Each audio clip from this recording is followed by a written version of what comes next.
Chapter 797. Considering that the Danvers sisters needed some time, there were also some who lived far away, such as Yavara, who lived in the jungles of South America. Some had jobs, such as Renee Montoya and Maggie Sawyer, who were both police officers, decided to hold the party on the weekend. 2 days later, in the Hall of Justice, Thea welcomed the newcomers to the Alliance as an elder. The Green Arrow, Oliver Quinn, and the Atom Knight, Ray Palmer, had officially joined the Alliance. The original Batman was replaced by Dick Grayson, which no one had a problem with. However, the new Batman had no black technology, no money, and was 99% useless. Thea felt that it was enough to treat him as a mascot. The other replacement was the Green Lantern. The Guardians of OUA had reached the end of their patience with Hal Jordan and forced him to return to the main planet to wait for a new appointment. The new Green Lantern was given to a newcomer, John Stewart, a former Marine and a black Green Lantern.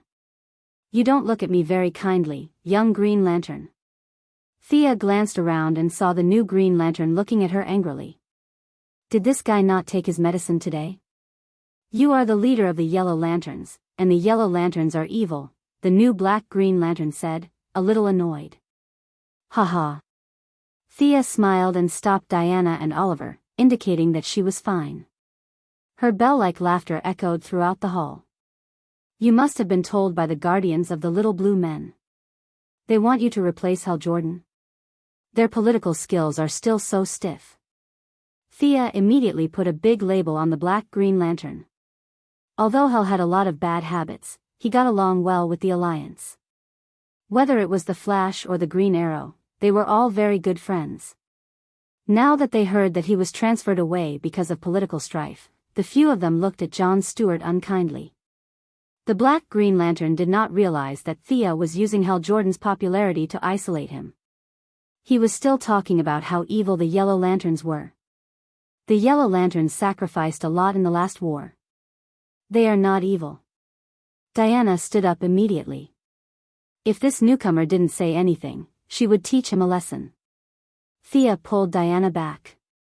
Why would she use her fists when she could defeat the enemy with just a few words? "You keep saying that the yellow lamp is evil.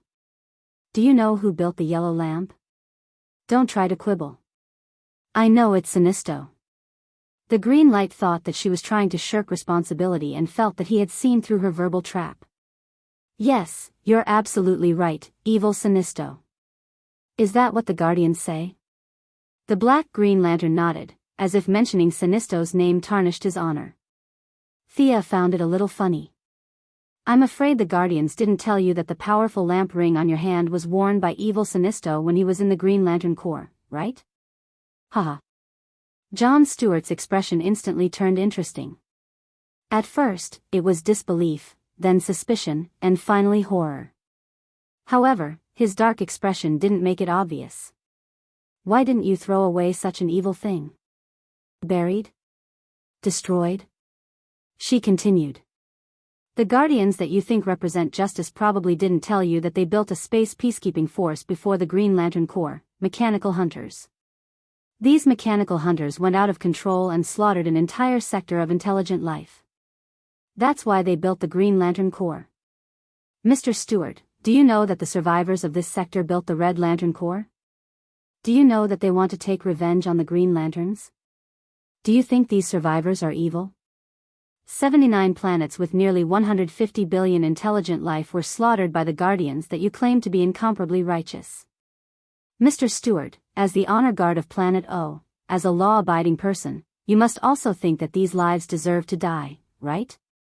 Her words were extremely tricky. In fact, she knew that the massacre had nothing to do with the Guardians and that it was Kalana who was behind it. However, this Black Lantern didn't know, and the Guardians didn't know. That was enough. The information on both sides didn't match at all, so it was easy and enjoyable for her to criticize. Moreover, she pointed out John Stewart's identity as a member of the Honor Guard. Just by listening to his name, it was obvious that he was someone who obeyed orders. However, superheroes were a group of people who didn't obey orders. One could imagine that this Black Lantern's future in the Justice League wouldn't be too easy. After Thea finished blabbering, she didn't wait for him to answer. Her lips softly uttered a word, retard. She turned her head to the other side and whispered to Diana. The people from the Justice League looked at Jon Stewart a little strangely. This Black Lantern also sat down with lowered eyes. The atmosphere in the League was a little strange. The usually flamboyant Green Lantern was replaced, and Batman, who was always looking for trouble, was also replaced. The 9 of them had a simple exchange and announced the end of the meeting. How's your female disciple? Thea and Diana walked out of the Hall of Justice and strolled on the street. She asked casually. At the mention of her disciple, the Valkyrie showed a rare hint of worry. She thought about how to phrase it. Overall, it's okay. However, she doesn't have any sense of urgency at all. She's always sloppy when she's training. You know, I worked very hard when I was young. After saying that, Diana waved her fist lightly. Don't worry. Young people will get better slowly. Also, I remember that you didn't like to practice martial arts when you were young. You always played secretly when you could, right? Thea smiled like a little fox. Diana glanced at her with her beautiful eyes. The meaning in her eyes was, how do you know what I was like when I was young? When I was playing with mud, the 18 generations of your Quinn family weren't even born yet, right? Thea waved her hand and showed a picture. In the picture, Diana was still a lowly. The goddess was very cute when she was young. With her small arms and legs, she was holding a toy that looked like an animal doll and eavesdropping on them. On the other side, Hippolyte and Antiope were complaining non-stop. The cute little Diana had picturesque eyebrows and a jade-like face. Although she was wearing plain clothes, her martial prowess could still be vaguely seen. Little Diana eavesdropped on her mother's conversation. Her bright eyes were filled with tears. She suppressed her reluctance and locked the toy in a box. She took out a small knife and a small sword and started practicing by herself. She said that she worked hard when she was young. Reality proved that it was obviously nonsense. Ah! Diana hurriedly dispelled her water curtain spell and looked around. Seeing that no one was paying attention to her, she exclaimed, "How did you see these pictures?" Haha, Thea was overjoyed. Her arcane core I-2.0 had just come online. She had watched Diana's childhood through the river of time and saw many of the Valkyrie's dark history. As for the issue of using public resources for private purposes, she said that it didn't exist. Chapter 798. Diana lowered her head and thought about it.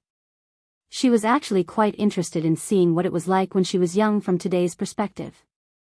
She asked hesitantly and curiously. Won't we mess up the timeline if we watch it casually? Thea did not care at all. Although she was the self-proclaimed time manager, she felt that it was not a problem to do something within her scope of authority. Is that so? Then can we go back and take a look? Sure, we might even find a time loophole. Thea said something that even she did not believe. They each created a clone and led Diana to the vanishing point and went back into the timeline. The scenery of Paradise Island was the same as before, or rather, it was the same as before. Thea chose the time 7 years after Diana was born. She did not dare to go any further as she was afraid that she would meet Zeus. The 2 goddesses were hiding in the forest, looking at the young Hippolyte and Antiope were talking. Not far away, there was a small figure hiding, eavesdropping as well. She seemed to have seen her mother's expectations of her behind her back, and she was a little conflicted. Quietly leaving the forest, little Diana returned to her place, put away all her toys, and reluctantly began to practice. Look, you were not much better than Casey when you were young. Thea covered her mouth and laughed. Diana's expression was strange. Looking back at time, she was not very hard-working when she was young. They were like invisible people, walking on the crowded Paradise Island. At this time, the Amazons had just started living here, and the tribe still maintained their primitive customs. The artistic buildings of the future did not appear, and Thea did not seem like much. However, Diana was in high spirits.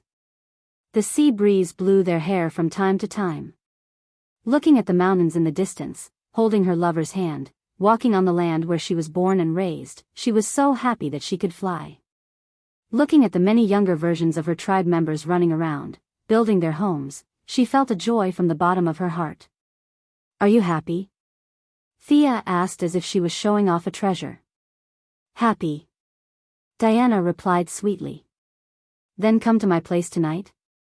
"But I promised Casey that I would rush back. Casey is so old, he won't die. Just make a call and say that the Zhenglian has a mission." Thea dispelled Diana's concerns with just a few words. According to her, if Diana, the teacher who brought her own food, were to disappear for a few days, the magical girl would realize the value of a teacher and would most likely study harder in the future. Knowing that she was talking nonsense, Diana still accepted her explanation. Diana was the one talking while Thea was the one listening. However, both of them were very restrained and did not use their magic power to do anything for Paradise Island. This was already the past.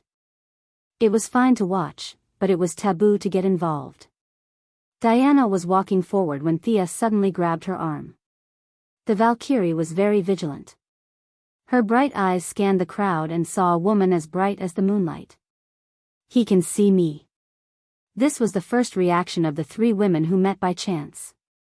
"Oh, Your Highness Artemis, I didn't expect to see you here." Thea was the strongest.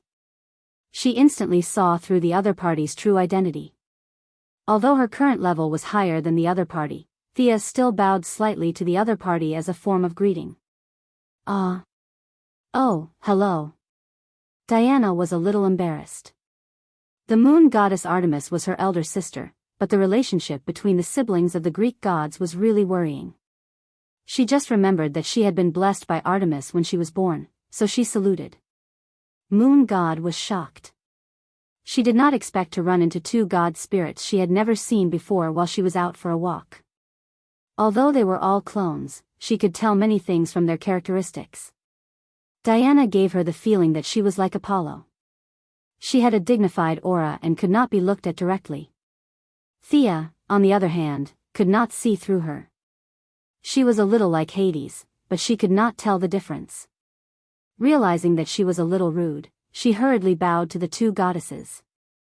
The three goddesses did not speak. Thea and Diana were a little speechless.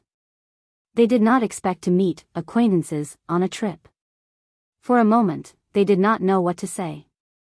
The moon goddess was the first to speak. "Your highnesses are not from the Greek gods, right?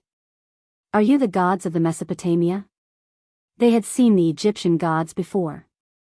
Gods like Thea were one of the best even among the 9 pillar gods. There was no reason for them not to know her. Diana looked at Thea with a strange expression. The look in her eyes said, "How are we going to explain this?" "We came from the future to thank you, Your Highness," Thea said without blushing. This news shocked the moon goddess. Time was a forbidden area for the gods. Not to mention her, even Zeus did not dare to casually touch the timeline. Without a reference point, blindly entering the timeline would have an 80% chance of losing oneself. Do I still have a future? Of course. Olympus prophesied that the eldest son of Zeus will kill one of his children and then ascend to the throne. Is that true? It's a lie. It's pure nonsense. Ah. The moon goddess was completely unsettled. I can't sleep thinking about it. Now you're telling me that it's a lie. But Zeus's oracle, he said. The moon goddess hesitated. She did not know if she should talk about the secrets of her gods with these two unfamiliar gods. Thea sneered. Zeus was too cunning. He played his children in circles, tricking them into giving up their human faith and hiding in the gods' kingdom to wait for death. Meanwhile, he was crazily grabbing every opportunity to reach the highest level. Did humans give up on the gods, or did the gods give up on humans? She did not dare to talk about this question lightly. This was a matter of the past to her. Humans had entered the age of technology. The age of the old gods and the gods of faith would come to an end sooner or later. Your Highness, the path of faith is ultimately limited. However, as long as the bright moon in the sky is still there, nothing will happen to you. Artemis's personality was very light, even a little aloof from worldly affairs. After being tricked by Thea, she completely extinguished the idea of participating in the battle of the gods. What happened next was logical.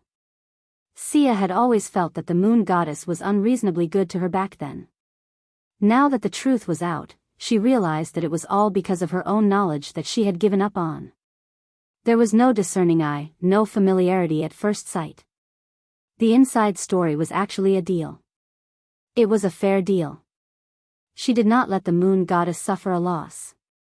To prevent her from jumping into the pit, she also gave her some pointers from the perspective of a new god. It had to be said that the Greek gods spent a lot of effort on eating, drinking, and having fun. However, when it came to becoming stronger, they were all as slow as fools. Giving up the human faith and walking the path of the gods of nature, like Zeus, was the only choice for Artemis. You came from the future, so your knowledge must be 100 times better than mine. What is the world we live in? What is the position of our gods?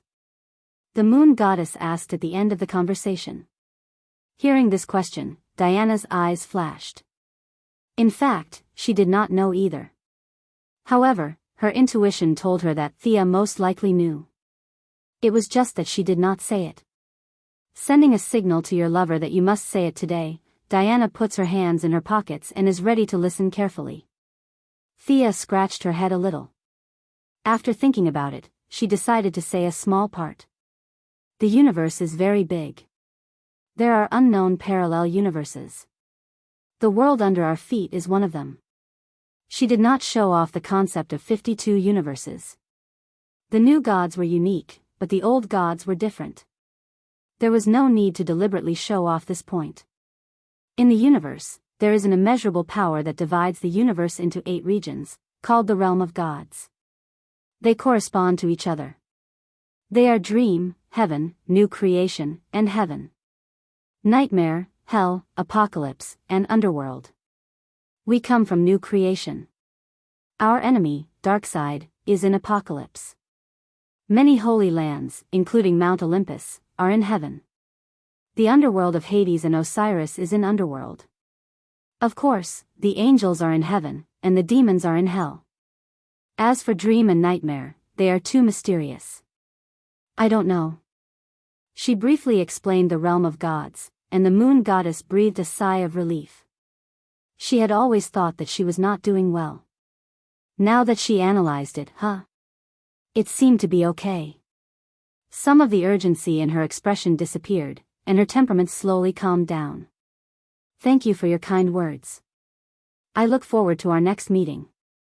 Before Moon God left, she said something that had a double meaning. After sending the moon goddess off, Thea continued to walk around with Diana for the whole day. When they returned to the original space-time, they were going to the party on the weekend.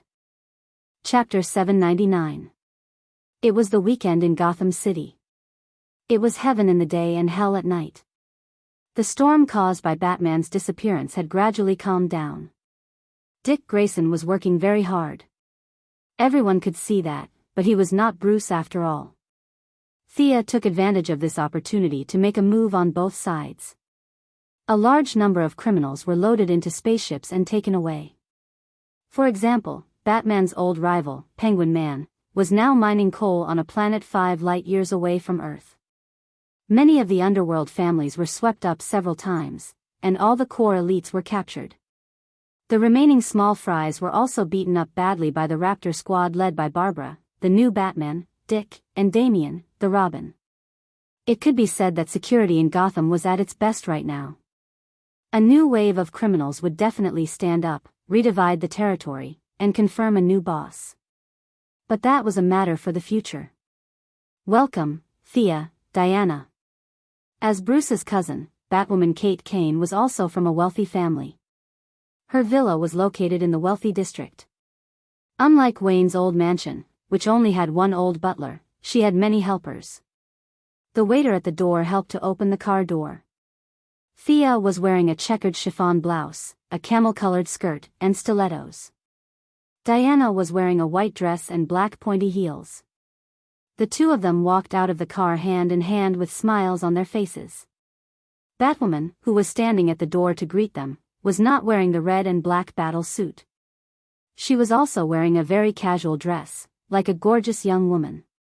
She looked much younger than Bruce, who had suffered so much.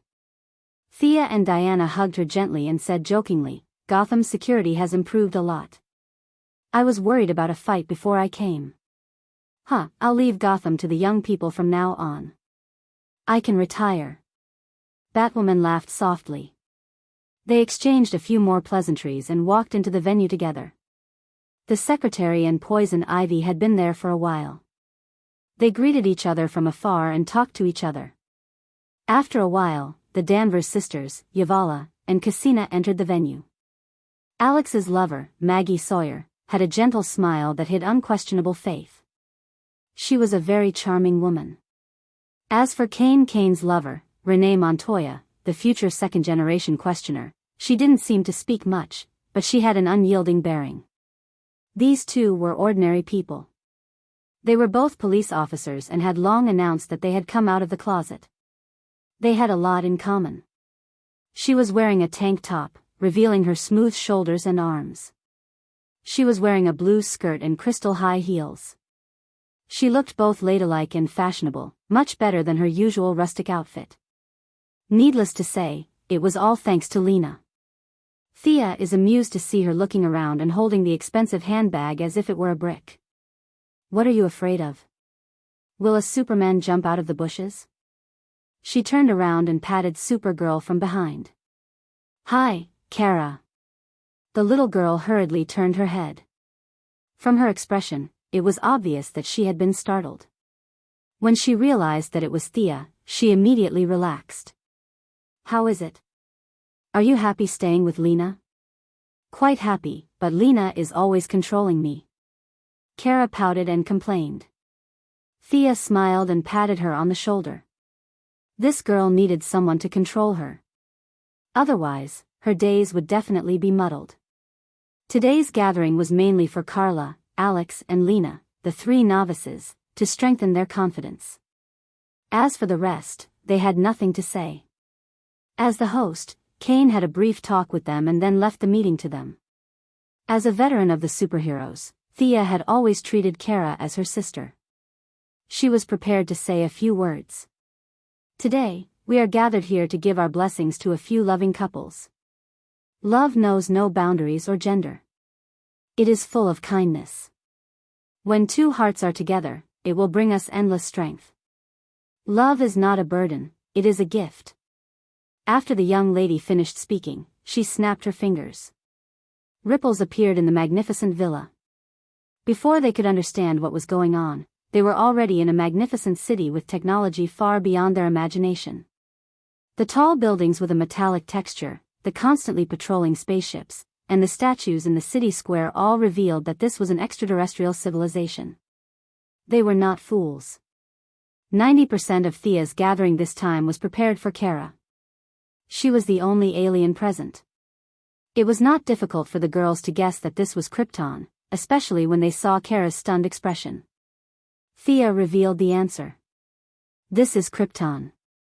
It is simulated using holographic technology. Take Lena and have a look." In order to build this virtual space, she found several people who had been to Krypton through the IBAN Business Alliance and inputted their memories to build a virtual simulation environment. Finally, she found Comrade Violent Wolf who had been to Krypton 7 times to test it. The similarity was as high as 99%. Fiora had also seen it in person and felt that there was no problem. Kara must have been only 10 years old at that time and could not see the subtle differences. At this time, Kara pulled Lena and ran in front while the rest slowly followed behind. They could vaguely hear Kara's introduction. This was someone's home, and there was a delicious shop there. Lena also wanted to know more about her lover's past. They talked and laughed as they walked. "Can't you take it back to the time before Krypton?" Diana asked in a low voice. Thea whispered back, "It's difficult. It involves a very complicated past. We should not touch it easily." After she self-proclaimed as the time manager, she realized how many secrets there were in time. The current board of governors could only do some mending work. They could intervene in the affairs of ordinary people, but once it was beyond Thea's level, they would be in the dark. There was no doubt that some big shots did not want to be seen. This was the situation on Krypton. The young lady chose to retreat. Using space technology, she could completely simulate the environment of Krypton, but it was not necessary. Kara also knew that this was all an illusion. She was very satisfied to see her hometown again. She was full of energy again. Karaoke played crazily for a whole day. She was so tired that she did not even recover when she sang in the evening. As the goddess of art, Thea's voice had reached a level beyond the sound of nature. However, she did not steal the limelight. She sang a simple song with Diana and then left the stage to karaoke. Surprisingly, Supergirl was very talented in music. She sang a few songs very beautifully. According to her boast, the word karaoke in her name meant karaoke. After confirming her love, Supergirl finally walked out of the confusion and glowed with her own spirit. Chapter 800. According to Thea's estimation, with the power of the Iyer family and the wisdom of the Luthor family, Kara might go further than Superman in the future.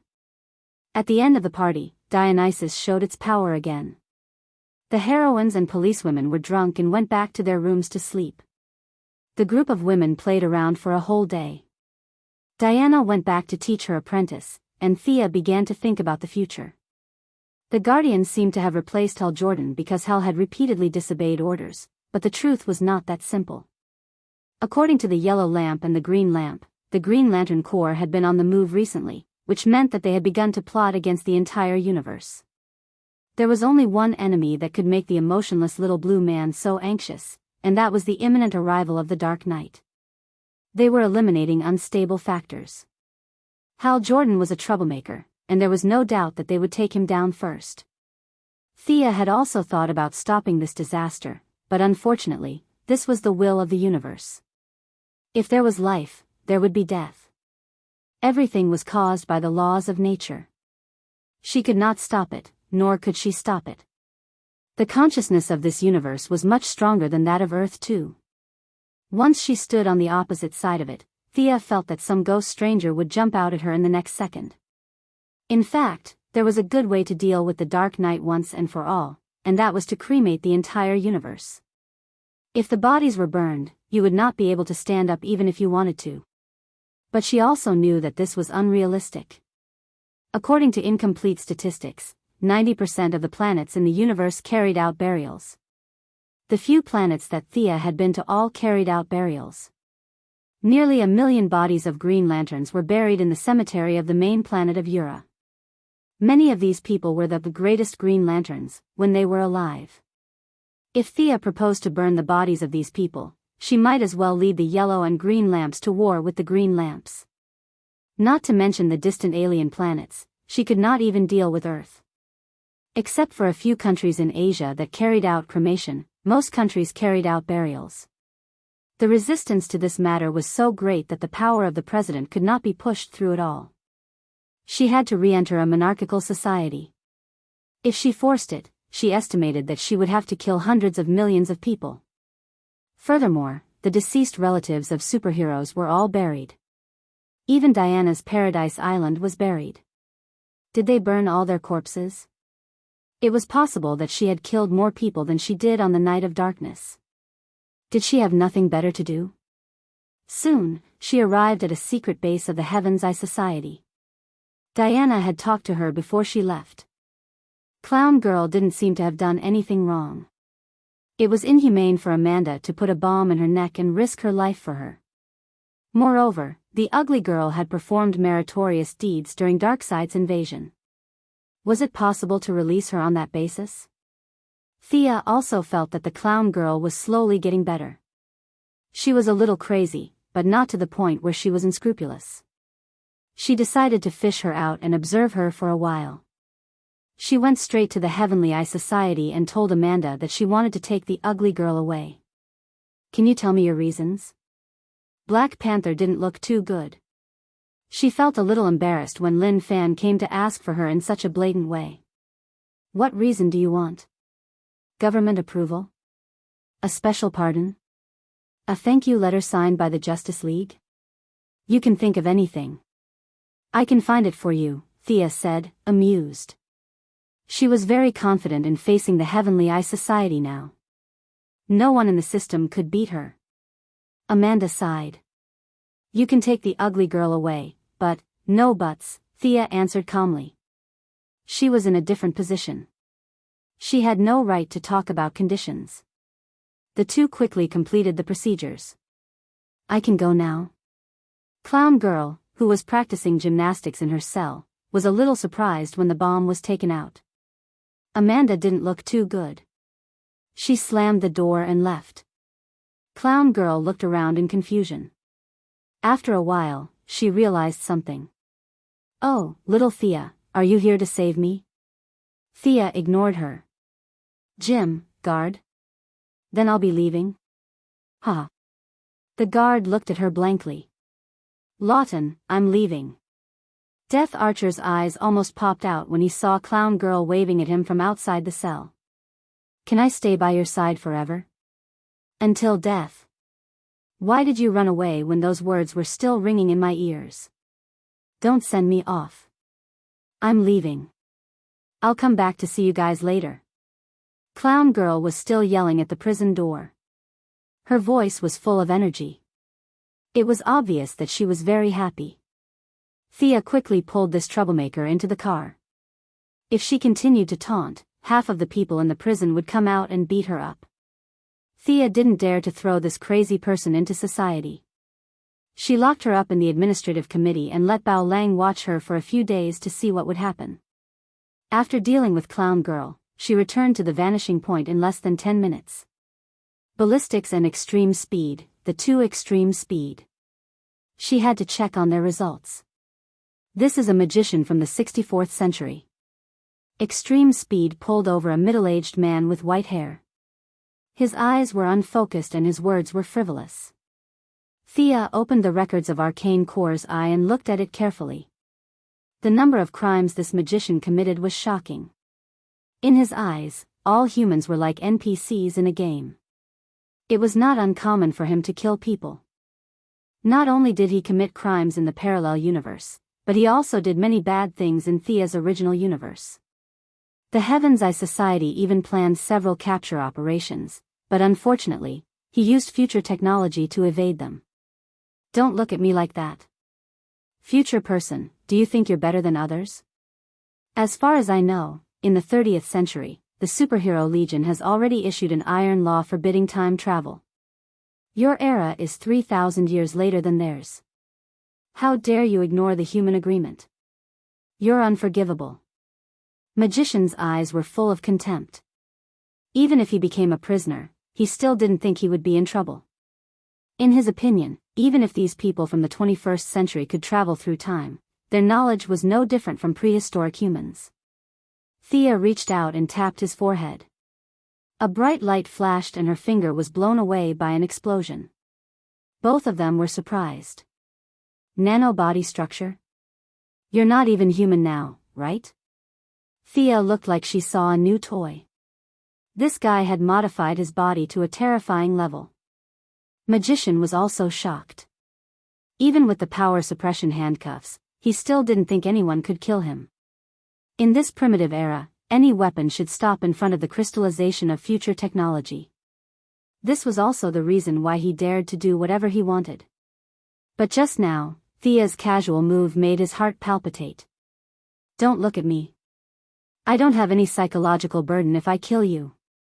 Thea smiled and pointed again. This time, she used her divine power. The nanobody couldn't resist the soul extraction. Magician's face was filled with confusion. He fell to the ground with a dull gaze. He was already dead. Mr. Speed, bring the other prisoner. Thea kept the soul fragment. The reason why she showed her skills was to kill this scum and also to intimidate Speed. The second prisoner was brought up. It was a red-haired boy who was less than 1.5 meters tall. He was terrified as he was dragged out by Speed. Yo, this is a famous person, Bart Allen of the Speed family. Sia flipped through the records. Just as she had expected, this child did not commit any crimes at all. It was more or less like he was caught to vent his anger at the speed of light. Chapter 801. Thea glanced at him expressionlessly, and he quickly lowered his head. She flipped through the records of the Eye of Arcane Nuclei. When the boy traveled through time for the first time, Thea said kindly, "Shall I send you back to your original time?" The boy saw that she was friendly, so he quickly gestured with his hands. "It's too fast, slow down." "Oh, okay, whatever."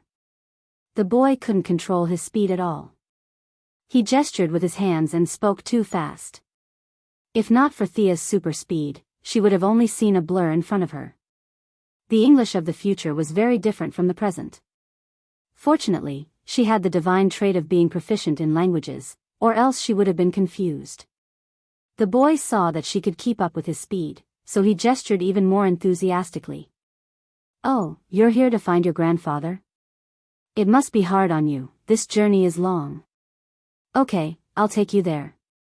Thea waved her hand and pulled the boy to the Advanced Technology Laboratory. In the Advanced Technology Laboratory, the Lightning Squad was having a meeting to figure out how to get Wally West out of the space of seraphic speed. The initial plan was to rely on Psyker's shockwave ability to find the entrance to the space of seraphic speed, and then Barry would run in to save him. It could be said that this plan was rough and helpless. They didn't know what kind of danger they would encounter and whether they could come out alive. Barry and Wally weren't friends at all. He was only willing to take this risk for Ayers and his adoptive father Joe. The young mistress's visit surprised everyone. "Thea, what's the matter?"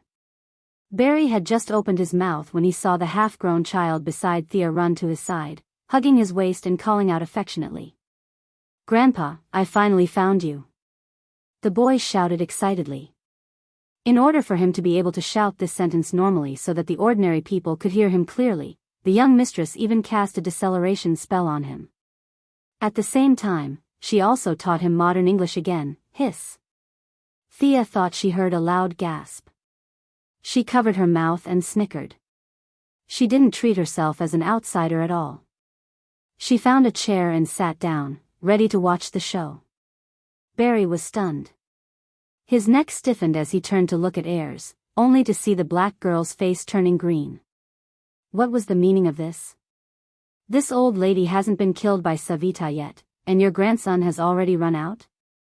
Even though Ayers was just an ordinary person, she had seen the yellow lightning when the boy ran. This was clearly the power of God's speed. Blackie's eyes were filled with murderous intent. She crossed her arms and waited for Barry to explain. Student little Sean was already panicking. He didn't know where to put his hands. He looked at Thea with a bitter face. "Big sister, where did you pick this kid up from? Don't trick me. I supported you in the Righteous Alliance conference." Cough, cough. Thea coughed softly. "I found this child in the timeline. He came from the 30th century. This explanation made Ayers even angrier. She was just an ordinary person. Without the power of speed, she did not think that she could live to the 30th century. At this moment, even Barry's adoptive father, Joe West, didn't look too good. However, he was an experienced policeman. He had seen a lot of storms and was much more rational than the young people. Half kneeling on the ground, he revealed a smile that he thought was very amiable as he stroked Bart Allen's head. "Child, who's your father?" "Don Allen." The little boy still knew the answer to this question. Barry found that everyone's eyes were focused on him. He hurriedly spread out his hands and shook his head, indicating that he knew nothing. What Don Allen? He had never heard of him. What about your mother? Maloney Swan. Who? Swan. This was the surname of Reverse Lightning Albert Swan. This surname was very lethal. Except for Thea, who was blatantly watching the show, and Wales and his daughter from Earth 2, the rest of the Lightning Squad were shocked. They looked at Barry as if he was an enemy. Reverse Lightning was their greatest enemy. How could your son be mixed up with his descendant? Just as Thea was about to take out her melon seeds and peanuts to watch the show, a long-distance communication interrupted her. She read the message twice and thought for a while. She stood up and stroked Bart Allen's little head. Okay, stay with your family and play. I have something to do. I'll leave first. Goodbye, sister. The child waved to her from behind. Thea happily left the cutting-edge technology laboratory. 10 minutes later, she arrived at Odium, which was known as the most beautiful planet in the universe. It was the new base of the Blue Lantern Corps. The two guardians, Gandha and Sed, had entered the deepest part of the universe to explore the secrets of the Dark Night, leaving behind a small army of blue lanterns. However, it was at this moment that an enemy called the strange insectoid set their sights on the peaceful blue lanterns. The two guardians were not there. As the leader of the Blue Lantern Corps, the saint directly asked Thea for help. She agreed without much thought. The yellow lanterns and blue lanterns each sent out 500 people. The large group arrived at Odium. There was a reason why this place was called the most beautiful in the universe. Among the beautiful mountains and rivers, many of the yellow lanterns who were good at fighting felt calm. There were mountains, rivers, and warm and hospitable natives here. In addition, the saints spared no effort to transform the environment with the light of hope. It even made people feel as if they were in heaven. What a great place. The eldest son of Zeus also came. He was still dressed in the same way, with a dragon skin coat and a stone pillar-like sword. The only change was that his hostility had disappeared. His face was full of compassion, like an elder who had washed away all his glory. Your Majesty, thank you for coming to help. The saint did not care about his subordinates around him. He knelt down in front of Thea and bowed deeply. Thea hurriedly helped him up and briefly explained the situation. The saint was under a lot of pressure. Unfortunately, he had a soft personality. His catchphrase was, "Everything will be fine." His way of dealing with troublesome matters was to wait and see. Wait for a pie to fall from the sky. Anyway, according to his theory, everything would be fine. It was not an exaggeration to say that the blue lanterns were just 2 or 3 big cats. It was too difficult to obtain the emotion of hope. They only had 3 official members. One was the saint, the planet Mogo, who was tricked into coming here, and the other was an alien who looked like an elephant spirit in Journey to the West. He was called Walls. It was a fool's dream to rely on the 3 of them to resist the army of the sharp insectoids. Those were the insectoids. Just by hearing the name, one would know that the enemy was huge. No matter how good the lanterns were at fighting, they had to kneel down and call the insectoids daddy.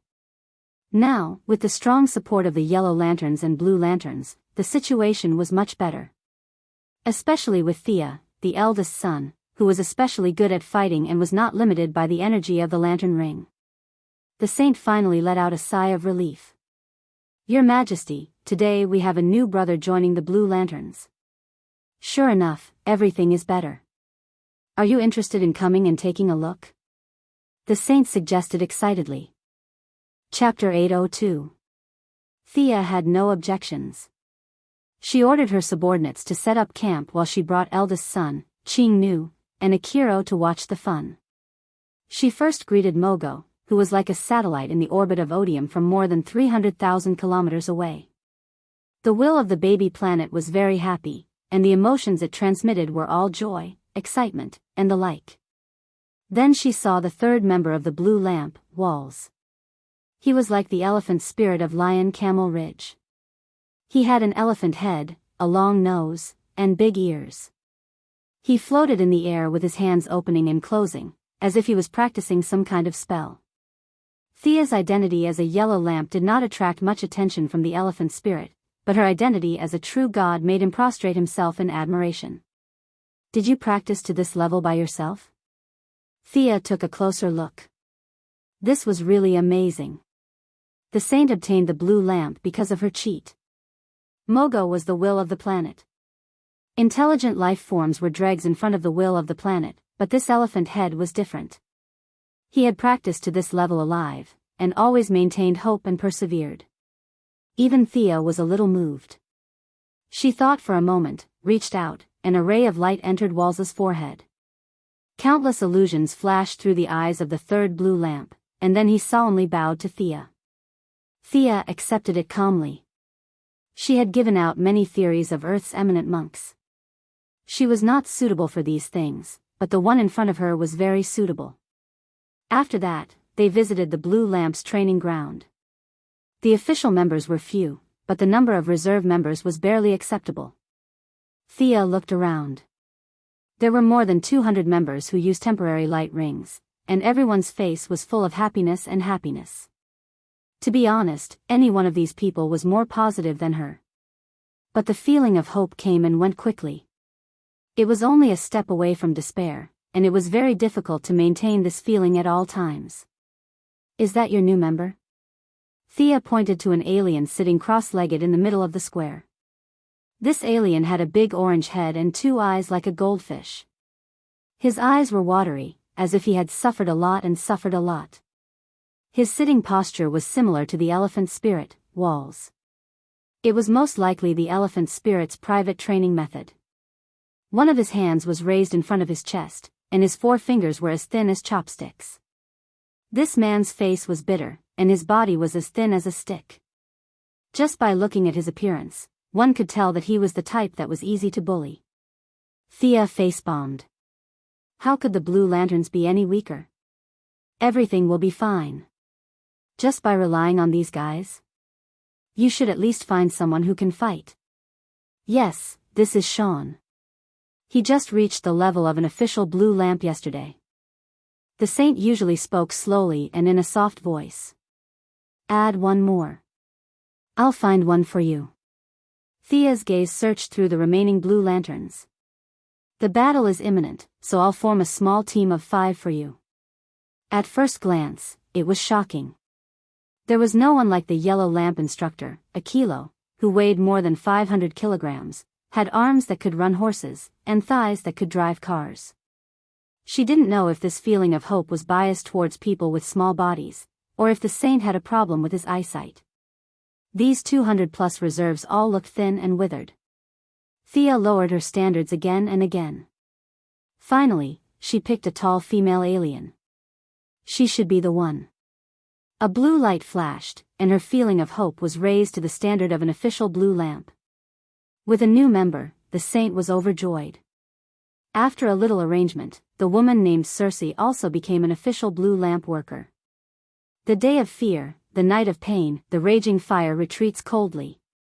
All are lost in the fire of war. Looking up at the stars, the light of hope will never be extinguished. After a simple ceremony, 2 more Blue Lanterns were added. After watching the show, they began to discuss the matter of retreating from the enemy. That's right, the goal was to retreat from the enemy. The plan to kill the enemy was not an option at all. The home planet of the sharp insect race is in Sector 9. Their forces are spread across the surrounding 31 galaxies, and they control sectors 9 and 10. They are an extremely powerful civilization. The saint, who was still in a feudal society and thought that there were only a few people on his planet, suddenly sat in the position of a leader. Facing the fierce alien enemies, to be honest, he was a little powerless. He was more optimistic and was still thinking of ways to maintain the situation. However, no one laughed at him. The terror of the insect race was well known by all civilizations that entered the universe era. No one dared to provoke them. Now that they had gathered the power of 3 lanterns, the Odin people were not weak. They also had some battleship weapons, but these added together could only resist 1 or 2. If they had time to study how to defeat the enemy, it was better to think about retreating. Even Thea did not want to start a war with the insect race. There was no need to win or lose. The insect race's reproductive ability was the best in the universe, and she would be distressed for half a day if she lost 1 lantern. Starting a war between the 2 sides was simply using porcelain to smash a jar. The goddess of trade would never do such a loss-making thing. What's more, now that the Guardians had begun to make preparations to deal with the Dark Knight, she could not fall behind. It was different from the fog in the book of O.A.'s prophecy, and the Guardian's wild imagination. She knew the details of the Dark Knight. It was not a weapon, nor was it the end of the world. It was the rebirth of the dead. To deal with the countless dead that crawled out of their graves, was there a better fighter than the insect race? She joined the war with the purpose of making the enemy surrender. In her opinion, there were very few things in the universe that could not be traded. The sharp insect race must have needs. If you have difficulties, I will help you solve your difficulties. What a good thing. What? No difficulties? If there were no difficulties, Goddess Thea would change her avatar to create some difficulties for them. After asking about the sharp insect race's habitat, she did not let anyone protect her and flew over by herself. Of course, the reason was to investigate the enemy.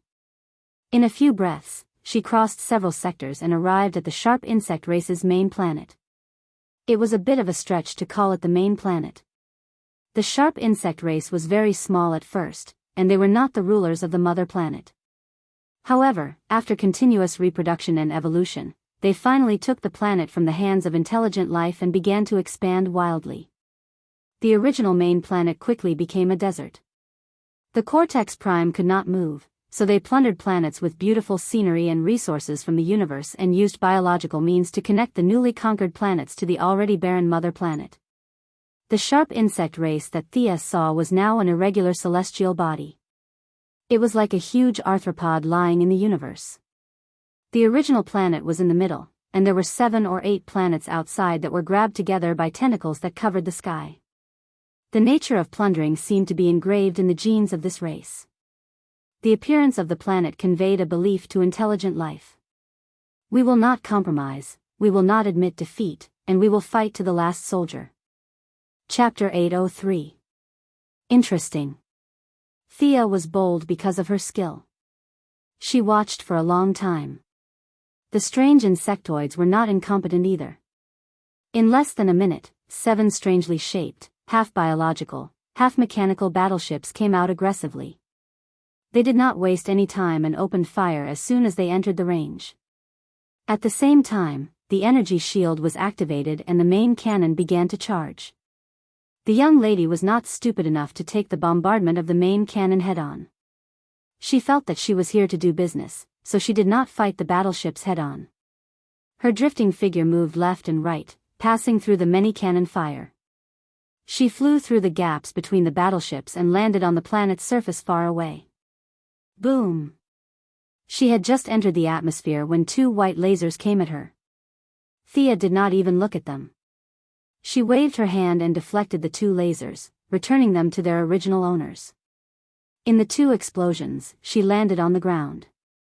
On the desolate and dead planet, there were only stones and stones. There was no vegetation at all. It could be said that the main planet of the strange insectoids was dead. Swoosh! Swoosh! 7 or 8 beetle-shaped robots with blue shells surrounded her. Oh! It's rare to see humanoid creatures on this planet. Are you insectoids? Why are you working for them? Thea looked at these blue and black exoskeleton robots and felt that they were familiar. Who were they? She vaguely remembered that they were heroes. A few armored insectoids communicated with each other in short words. It was not language, but some kind of special signal. A few robots quickly ran away and surrounded Thea. At the same time, their armor began to transform. Some turned into cannon barrels, some into sharp blades. There was no doubt that they were besieging her. Only one guy hid far away, waving his hands and saying something to her. Thea was curious. She looked at this weird guy and finally found the corresponding character in her memory. This guy was Blue Beetle from the Young Titans. Why did he run so far away? This was Sector 9. It was half the universe away from Sector 2814 of Earth. However, this was not the time to chat. There were a bunch of enemies around. A bunch of cannon fodder. Thea snorted, clenched her fists, and smashed them into the void. Invisible ripples hit the enemies, and the robots all stopped moving, maintaining their dull and stiff postures, not moving at all. Now, her understanding of the soul had deepened, and her use of various techniques had reached a very high level. These aliens captured by the insectoids and put on insectoid armor were all turned into idiots by the soul shock. Thea casually walked out of the encirclement and stood in front of Blue Beetle. She looked at him curiously. She was here to discuss business today, so she was dressed very casually. Their initial plan was to use peaceful means before resorting to force. If they really couldn't come to an agreement, they would change their identities to create difficulties. The beige leather jacket and blue jeans made him look handsome, but on this desert-like alien planet, he looked very different. The young mistress walked in front of Blue Beetle and knocked on her mask. Blue Beetle's right hand turned into a long sword and slashed upwards. Kid, if you can't control this machine, I won't go easy on you. Thea reached out 2 fingers and clamped the blade. No matter how much energy the machine channeled, it didn't move an inch. After a while, the machine seemed to realize that it was no match for her. The blade turned back into a part of the glove, and Thea let go of it. Like an old machine, Blue Beetle's mask made a series of loud clicking sounds. A young boy's face slowly emerged from the armor. The boy had obvious Mexican features. He had a round face and small eyes. Now the boy's face was full of panic. When he saw Thea, it was as if he had grasped at a life-saving straw. You are Miss Quinn, right? You are from Earth, right? Is the Justice League here to save me? After he finished speaking, he looked around as if he was looking for Superman and Batman. Thea felt that the boy was a little nervous and didn't use his brain. Would the League cross half the universe to save an ordinary person? The League isn't here. I'm just passing by. I'm from Texas. My father owns a car repair factory. This thing wants me to join the war. I want to go home, but this, the boy pointed at his armor and spoke incoherently for a long time. Thea hugged her shoulders and listened as if nothing had happened. When the boy said he wanted to go home for the 3rd time, she asked, "What's your name, boy?" "Jamie Reyes, I." The boy slowly calmed down and looked at Thea's outfit. To be honest, in the boy's heart, Thea was not as good as him. At least he had a suit of armor. This big sister in front of him came to an alien planet in casual clothes? Okay, Mr. Reyes, how did you come to this star field? Is this place far from Earth? The boy began to tell a long story. He accidentally obtained a fist-sized Blue Beetle statue from a gang fight. After that, like many protagonists in novels, he dripped his blood on the statue and activated the device. The Blue Beetle woke up and used him as the host to become an alien weapon. The remote signal received the news that the sharp strange insectoids were going to war with the blue lamp. The armor flew countless light years away and returned to the mother planet without a care. Just as he was in a state of panic, the lady descended from the sky. Oh, the story isn't complicated. The boy wanted to refute that it wasn't a story, but he didn't dare. Your armor is very interesting. How about this, when you return to Earth, give this person a call and ask her to help you research it. See if she can modify some of the commands so that you can control it. After Thea finished speaking, she took out a notebook under the boy's confused gaze. She tore off a piece of paper, wrote down Felicity's phone number, and handed it to the boy. The boy's face was full of suspicion. Big sister, can our phone call reach so far away? Then, he saw a sky blue glow in Thea's hand, and a very magical vortex appeared in front of him. Go in. Didn't you say you wanted to go home? But I didn't record the teleportation point in Texas. This should be Star City. Maybe I'll let you change the car twice? The boy almost knelt down. You're really a kind person.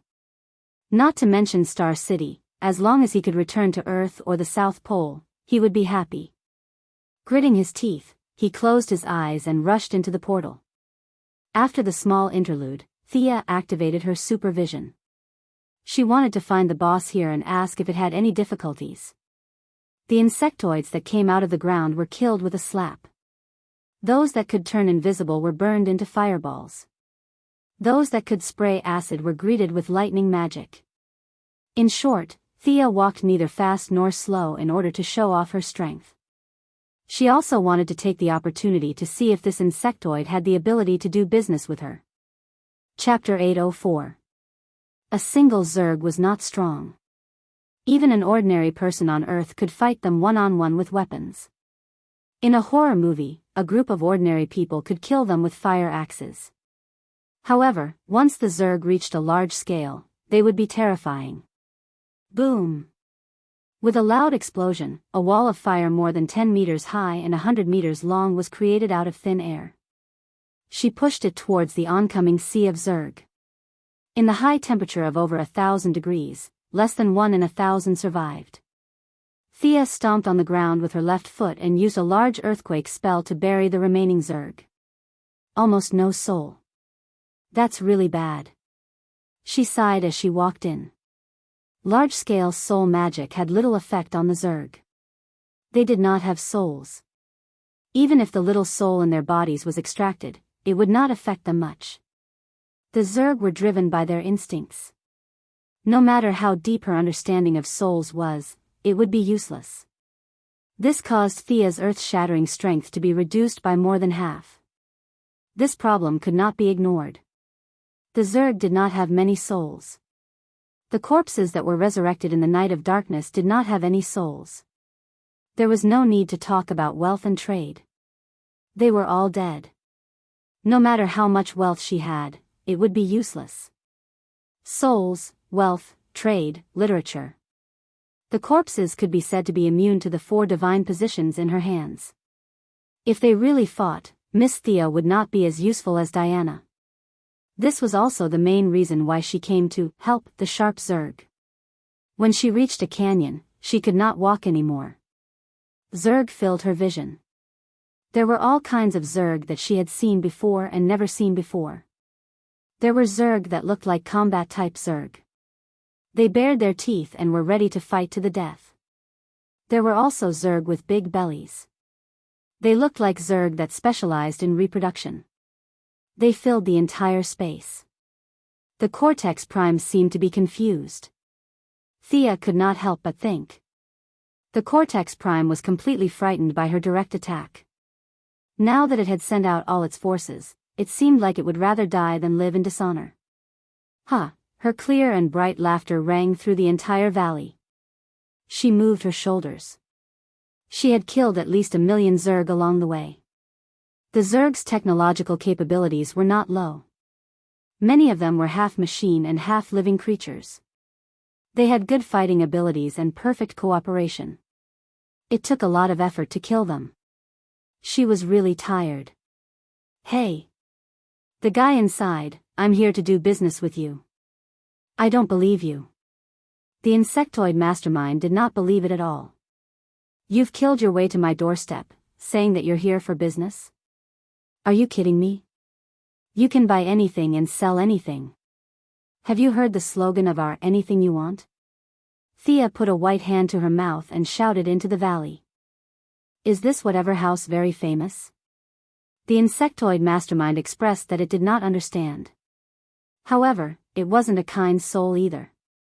It was being attacked at its doorstep, yet it still wanted to chat in a soft voice. What a joke. While Thea was waiting, it directly mobilized a large amount of energy to erect a vast protective shield in the valley. The dark blue shield was like a pot lid, completely blocking the entire valley. With a single command from the mainframe, all the Zergs charged towards Thea in a frenzy. As for the logistical insects, he left them by his side. Firstly, they had no combat power at all. Secondly, he was afraid that if they all died, he would have problems controlling the insects. Psychokinesis. Thea saw through the enemy's trick. She also used a protective shield, but she used a silver flame shield. All the Zergs that charged towards her were burned to ashes. She did not even look at the Zergs, but at the mainframe's shield. This time, she did not use any soul wealth divine power techniques. Thea clenched her right hand into a fist, imitating the scene of the Heavenly Father killing Superman with a single punch from the Creator planet. She only used her divine power, and did not use any special characteristics. This punch was pure physical strength. Thea wanted to see the difference between herself and the Heavenly Father. She took a deep breath and ignored the Zergs that were like moths to a flame. Violent air currents surged around her, and the remains of the zergs were sent flying in the air. When her aura and strength had accumulated to the highest point, Xia fiercely threw out a punch. Vaguely, the sound of air being torn apart could be heard. The force of the punch caused a 3-mile-long, 100-meter-wide deep trench on the ground. Countless insectoids that could not fly were directly turned into dust. The air was squeezed to the sides, and the shadow of the fist rushed out a few miles. The originally white fist had become a 100-meter-tall fist in front of the mainframe's shield. This punch carried the power of a thunderbolt, and fiercely hit the dark blue shield. Bang! There was a muffled sound. Thea was a little depressed. She did not break it. Huge spiderweb-like cracks appeared on the shield. Countless telekinesis was quickly used to repair the cracks and repair the damage. The mainframe barely blocked it, but it did. Sigh, after all, I'm not a warrior. Looks like I won't be able to use powerful attacks in the future. She shook her head and sighed unhappily. After that, she did not gather any mana or cast any spells. She threw out a few meters-long flaming javelin with a silver-white flame tail. Crack! The flaming javelin hit the spot where the fist landed. This time, the shield could not hold on and directly shattered into pieces. Hey, if you don't come out, I'm really going to leave. Thea thought that she was a reasonable person.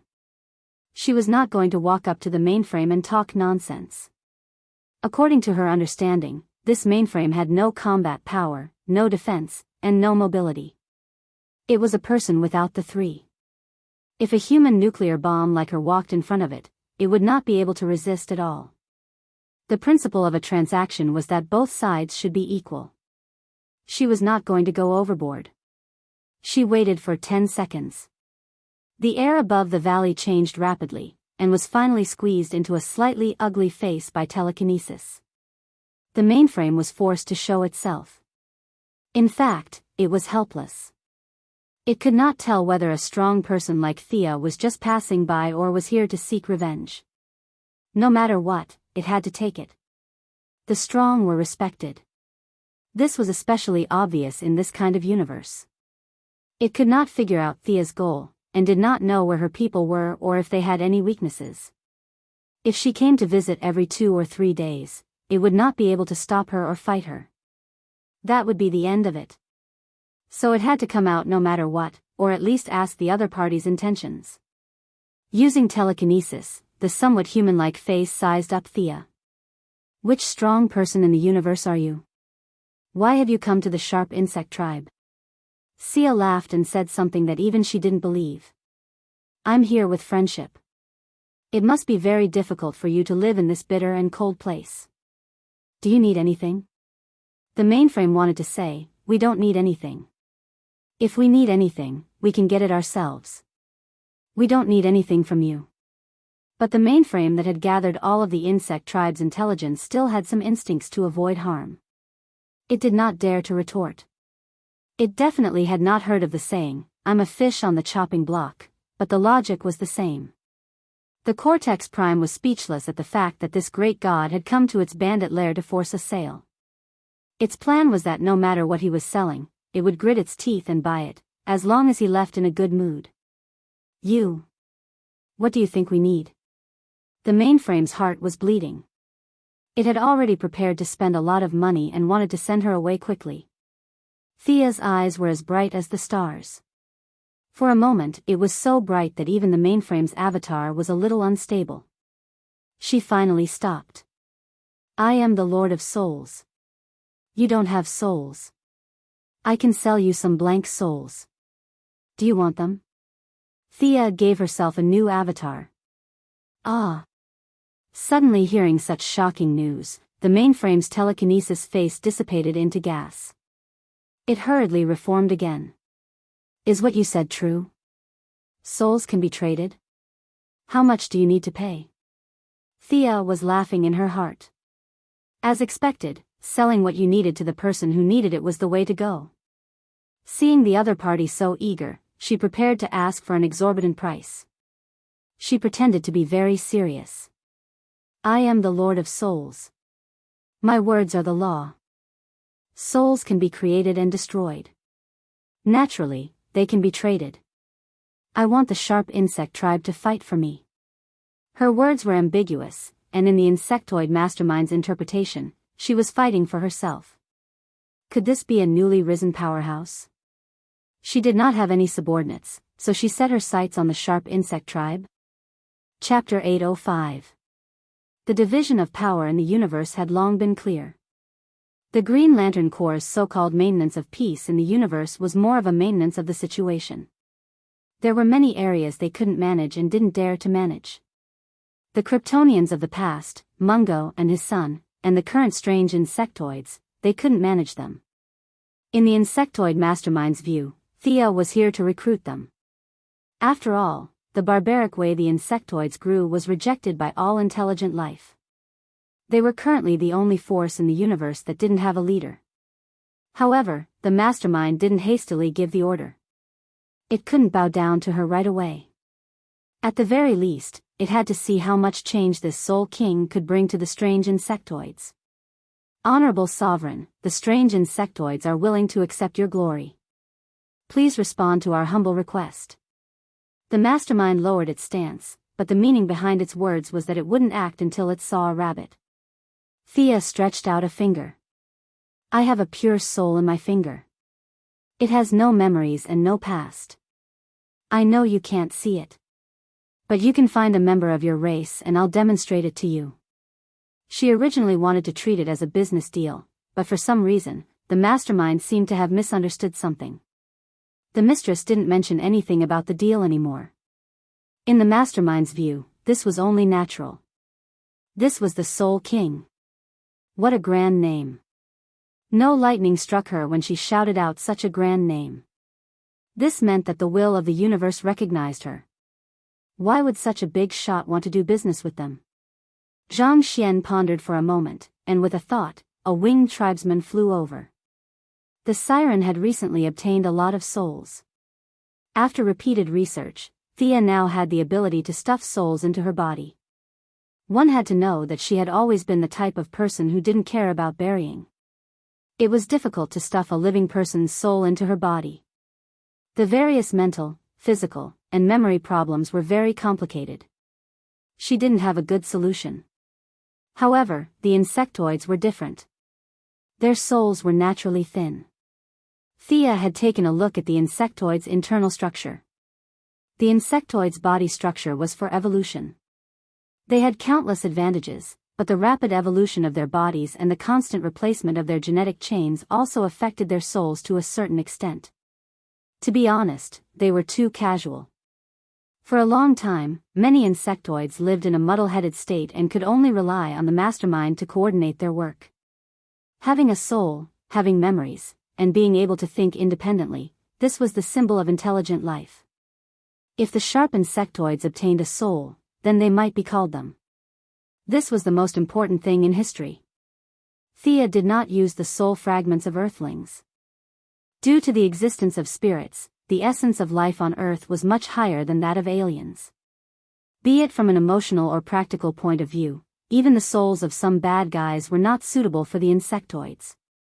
But after a long period of research, she still had some insights. She made a lot of fake soul fragments, using magic power to simulate soul waves, manually adding memories, and then erasing them. Finally, she used a bit of soul divine power to solidify them, creating a blank fragment. He picked through the soul fragments in his hand. The insectoids had a short lifespan, so he found a 10-year lifespan essence. It was originally a memory erasing imitation, and now it was just right to use it on the insectoids. She observed for a while and found a few nodes. With a soft shout, the shard entered through the veins of the soul. Silent and invisible waves blew around. The cortex prime, with its amazing psychokinesis, sensed something strange, and looked at the insectoid cautiously. The insectoid who obtained the soul was confused. It took a long time before he realized what was happening. He had feelings, and the concept of self was born. The cortex prime looked at the insectoid gloomily. After a long time, it looked at Thea and said, "Your Majesty, please wait for a moment. I'll be right back." After that, it rolled up the new insectoid and ran back. Thea did not stop it. As the cortex prime, its consciousness was actually the strongest. Once the insectoid escaped from its control, it would be able to sense it at the first moment. As the cortex prime, it would not allow a strong sense of self to threaten its rule. It captured the insectoid who had just developed a sense of self. It would be up to it whether to cut it into pieces or cut it into pieces for research. Thea stopped in the air and waited. The cortex prime returned quickly. This time, it was even more respectful. It chose its words carefully. This soul is too strong. Do you have a soul that matches the characteristics of the insectoids? Thea almost laughed out loud. This guy was afraid that its control would be affected by the strength of its subordinates. This was already an incomplete replica soul. Did it want a lower level one? It was easy to get a lower level item, but difficult to get a higher level item. Thea naturally liked to get her hands on lower level items. However, she had already changed her target. She wanted to subdue the cortex prime directly. Don't beat around the bush with me. I have no interest in your insectoid rule. Instead of weakening your subordinates, why don't you strengthen yourself? Do you have any requests? Become an intelligent life form, abandon that shell, and walk the earth freely. Lead the insectoids to victory after victory. Thea's words were very soft, but in the cortex prime's ears, it was like a thunderbolt. Temptation, a demonic temptation. The cortex prime was not stupid. Once it opened its spiritual world and Thea did something, it would not even know how it died. The insectoids will still be yours. The only difference is that you can leave this barren planet and walk under the sun like an intelligent life form. You can soar in space and enjoy the beauty that you would never have experienced in the past. Is this a difficult choice for you? The danger was not small, but the temptation was even greater. After a full 10 minutes, the cortex prime finally made up its mind. Your Majesty, please come in for a detailed discussion. The cortex prime's projection turned into a cluster of telekinetic fragments and dissipated in the air. The insectoid guards below also opened up a path. Walking through the complex mountains, Thea finally saw the cortex prime's main body. Within the transparent membrane was an incomparably large brain. It was the size of a small mountain, lying quietly and somewhat lethargic in the stone room. Its telekinetic energy was constantly affecting everything around it. It was obvious that it was not trying to show off. It was just that the energy was too strong and it was a little out of control. The cortex prime also had 4 limbs, but they had severely degenerated and looked like a few ornaments. There were 3 tubes behind the brain, and a dark green liquid was constantly being injected into the brain. You're about to die. Thea was too lazy to look at those particularly disgusting places. She only glanced at it briefly and understood its situation. Even with the help of the liquid, it only had a few years left to live.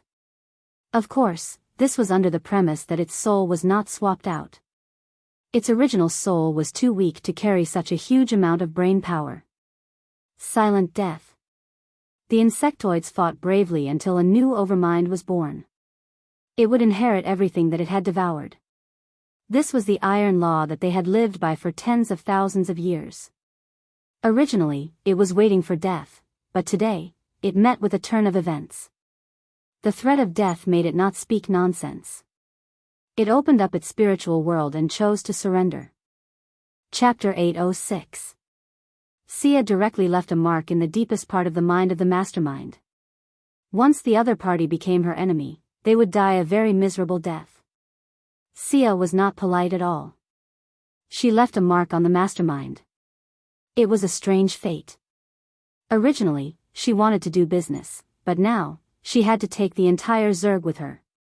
Thea did not look down on the Zerg like the other strong people in the universe. They were born to be useful, and there was no better fighter than the Zerg to deal with the Dark Knight. She was not stingy with this subordinate who took the initiative to bring the entire tribe to her. With the Zerg's biological technology and her Kryptonian genetic knowledge, a large amount of precious materials mixed with magic power to create the body, and divine power to shape the body, Thea considered that this was her subordinate, so a female body was necessary.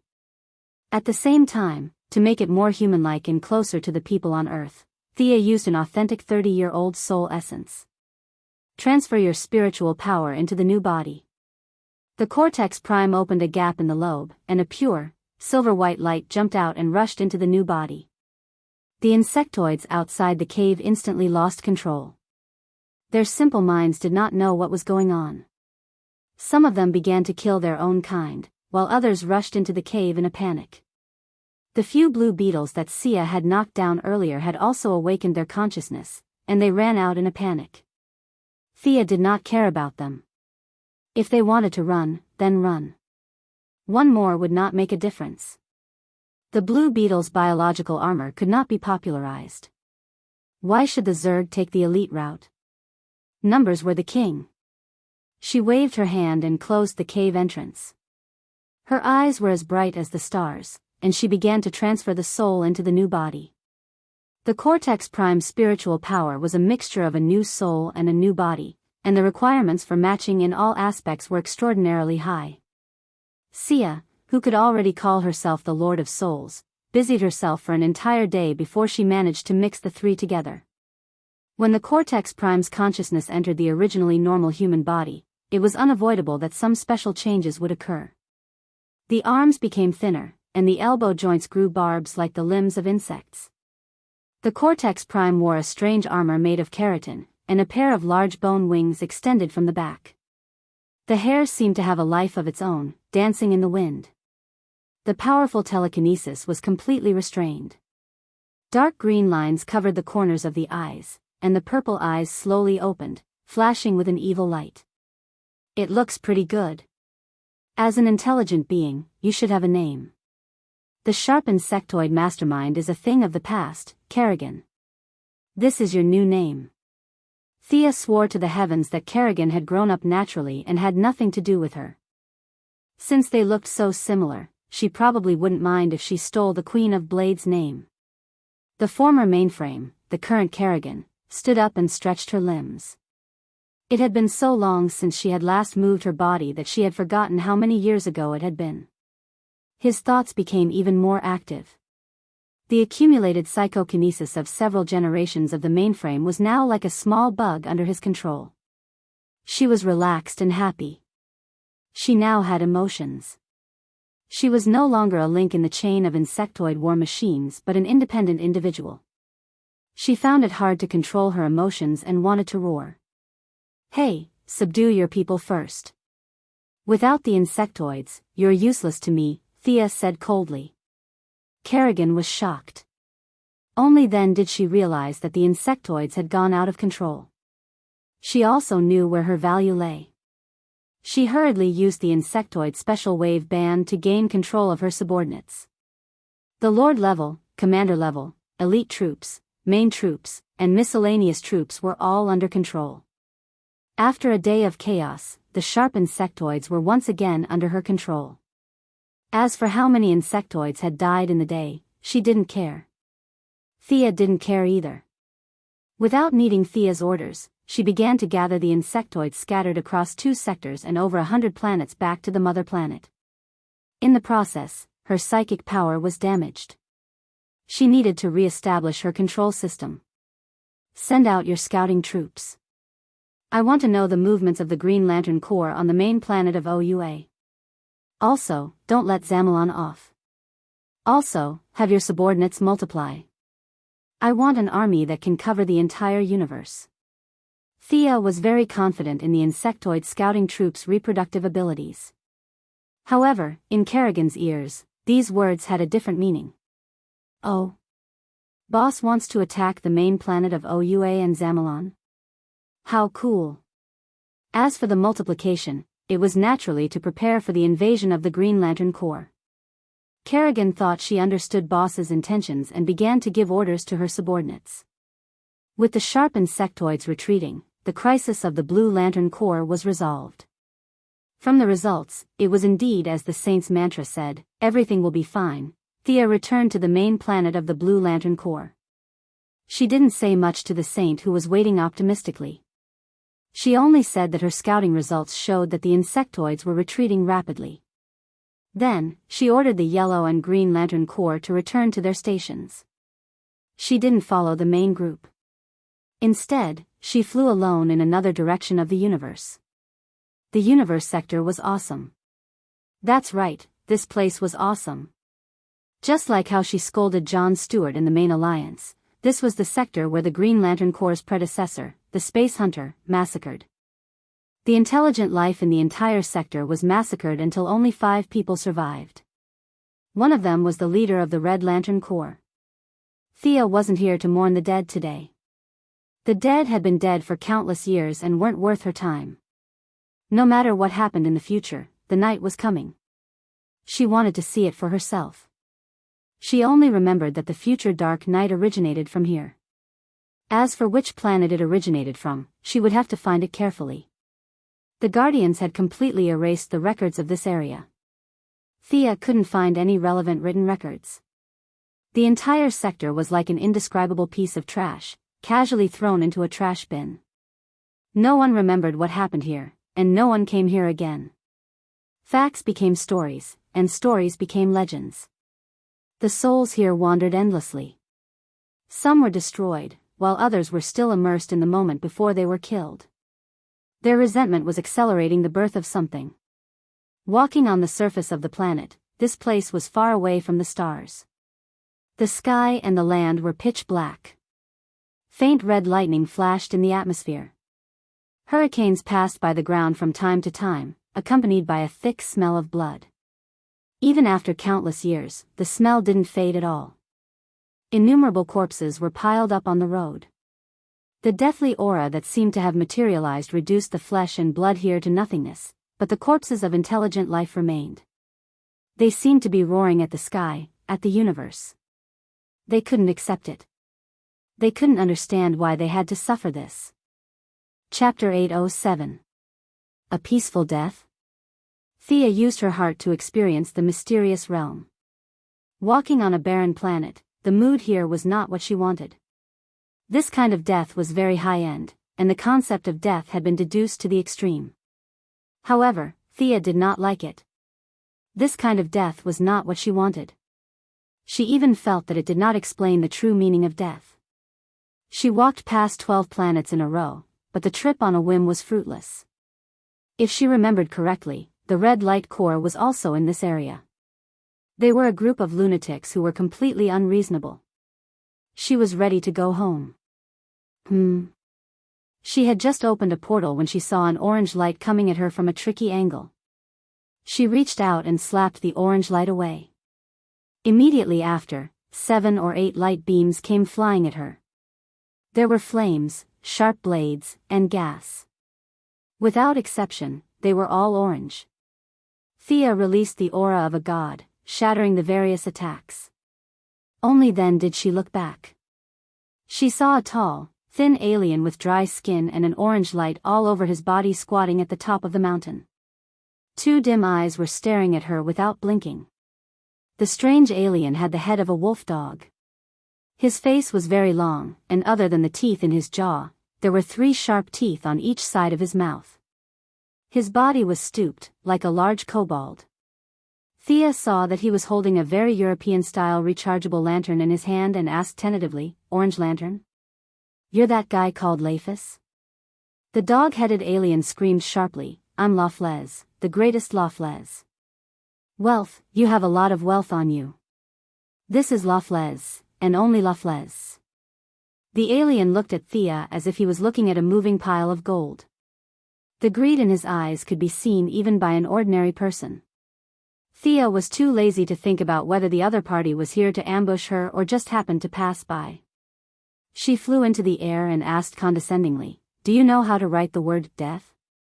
It was a very imposing sentence, but Lafles unexpectedly thought about it and said, "I can't read, I don't know how to write."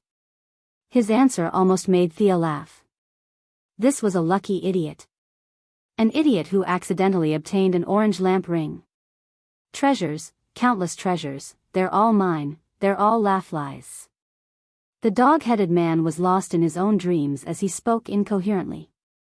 After a while, he looked at Thea and raised the ring on his right hand. "Hand over your treasure."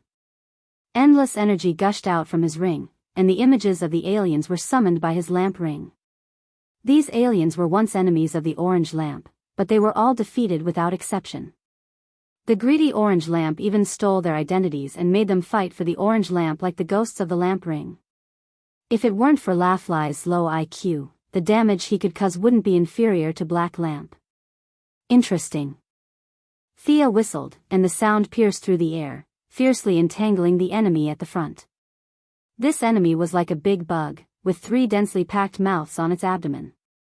The sound turned into a white line that tightened around the big bug, and quickly exerted force on both sides, a perfect strangulation. Go, go. Take my treasures. Laflays, who was at the back, didn't care about this level of consumption at all. His ring seemed to contain infinite energy, and wave after wave of monsters were released. The sky and the earth were completely covered, leaving no gaps. All that could be seen was orange light. Thea couldn't help but be moved. She always knew that the orange lamp was difficult to deal with, but she didn't expect this guy to have the posture of an army by himself. If the energy of an ordinary lamp ring was 100%, and the blue lamp was present, it could exert about 150% of the energy, then the orange lamp ring's upper limit was 100,000%. The orange lamp's greedy nature made it impossible for him to share and make a new ring. All the emotional energy gathered together, and this made Laflays unprecedentedly powerful. One person was an army. Lowly life, it's blasphemy for you to live for one more second. Thea used magic to condense a silver fire scimitar in each of her hands, and threw it at Laflays, who was hiding in the protection of the conjured creatures. The 2 scimitars flashed with a dazzling light, and spun at high speed like 2 lightning bolts. All the conjured creatures along the way were defeated in one hit, and some could resist for a little bit. After killing 11 monsters in a row, the silver fire on the scimitars was exhausted, and they turned into nothingness. Laflays, who was greedy by nature, was shocked. He hurriedly hid behind a monster with a big head whose chin was full of tentacles. You have such great power, but you don't know how to use it. What a shame. This ring should be mine. Damn it, am I affected too? Thea felt that something was wrong halfway through her words. Her realm was right there, and greed had little effect on her. Her mental strength was strong, and she quickly came to her senses. While she was distracted for a moment, Laflays pulled out a bunch of conjured creatures. The Guardians were afraid of his power, and in order to appease him, they gave him the Vega Galaxy, including the main planet, Okero, on the condition that both sides would not invade each other. For a time, many criminals in the universe entered the Vega Galaxy to escape the pursuit of the green lights. They thought that they were safe, but in the end, they even became part of the orange lamp. This monster with a huge head full of tentacles blocked Thea's view like a big tadpole. This was Laflays' biggest trump card. He killed a new god and made the new god into a spirit of the lamp ring for him to use. God knows which universe this guy came from. Thea looked at its characteristics. If she was not wrong, this was the god of hunger. Although it looked terrible, she felt that if Darkseid saw it, he would not let it go. Unfortunately, the source was already exhausted. It was just a shell, but it did not have much of the corresponding power left.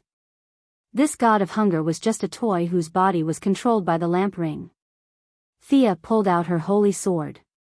She wanted to completely purify these monsters.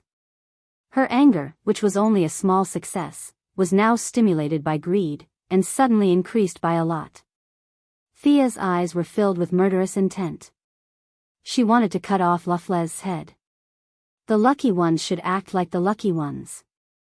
They should be afraid and polite, and not bark at the strong all day long.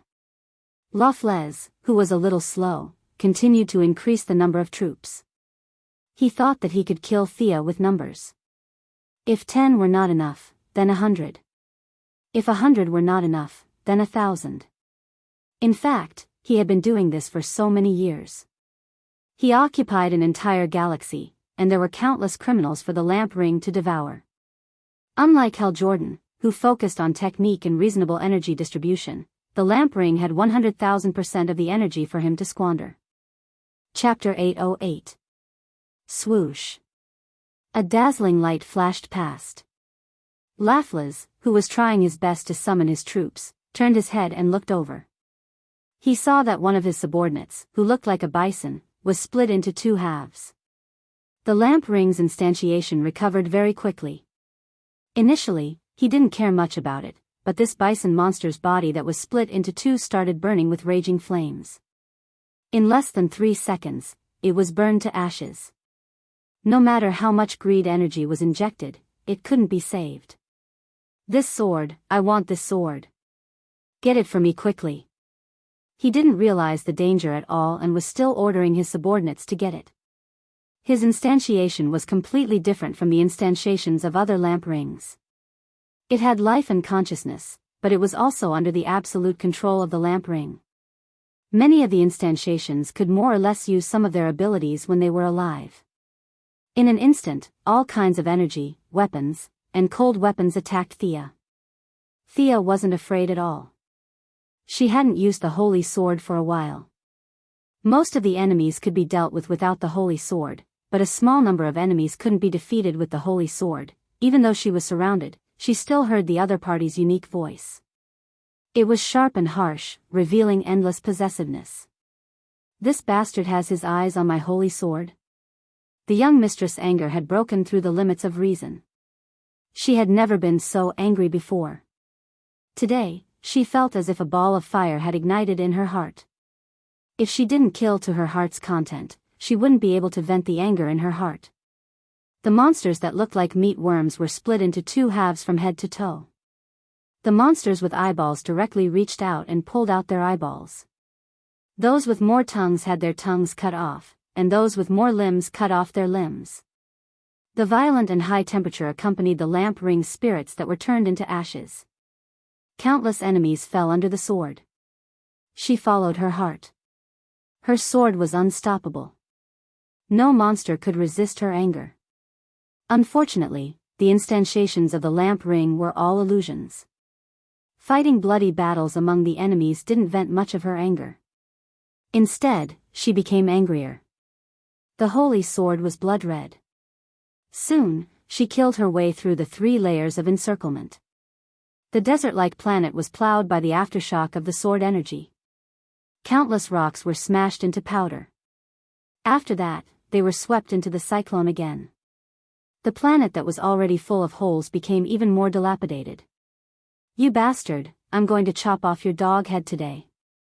At this time, Thea's entire body was filled with killing intent. The number of lantern ring spirits that had died under her sword was at least 800, if not 1,000. With her powerful strength and the irresistible holy sword, there was no enemy that could withstand a single attack from her. She didn't take a detour, and with the holy sword in her hand, she went straight for Laflas.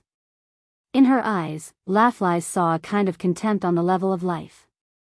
After obtaining the lamp ring, he felt fear for the first time. Had he made a mistake? Should I run away now? However, the spiritual light of Thea's wealth deity position shone like the sun in his spiritual world. It was fine if he didn't see it or didn't know about it, but now that he saw it, he felt that if he let it go, he would have to live in pain and suffering every day in the future. Greed quickly suppressed reason. Laflas gritted his teeth. Let's do it. He commanded a bunch of materializations to protect himself. Then, he sent out his most powerful subordinate, the god of hunger. Where do you think you're going? Thea passed the sword to her left hand, and pointed her right hand in the direction where Laflas was hiding. She mobilized her divine power and used a large-scale soul shock. Invisible and colorless ripples rushed up like a tide. The lantern ring spirits were all controlled by the lantern ring spirits, and were immune to all soul attacks. However, Laflas couldn't. He was still a living individual. Facing a direct soul attack, he, who wasn't a strong man to begin with, was sent flying more than 10 meters. The soul shock made his mind go blank, and he vomited blood in the air. I'll take your head. Thea stepped on the head of a materialized monster and flew up. She wanted to cut off the dog's head to vent her anger. Hiss, a huge suction force slowed her forward momentum instantly.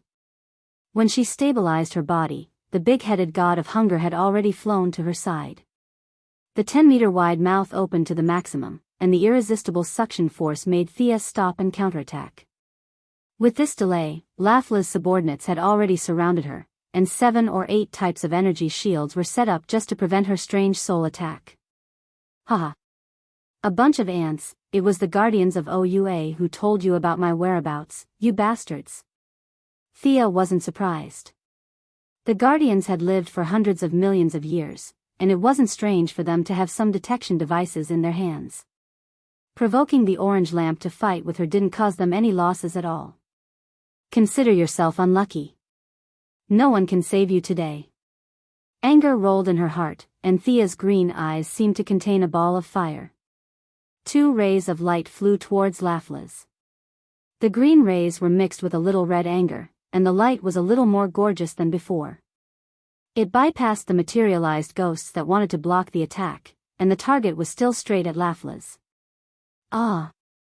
Lafla's was really scared this time. On a planet like Okero, where criminals ran rampant, he grew from a cautious little monster to the present day, and his premonition of danger was very sensitive. He had escaped from death many times by relying on his premonition, and the early warning in his heart saved him countless times in the beginning, but it had never been as dangerous as it was now. He let out an unknown shout, turned around, and ran, but how could it be possible? Being able to run away with extreme speed didn't mean that he could run away too. In less than 2 seconds, the ray had already reached his back. As long as it hit, no one but God could save him. Thea was still very confident about this. Just as Thea was waiting to see the enemy turn into ashes, she saw the god of hunger suddenly charge out diagonally and block the ray. The ray wanted to go around from the side, but the god of hunger opened his mouth that could swallow everything to the maximum. The pair of lifeless eyes seemed to be injected with some kind of vitality, and the enormous suction force even caused the orbit of the planet to deviate. Gravel, soil, bones, and countless other things were sucked in.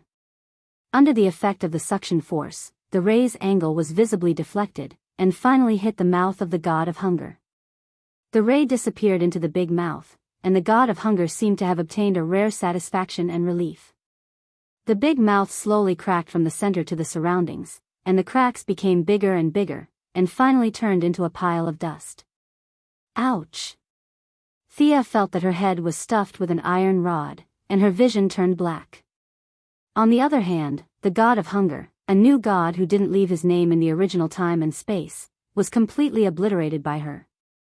Unlike the group of vengeful goddesses under the benevolent grandmother, those were all false gods, existences without origins, and were gods who relied on various means to force themselves to become stronger. The god of hunger was now an empty shell, but he used to be a real new god. Obliterating him was a big burden on Thea. Fortunately, there was a fundamental difference between the two. Thea slowly rubbed her forehead, and her beautiful eyebrows wrinkled into a ball. She forcibly controlled her boiling spiritual power, smoothing it out little by little and suppressing the discomfort. Chapter 809. Accidentally killing the god of hunger gave her a splitting headache and made her grimace in pain. However, after she killed a new god, her understanding of her own rays had improved greatly. Many of the questions she had when she studied the Omega rays had been answered. Another benefit was that she calmed down again. The nameless anger subsided, and her rationality returned to her body. She looked at the galaxy with lingering fear. Death was peaceful, she was right about that. However, the souls of the dead were not peaceful. They were screaming silently. They were unwilling and angry. Thea, who was connected to the spiritual world at all times, was unconsciously affected.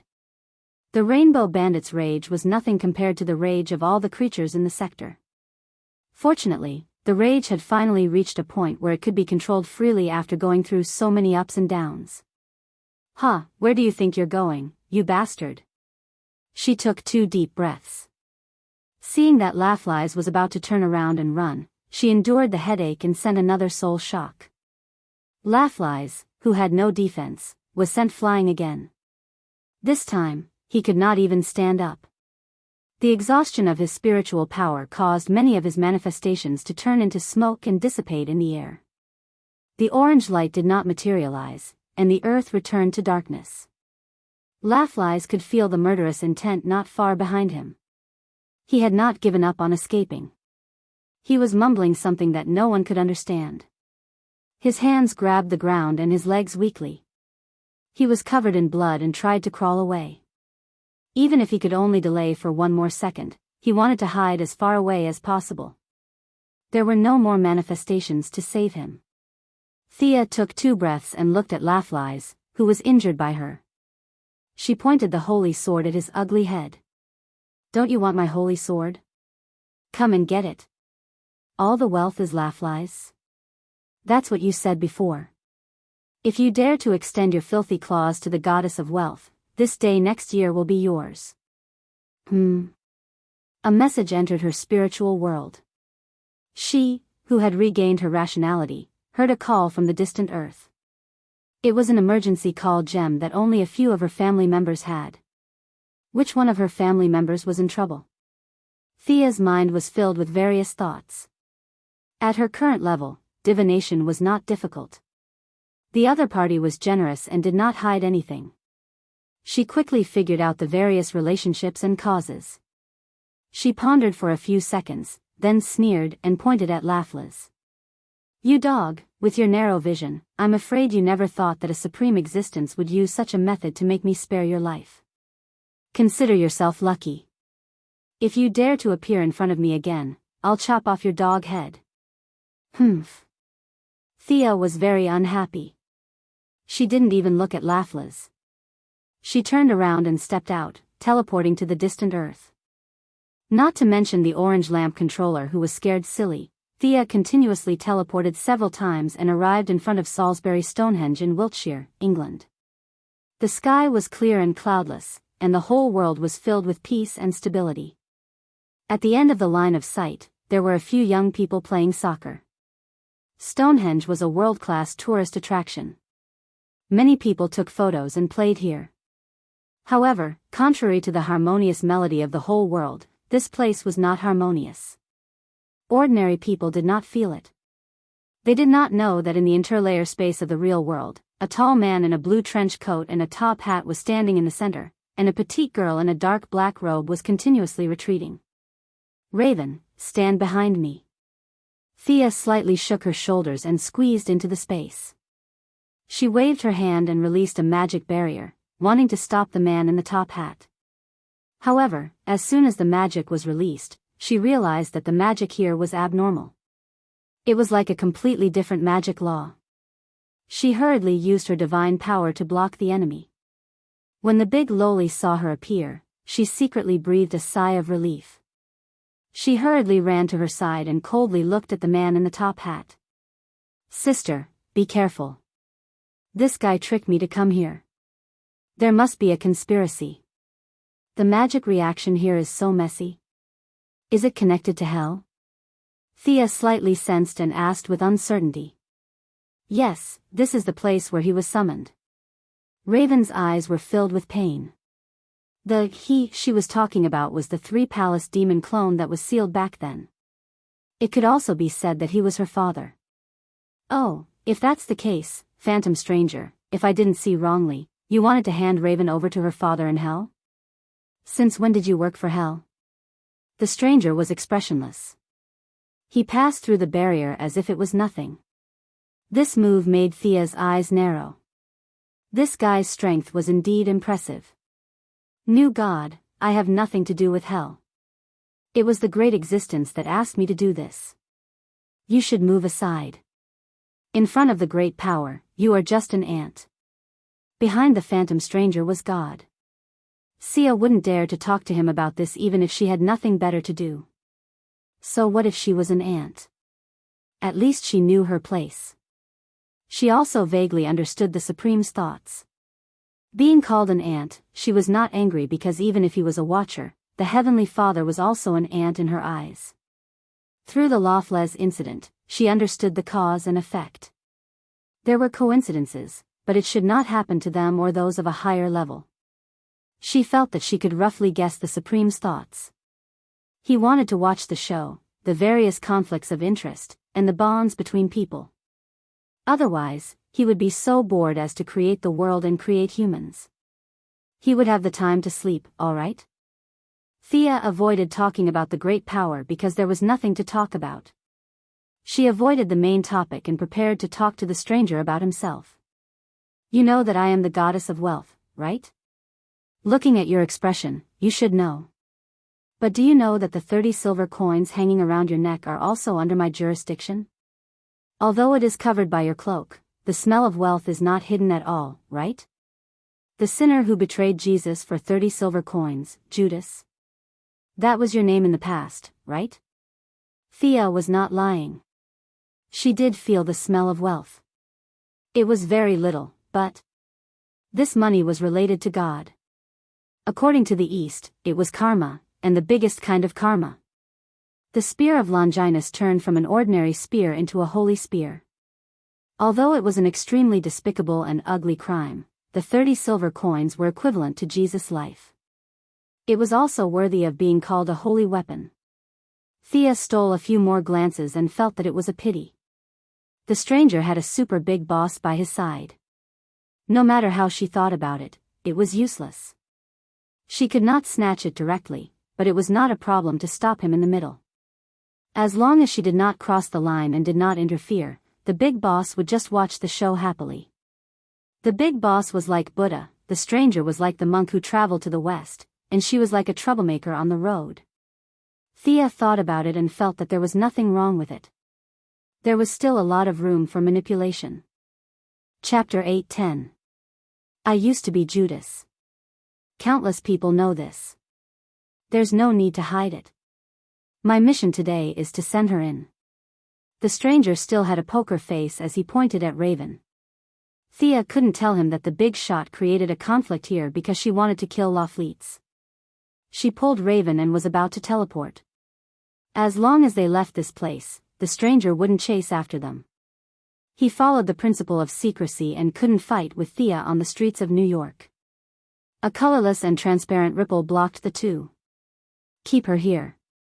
This is the order of the Supreme. Thea directly broke through the obstruction with brute force and took another step forward. It's fate that she stays here. After a short delay, the stranger was already standing in front of them. Raven was furious. She wanted to resist, but the flow of magic here was very strange. She couldn't mobilize her magic power at all. Fate. It's a tragedy that you're still alive. Thea's expression was very serious. She never thought that she could beat the stranger who had God as his backer. Even if he was just a toy of God, she couldn't beat him. But she wasn't powerless. Thea's body surged with several colors. Green, blue, red, yellow, up, down, left, right, front, and back, surrounding the stranger. A sinner who is drowning in pain. How dare you stand in front of me? The feeling of pity was like a sharp awl piercing into the stranger's heart. Was there hope? He hoped that he could atone for his sins. At least, that was what the Supreme said. Was there fear? He was afraid that all this was an illusion of his imagination. Was there anger? He hated himself. He hated this fate. Thea not only mobilized the emotional spectrum to attack him, but also used her wealth to trigger a trace of power in the 30 silver coins. Ah! The stranger's eyes were like a pool of stagnant water. Fear returned to his face. He only felt that his breathing was heavy and his hands and feet were suspended in the air. He grabbed his neck with both hands and realized that the 30 silver coins were like a noose, hanging him firmly on a tree. He was wearing a linen robe and his skin was dark yellow. All kinds of powers had disappeared. He was back to the moment before he was ready to end his life. Hee. His throat was choked by the coin noose, but he couldn't die. He couldn't go up, and he couldn't go down. He could only maintain an awkward look as he hung in the air.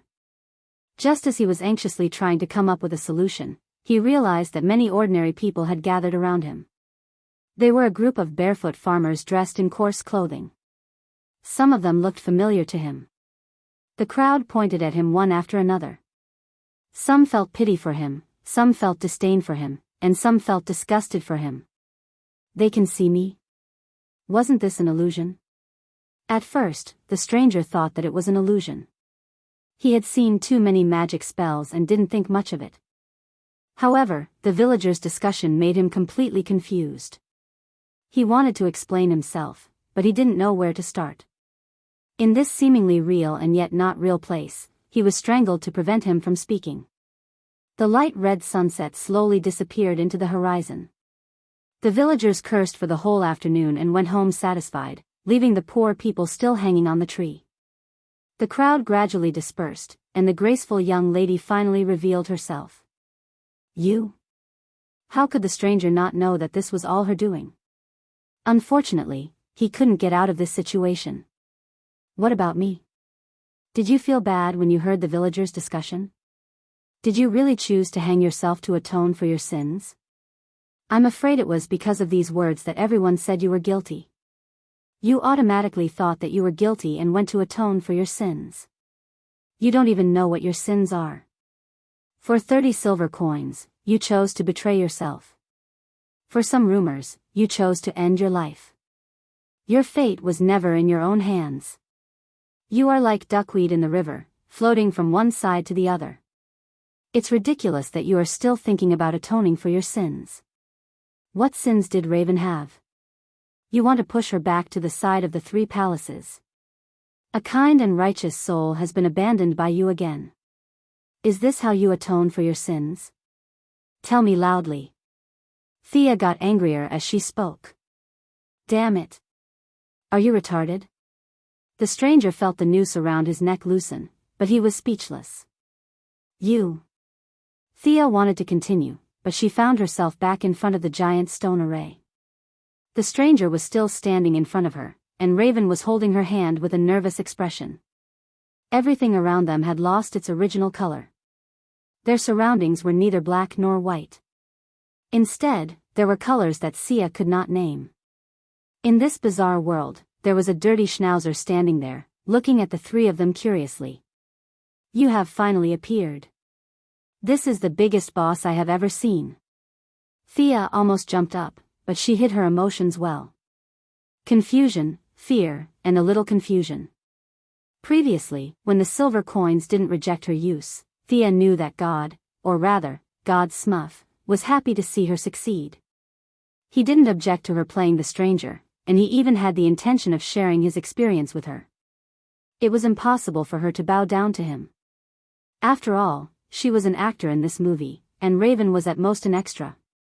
They didn't have the right to talk nonsense with the director. It was better to just watch the show. The young lady chose to observe with some uneasiness. Who is this? Or what? The big lowly Raven was a little confused.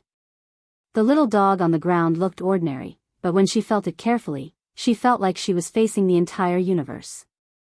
This kind of vast and ethereal feeling was something that even the 3 palaces of demons couldn't compare to.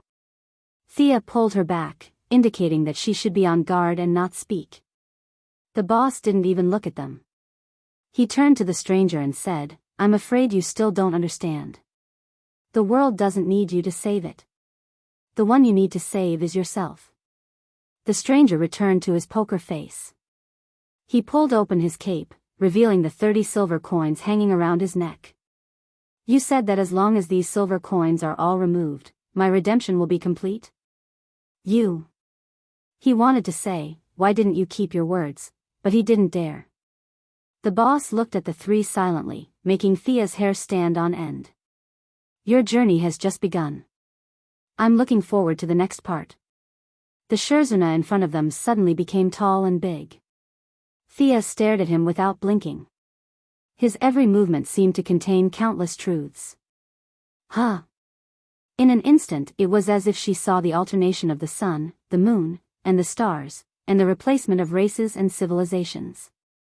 Not knowing how long had passed, Thea suddenly realized that the stranger had turned around and left without a trace.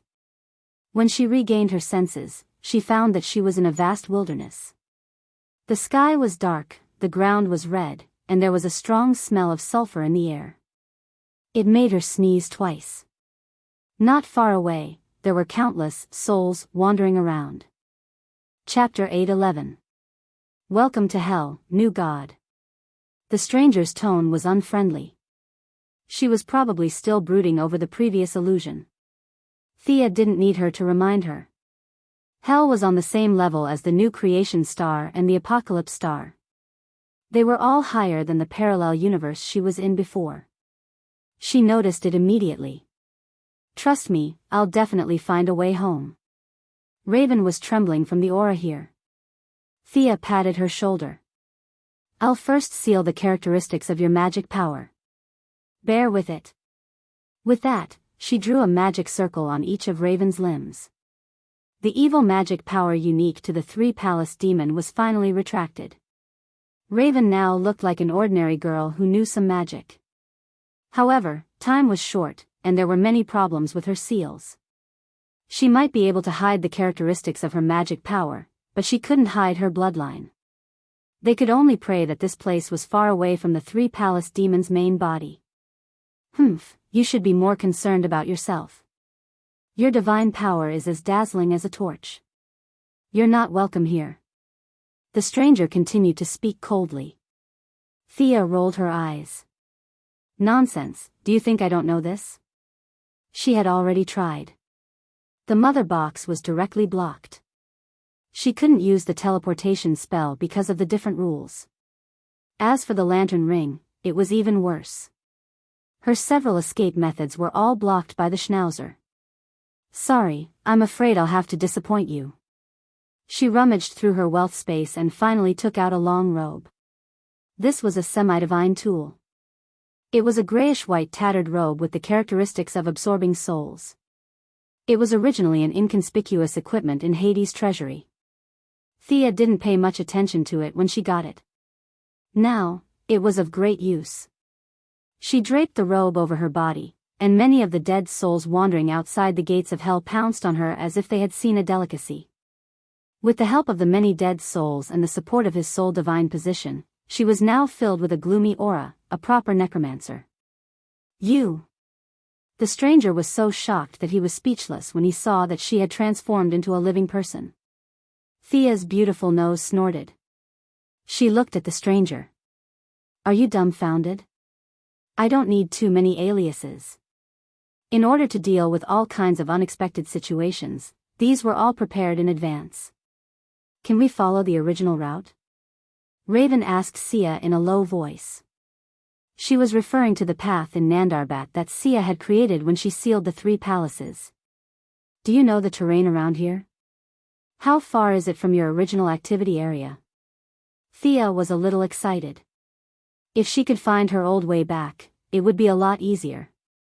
The big loli was a little embarrassed. She looked around for a while and shook her head, indicating that she didn't know where she was. The vastness of hell surpasses your imagination. Just wait for the supreme trial. Believe me, this is the only way out. Mo Ku stood perfectly straight. It could be seen that this was not the first time he had been thrown into an indescribable space. Thea was not going to be polite to him since she was left in this broken place. She pointed at the stranger's nose and said, "Sinner, do you know the biggest difference between you and me? I will fight to the end and not wait for others to help me. Wasn't it just hell? If she was a mortal, she wouldn't have been able to do it." However, with her current strength and various memories, she was confident that she could find a way out by herself. In the ring-shaped god's domain, there were a total of 8 areas. They were Dream World, Heaven, New Creation Star, Heavenly Realm, Nightmare, Hell, Apocalypse Star, and Underworld. Hell had 2 neighbors. One was Apocalypse Star and the other was Nightmare. If she reached Apocalypse Star and Nightmare, it would be very troublesome. However, Hell was different. Thanks to the various ways of humans, all kinds of teleportation formations and one-way teleportation gates were set up in Hell. She only needed to find a nearby demon lord to borrow the way home. After all, the demon lord only sealed her means and couldn't seal the entire Hell. Mo Ku chose to ignore her Chinibu declaration. In his opinion, any struggle was meaningless. He had realized this 2,000 years ago. Thea didn't waste any time and pulled Raven in. The demonic aura here wasn't very strong. At most, it was the periphery of hell. Countless wandering souls had mistakenly entered this place instead of underworld because of their evil deeds in life. The cruel environment made them lose their consciousness and only had their instincts left. They wandered around the wilderness with endless resentment. When the resentment reached a certain level, the wandering souls would be mixed with the special aura of hell and become little demons. They would fight, kill, and devour until they became a big demon. This was an iron law that had been formed for hundreds of millions of years. There were too many big demons in hell. Even Darkseid would have to shrink his head and behave himself here, let alone a small shrimp like her. Unlike Diana, who shone brightly, she had many neutral deity positions and didn't increase her combat strength by much. However, in this environment, she could survive in hell with a little disguise. No one would think that she was a righteous friend if they saw her covered in ghosts, and Zhou Yuhan didn't even dare to approach her. Raven had a residence in hell and didn't need to disguise herself. The two beauties, one big and one small, walked straight ahead. At first, Mo-ku watched with a cold smile. However, after waiting for a long time, he didn't notice anything unusual. He didn't know why God had thrown him here. He thought for a while and hurriedly followed Thea.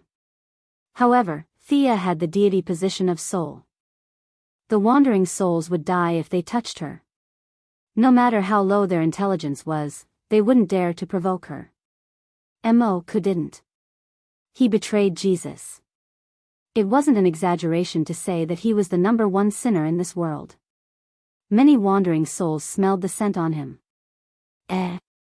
It smelled delicious. Countless wandering souls rushed towards him. Mo-ku wanted to cry but had no tears. He could only put up a defensive barrier and resist. Hey, can you be a little quieter? Are you brainless? Don't you know that you have to keep a low profile? Mo-ku chose to remain silent. He wasn't an idiot. How could he not know how to keep a low profile? He was here to complete God's mission, not to challenge others.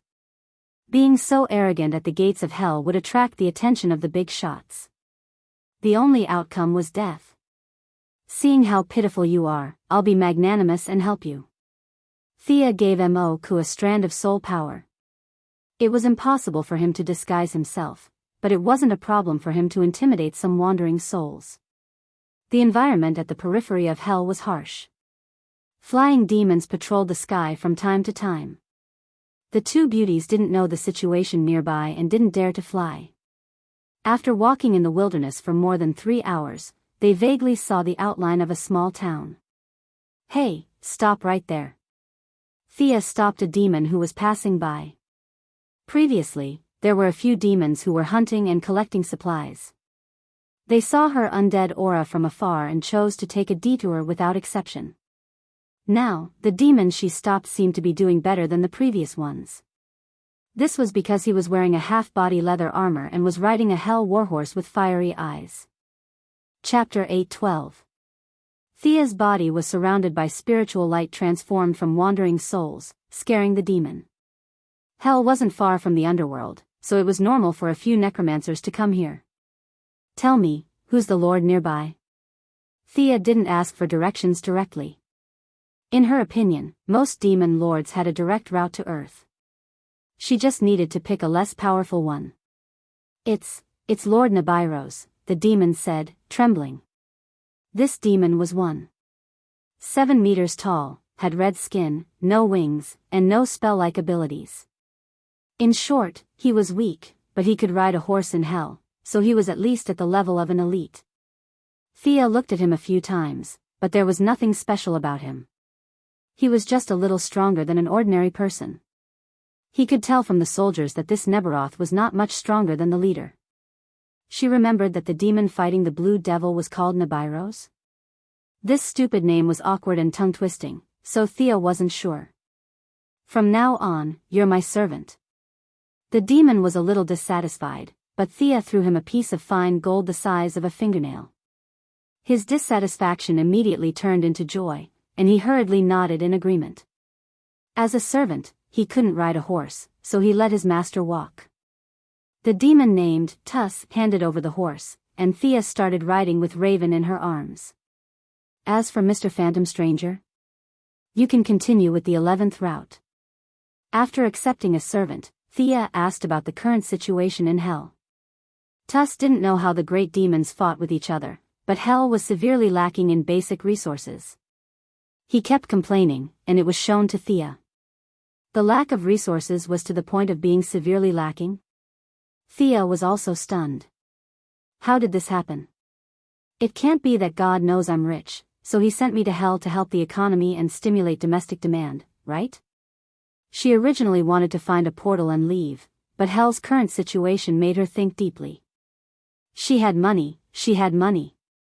This money included all the daily necessities, minerals, weapons, and precious equipment. The Zergs of Kerrigan didn't produce, and they piled the resources of 2 sectors on the main planet. The insectoids only needed to reproduce, and their need for resources was the lowest in the entire universe. All the assets would be shared, and the consumption would be minimal. There would be no such thing as 6% of the population consuming 50% of the resources. After tens of millions of years, they had plundered hundreds of planets, and their accumulation was a terrifying number.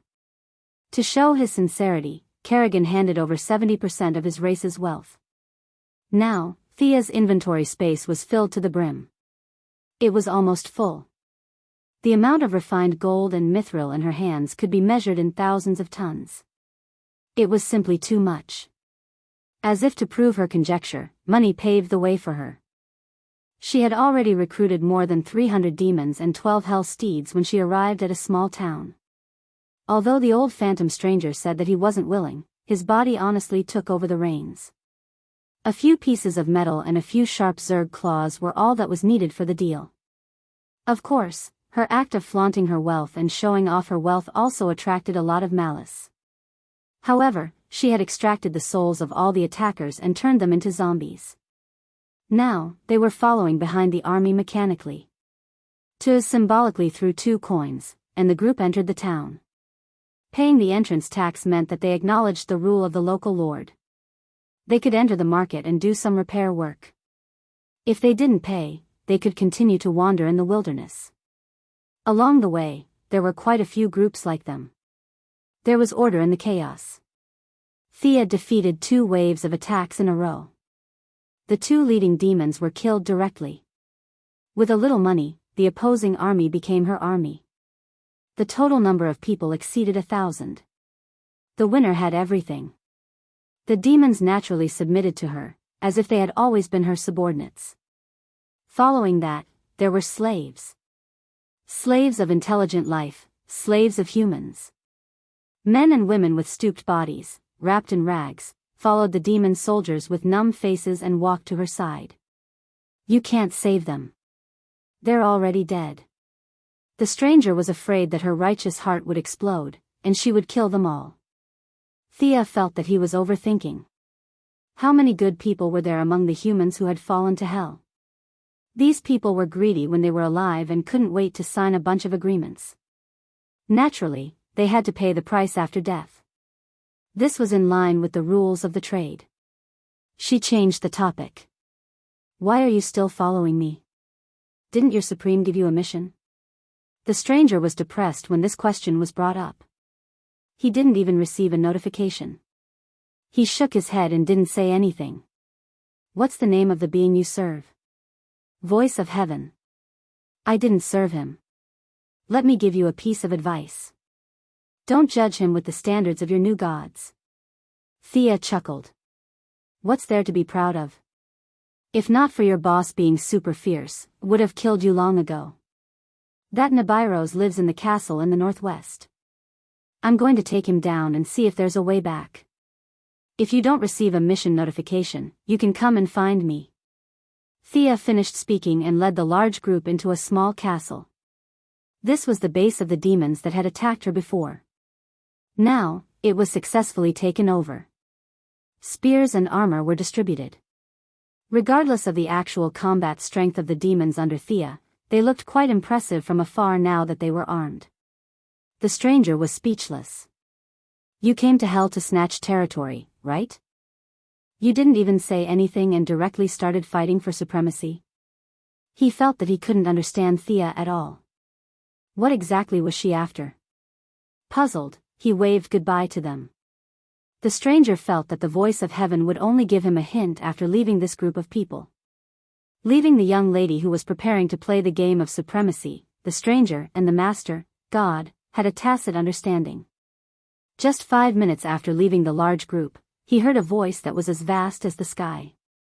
Find yourself and find your family. No.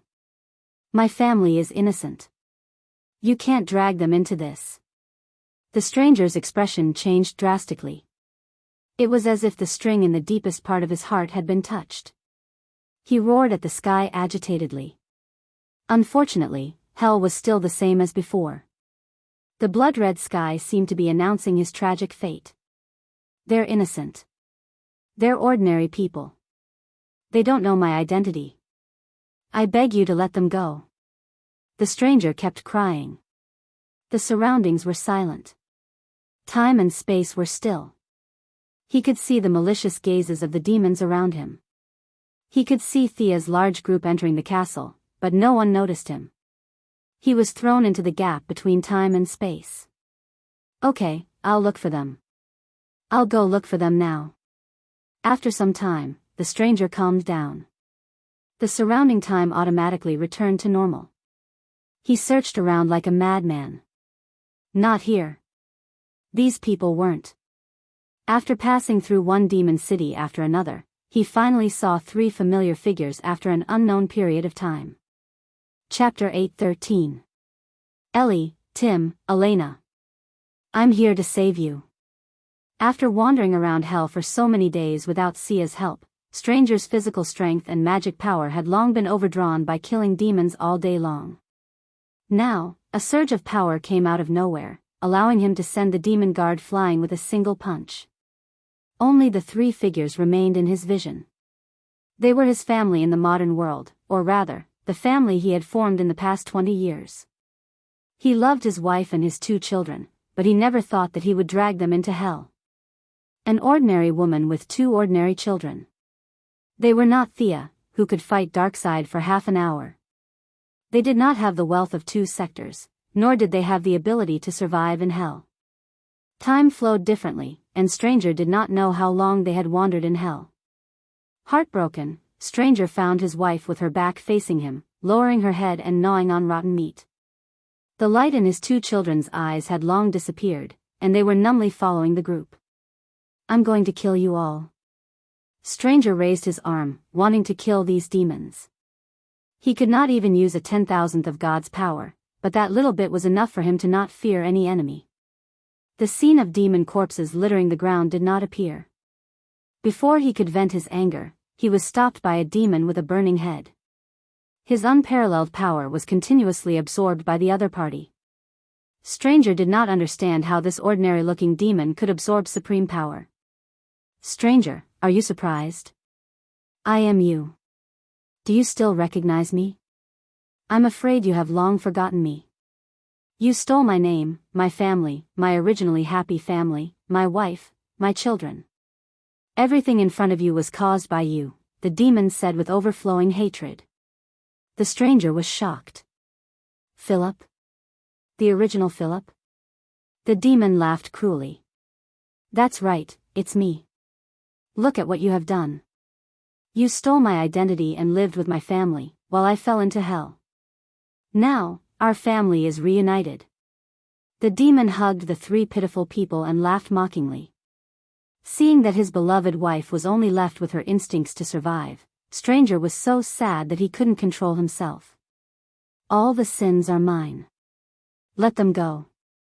The power of God seemed to have disappeared into thin air, and he turned back into the sinner in the blood field. His body was full of pain, and his courage, faith, and self-esteem had left him. He could only kneel on the ground and beg for forgiveness. The evil demon stepped on his head with a playful expression and let out an incomparably carefree laugh. Not enough, far from enough. This can't calm my anger. You know what? Those memories that made it hard for me to breathe, and the pain that drowned everything. I originally had a kind family, I had my own life, but you've ruined everything.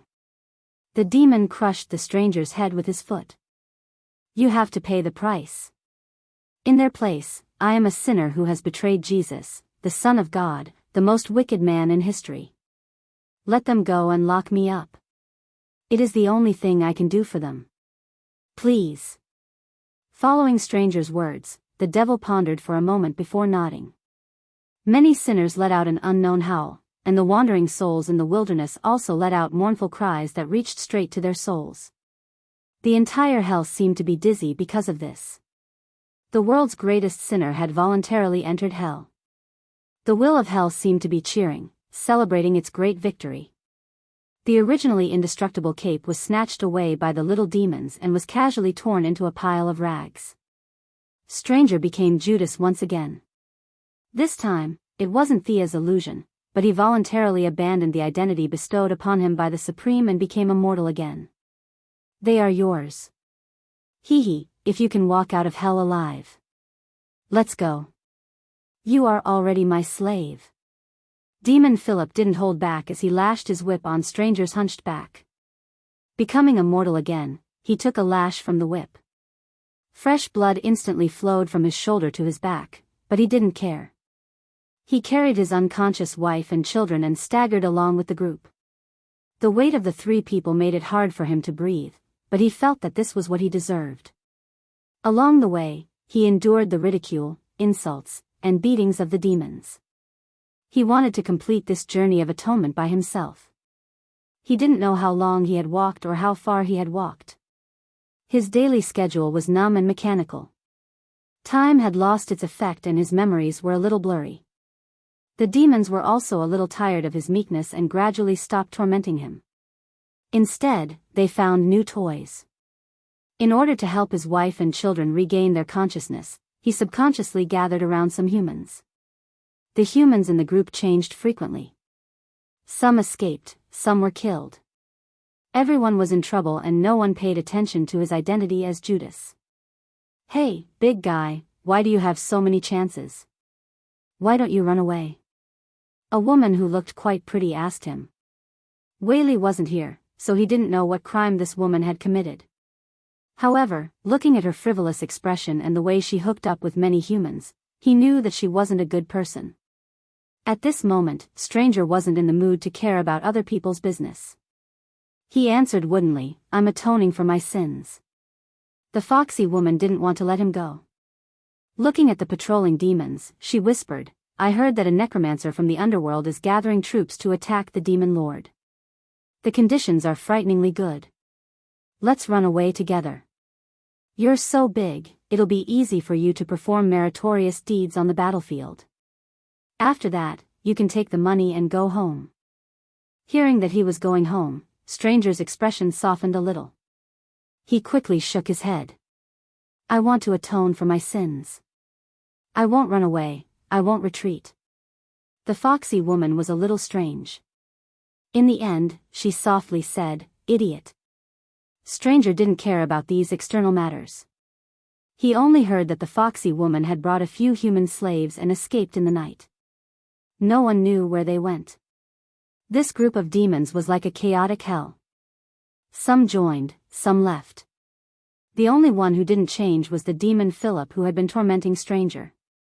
After all the demons lost interest in this number one sinner, only Philip didn't give up. It was ironic. Continue walking. Slaves. Philip was still unscrupulously whipping Stranger. Stranger maintained his old appearance, carrying his wife and children on his back and walking slowly. His shoes were already worn out. Now, he could only walk barefoot on the scorching surface of hell. The small group of demons finally went their separate ways. The scale of the battle in this area escalated. The new necromancer wanted to take over this area and build a city of death. The original demon lord naturally didn't agree. Both sides had been in a tug of war for a long time. Most of the demons, except for Philip, were attracted to the battlefield. No matter how slow Stranger was, he knew that this remote corner of hell was in complete chaos. The originally peaceful life had been replaced by the flash of swords. That guy really knew how to cause trouble. Chapter 8:14. In the dead of the night, Stranger would think of Missy. His memory was already a little faint, as though she was a very distant figure. Her unyielding conviction would sometimes cause him to waver a little. Was his current choice correct? It should be correct. Thinking of the various tortures that Philip had inflicted on him, Stranger strengthened his conviction that all of this was a supreme test. However, this conviction of his was shaken the next day when Philip's throat was pierced by a bone arrow from afar. F***ck. How did this guy die? Stranger was shocked. In his mind, Philip must have been arranged by the Supreme. If he didn't suffer 81 tribulations, Philip would always be by his side tormenting him. Before that bone arrow pierced his throat, Stranger had always thought so. Looking at the demon's body twitching in a pool of blood, he wasn't very sure if this guy was a test given by God. Many skeleton soldiers rushed out from afar. The one leading them was an undead knight. Although it was made from the corpse of a demon, there were also a few demons with crude equipment on the other side. The moment the two sides met, they started fighting in full swing. Seeing that no one was paying attention to him, Stranger was still worried as he touched Philip. This demon that had tortured him for an unknown period of time was bleeding all over the ground. He was already dead. Stranger's heart turned cold. This guy didn't seem to be the target of his atonement. Then why was he tormented for a few months? Where's my cape? Where's my mighty power? How was it possible for him to find back the ability that he had discarded like a pair of worn-out shoes? The scale of the battle wasn't large. Stranger's life experience could be said to be rich. He hid far away from the battlefield. Hey! Give me back my ability. I beg you, I want to send my wife and children back. Stranger shouted towards the sky. Unfortunately, no one cared about him. It was as though he had never existed. If he could find someone to help, at least his wife and children could return to Earth. After eliminating all the demons, there was only one choice. He had to turn back and look for Thea. Regardless of whether it was to restore his wife and children's consciousness or to send them back to Earth, the help of the soul goddess was indispensable. However, to find someone in the vast hell was really difficult. Fortunately, Thea couldn't stay idle. Now that she was attacking the city, it was easy to find her. The stranger's luck was not bad, or perhaps it was better to say that God looked upon him with pleasure, and did not make things difficult for him on this road. Carrying his wife and child on his back, Stranger finally arrived outside Thea's camp. There was an army of nearly 1 million demons stationed here, as well as an equal number of undead. There was a huge bronze city at the end of the line of sight. Countless demons were fighting to the death. Occasionally, high-level demons would join the battlefield to stabilize the battle line and prevent the enemy from climbing the city walls. The city was brightly lit, and there was a huge stone pillar erected in the middle of the city. The light of magic flickered on it, emitting bursts of evil light. The attacking side also lit up the ghost lantern. The pale white light caused the movement of the undead, and the strength of their attacks increased by 10%. The stranger waited bitterly outside the camp for 3 days but still didn't manage to sneak in. Are you really a god under the Heavenly Father? Hiding behind a large rock, the stranger was very gloomy. Thea didn't dare to make a move as she was afraid of exposing her identity. Her strategy was to attack the city regardless of the losses. During the day, her demon army would attack fiercely, and at night, the undead would continue to fight. Day and night. The demons suffered heavy casualties. She wasn't afraid. She could recruit soldiers from further away. She could pull a large number of them with a wave of her hand, and the price she had to pay was almost negligible. There were corpses all over the ground, and with her attainments in magic, she could pull up thousands of undead with a wave of her hand. The morale of the defenders declined quickly. The stranger saw it with his own eyes. Demons who didn't know what loyalty was jumped off the city walls and ran to the attacking side to participate in the siege after receiving the bounty. The demon lord, Nibiros, had personally participated in the battles several times, and only then did he barely manage to repel the enemy. But as the difference in numbers between the enemy and their side increased, Nibiru's went from fighting occasionally to fighting frequently, and even to the point of being a permanent resident. His destruction was only a matter of time. With a loud bang, the huge gate that weighed dozens of tons was broken by the siege chariot. The two broken pieces of the gate seemed to indicate the fall of the city as they fell to the sides. The green-skinned Nibiru was at a loss. He wanted to repel the enemies on the city walls, but he also wanted to block the gate. Unfortunately, there was a limit to what he could do in the face of the flood of enemies. He wasn't strong enough, and his territory was only a remote corner of hell. He didn't attract much attention at all. "I'm going to kill you." The green-skinned demon saw a black-robed figure floating in front of him. His claws were like sharp swords. He wanted to tear the enemy apart. Idiot. The person who came was naturally the young miss.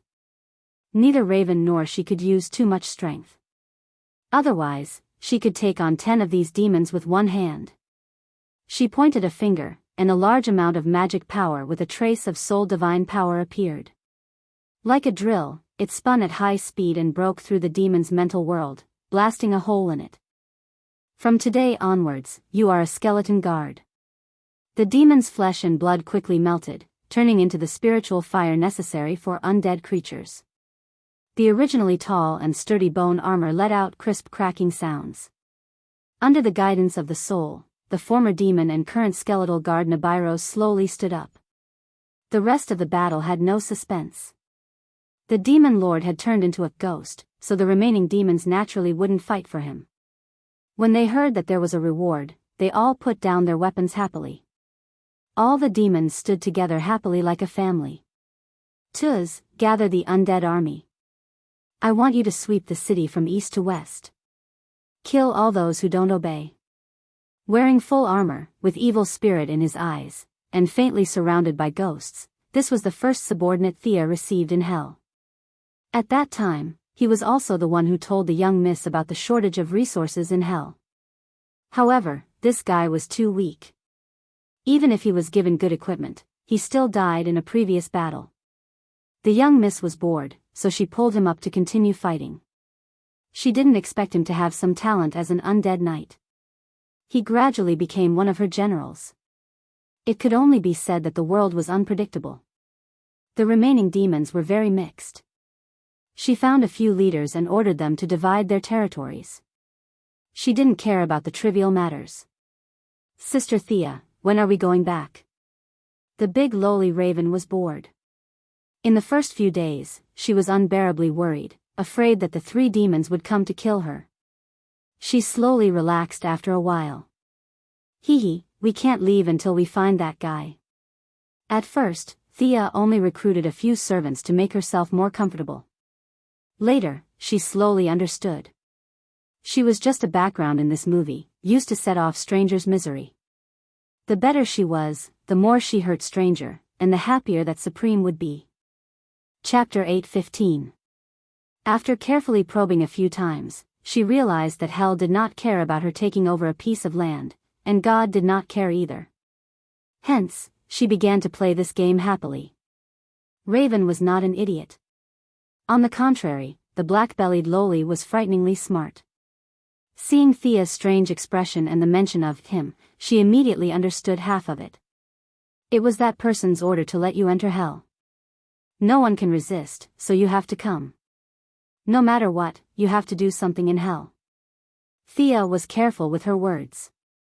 Seeing that the big lowly seemed to understand, she immediately shut up. She could not say too much about this. In short, if the big boss told you to come, you had to come even if you didn't want to. After you come, you can do whatever you want. The big boss is only responsible for building the stage. After that, he will naturally move a stool to watch the show. Act according to his script.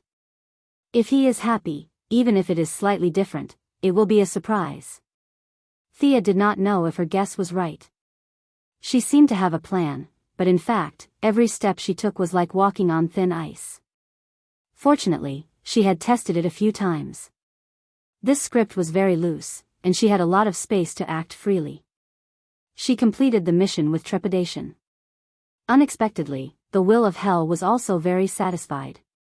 It gave her a feeling of, "You are very good." She did not know whether to laugh or cry. Slowly, the small fights became fierce attacks. Raven's eyes were twinkling. She went to look for Nibiru's collection. She put her right hand behind her head and rested her two long legs on the table. She was thinking about the next step of the plan.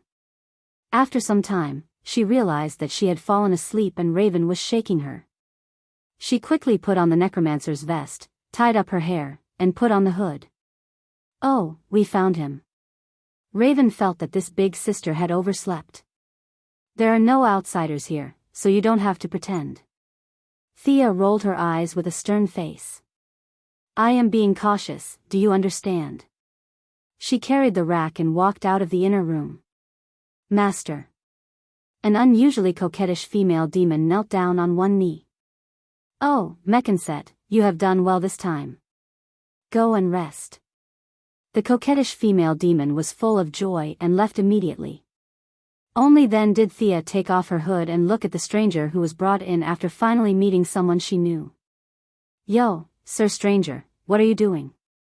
To experience life?" At this moment, the phantom stranger was a perfect example of what it meant to be down and out. He had no shirt, no shoes, and only wore ragged linen pants. His body was covered in whip marks, and his forehead looked like it had been hit by a stick. Blood was still flowing down his face. In order to see Thea, he really spent a lot of effort. It was not until he saw Mekanut, the demonized woman who had persuaded him to escape together, that he finally found the organization. The sadness in his heart was indescribable. He didn't even hear the teasing about experiencing life. Instead, he asked the most important question: "Can you restore my strength?" Thea looked at him in amusement. Ha, ha, ha. You think too highly of me. I can't do it." The eldest miss directly refused. "The power of God? Can I help you recover?" No matter how he thought about it, it was impossible. "Actually, that power has never left you. It is in you." Before she could finish, she was interrupted by the stranger. "Beside me? You said so too. I admit that guy is weird, but you are not qualified. I have seen greater existences. Do you really think you are God? What new God? You are just a bunch of pitiful worms. The difference is too great. You are not qualified to preach to me." The anger that had been suppressed for a long time finally exploded, making the stranger almost crazy. The grief in his heart could no longer be suppressed. He madly grabbed everything, smashed it, and cursed. From God to Thea in front of him, and then to those stingy neighbors when he lived with his wife and children. It was as if the whole world was laughing at him and teasing him. "Come on, what other tricks do you have?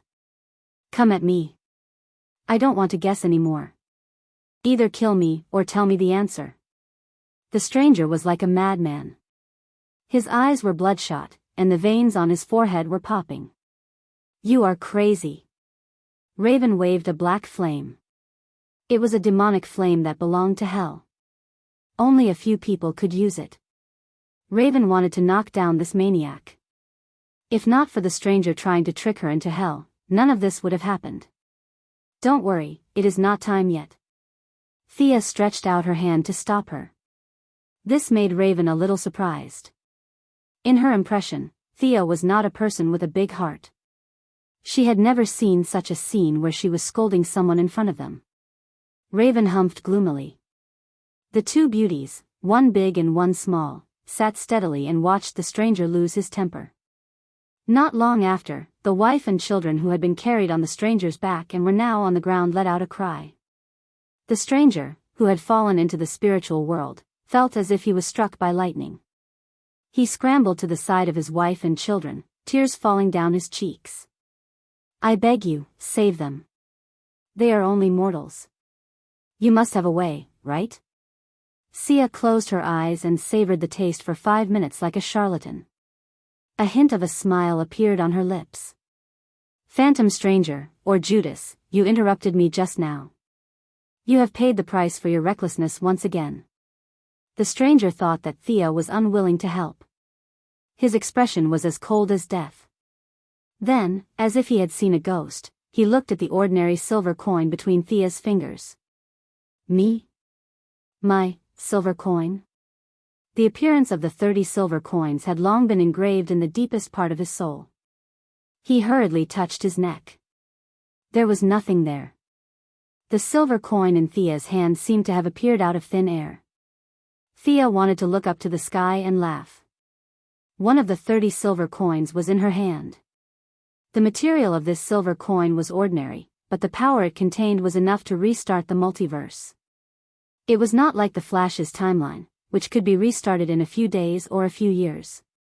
It was to restore the time when the universe was born. Everything had not yet been born and was still waiting for the opportunity to break out. Even if it was not restarted, she could use the power to create her own universe. She did not want to restart it or create a new one. She could still observe it, just like the shadow on Earth too. Just looking at it would benefit her a lot. It could be said that the stranger's trash talk gave Thea an unprecedented opportunity. Therefore, the young mistress was in a particularly good mood. You betrayed Jesus and exchanged his life for silver coins. I wanted to help you, but you misinterpreted my kindness. Those 30 silver coins and the one in my hand are the price. The stranger was speechless. He did not know what to say. Don't think too much. I know the agreement between you and that existence. If he did not agree, this thing would not have been in my hands. Right? You have to do something for me in the future to pay for today's mistake. The stranger was not a fool. From Thea's words, he could tell that his ability could definitely be restored. Otherwise, what would she want him to do? He could not be the gatekeeper of the Quinn group. Chapter 8:16. Seeing the stranger's expression soften, Thea laughed inwardly. This guy was completely fooled by God. You betrayed him, and you still expect him to save you?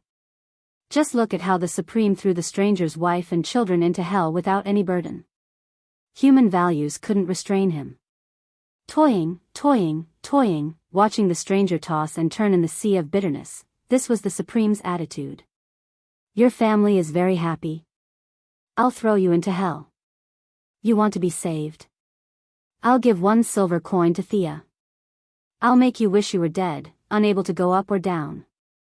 The stranger's situation was exactly the same as when he hanged himself that day, but he didn't realize it at all. The stranger wanted to do something incomparably difficult, to get the silver coin back. Thea could only say that he thought too much. She didn't intend to hand over what she got.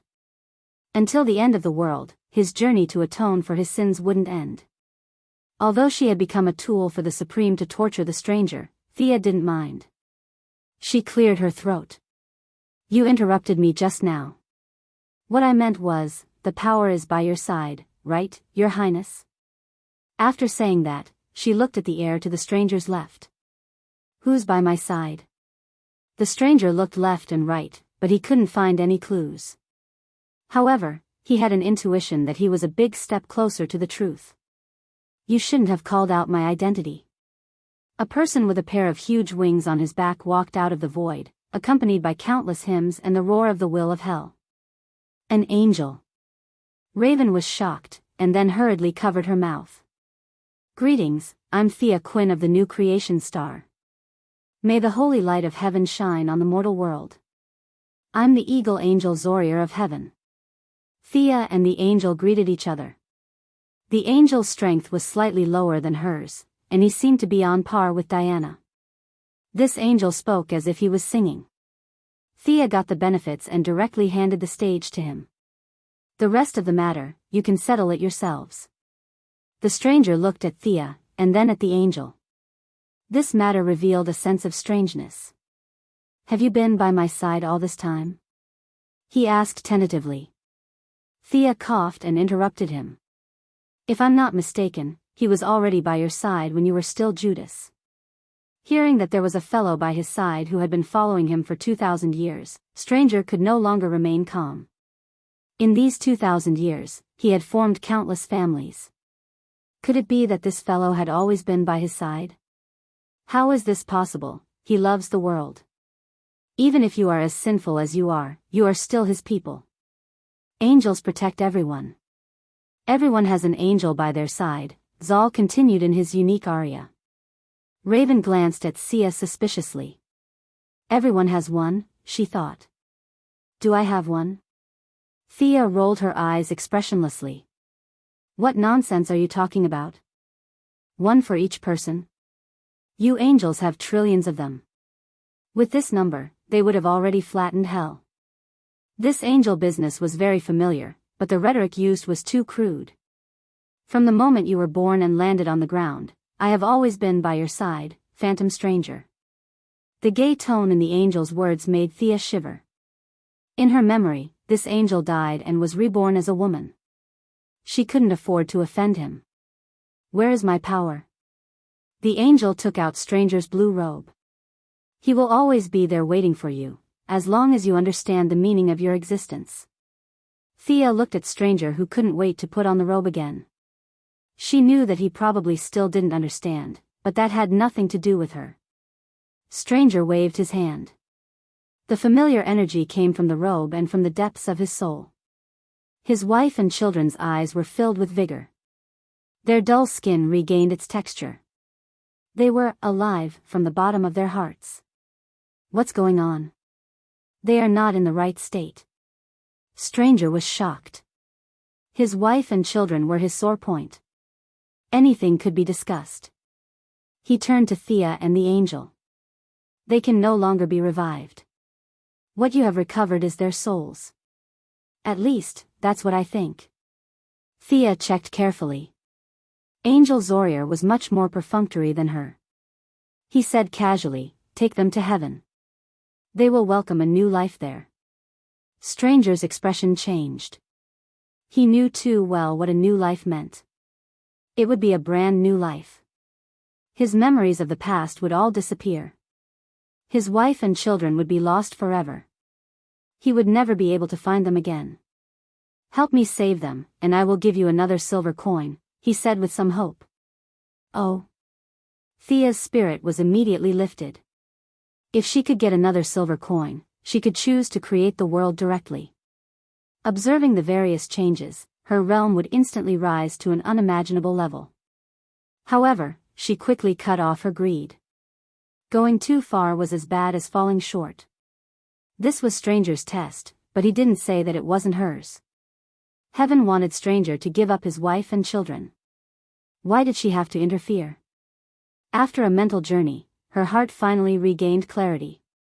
She had already achieved some success in controlling her greedy emotions. Sorry, I can't do it. They don't have much time left in this world. She pretended to check again and told Stranger the bad news.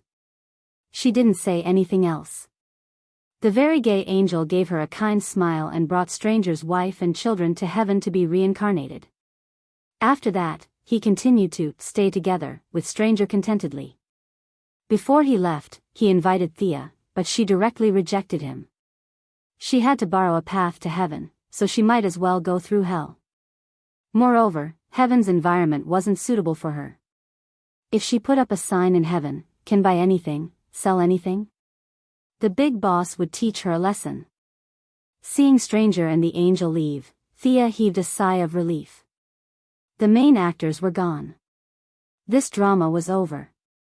She could be more casual and not be so restrained. She searched with Raven and found Nibiru's teleportation circle. No one knew where it led to.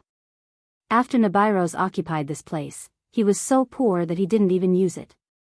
She checked twice and guessed that it was going to Earth. However, she wasn't very sure. It was possible that they were going to an unknown destination. This made Thea more cautious. She had to protect her escape route. If it was Earth, then everything would be fine. If she entered Apocalypse Star and was surrounded by the new gods, she had to make sure that she could retreat. She couldn't lose the territory she conquered. There were many specialties in hell, such as alchemical fire oil that could burn for 3 days continuously, the Earth's core that contained a large amount of heat energy buried deep underground, and the remains of some unknown strong people left here from time to time. Many mages who had nothing better to do came to hell to play and ended up with all kinds of magic books left behind after they died. Moreover, there were countless evil souls here. Thea couldn't figure out how the souls floated from the underworld to hell. Was it because the underworld was cold and hell was warm here? The market here was huge and there were many special products. The things she had to pay were very cheap. The Zergs didn't even need to do anything. Any trash picked up by the Zergs could be sold for a sky-high price here. Seeing that the will of hell didn't want to drive her away, she settled down with a clear conscience. Tuss' undead army could be said to be completely loyal to her, but Mechanut, who had transformed from a human into a succubus, was not so sure. The will of hell was very chaotic. Even if there was a spiritual imprint to control it, it was not certain. The Lord of Hell needed to be a demon. Thea could only support Mechanut as the boss, and then leave Tuss and the former lord, now the skeleton guards, to help. The legitimate demon lord, his powerful subordinates, and the former demon lord formed a balance of power between the three parties. Knowing that Thea and Raven had left, the territory was handed over to her to manage. Mechanut, who was more charming, directly crawled on the ground to show her obedience. Your strength is still a lot worse. She looked at the succubus. She was too weak to control the situation. In the future, this territory would be the window city between hell and the outside world. Mechanut's strength must be stronger. You're lucky. Hell passed a lot of chaotic energy to her. She had no use for it, so she just instilled it into the succubus body.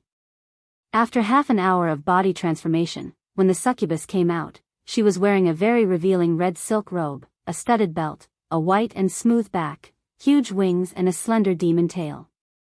At this time, Mechanut had completely become a demon lord. For the loyalty of the demon, she could only be vigilant. Fear penetrated into the deepest part of Mechanut's heart. Her loyalty for 2 or 3 years should be guaranteed. Thea pulled Raven and stepped on the portal under the eyes of her subordinates. When she stepped out and looked up again, she had already arrived in another world. Chapter 8:17. Who are you? Where's Raven? Thea suddenly realized that the big lowly beside her had disappeared and was replaced by a tall and skinny man. He was wearing a brown robe and his eyes were rolled back. He was holding a huge book that was copied together with himself. The tall and skinny man looked at her blankly, as if he had seen through her countless secrets. Who are you? Where's Raven? Thea was really frightened. This guy was neither human nor god. He didn't seem to have any strength, but he also seemed to have endless power. Ghosts were probably inferior to him, not to mention stranger. Other than that Scherzina, this was the fiercest guy she had ever seen. Thea missed the good times on Earth. She was the strongest there. Now that she was in the outer realm, any random cat or dog would be stronger than her. Those days were really boring. That girl has already returned to her original world. I'm here to look for you. The brown-robed man's voice was hoarse, but his tone was very polite. The young mistress' beautiful eyes kept sizing up this strange guy. She had some guesses in her heart.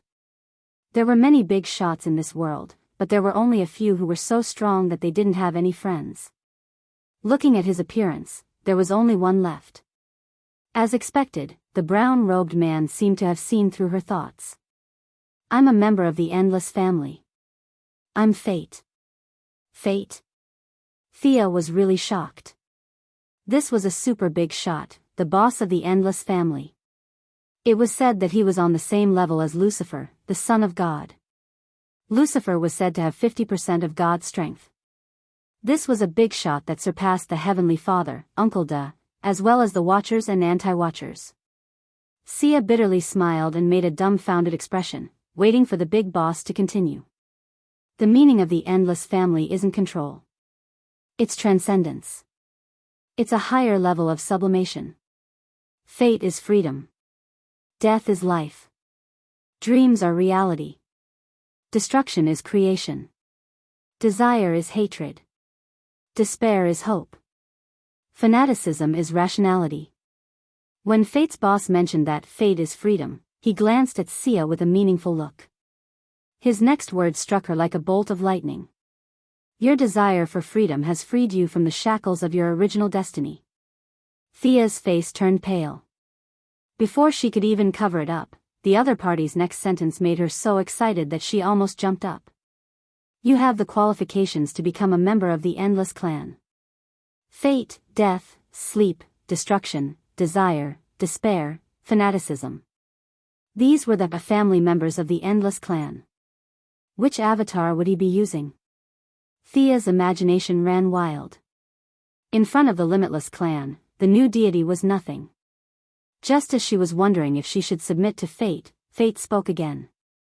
Female who has transcended her own fate, you shall be my sister. Death. Thea waited for 2 seconds. Her bright eyes looked left and right, but she didn't find anything different. Her divine power and magic power were exactly the same as before, unless this death had a power that she didn't know about. What's going on? She was dumbfounded. Was fate playing with her? Or did the higher-ups reject this suggestion? Just as she was at a loss, fate spoke in a tone that seemed to know everything. Not now. Come with me to the starting point of time. That is our home.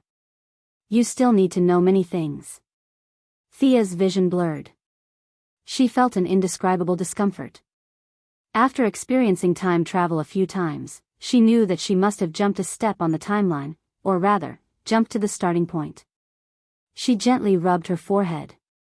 When her vision recovered, she was already in a huge building. It wasn't a traditional square, nor was it a circular building, or any building structure that could be used for human habitation. If she had to describe it forcefully, this place was like an irregular 7-sided building. The building seemed to have a life of its own and could extend itself according to some kind of will. What was displayed in front of her was a hodgepodge. Color lost its meaning here. Thea looked at it for a long time. It seemed like she could decipher any color from the decorations on the walls, but when she looked closely, it wasn't. From her artistic perspective, this building didn't have any sense of beauty. It was even a perfunctory combination of several different styles to form this building. In the middle of this bizarre scene, a long table stood in the middle of her vision. A high chair was at the head of the table, and there were 3 chairs on each side of the long table. There was a picture of an open book in shackles on the back of the high chair. This should be Fate's chair. Thea felt that the first chair on her left had some connection to her, but at most, it wouldn't resist. If she sat down now, what awaited her would definitely not be good. The aura on this chair that symbolized death was extremely mixed, which meant that there were many competitors. Sigh, I was happy for nothing. I knew it wouldn't be that easy. The young miss frowned and pondered. She looked at the other chairs. Some were empty, and some were a mess. This gave her some confidence. Apart from fate, it seemed like the others hadn't returned to their seats. However, the competition for the other 5 chairs added together wasn't as intense as the one on Death's side. This made her heart heavy. Fate has shown that Death must be a female. You're currently the most suitable candidate. I hope that you'll become my little sister. As a candidate, Death's area can be open to you. If you have any questions, you can get answers there. Before you become my little sister, we won't meet again. After Big Brother Fate finished his cool words, he disappeared before her eyes. Thea was alone in the empty room. The surroundings were terrifyingly quiet. She breathed lightly, trying to find something that could be called order in this chaotic situation.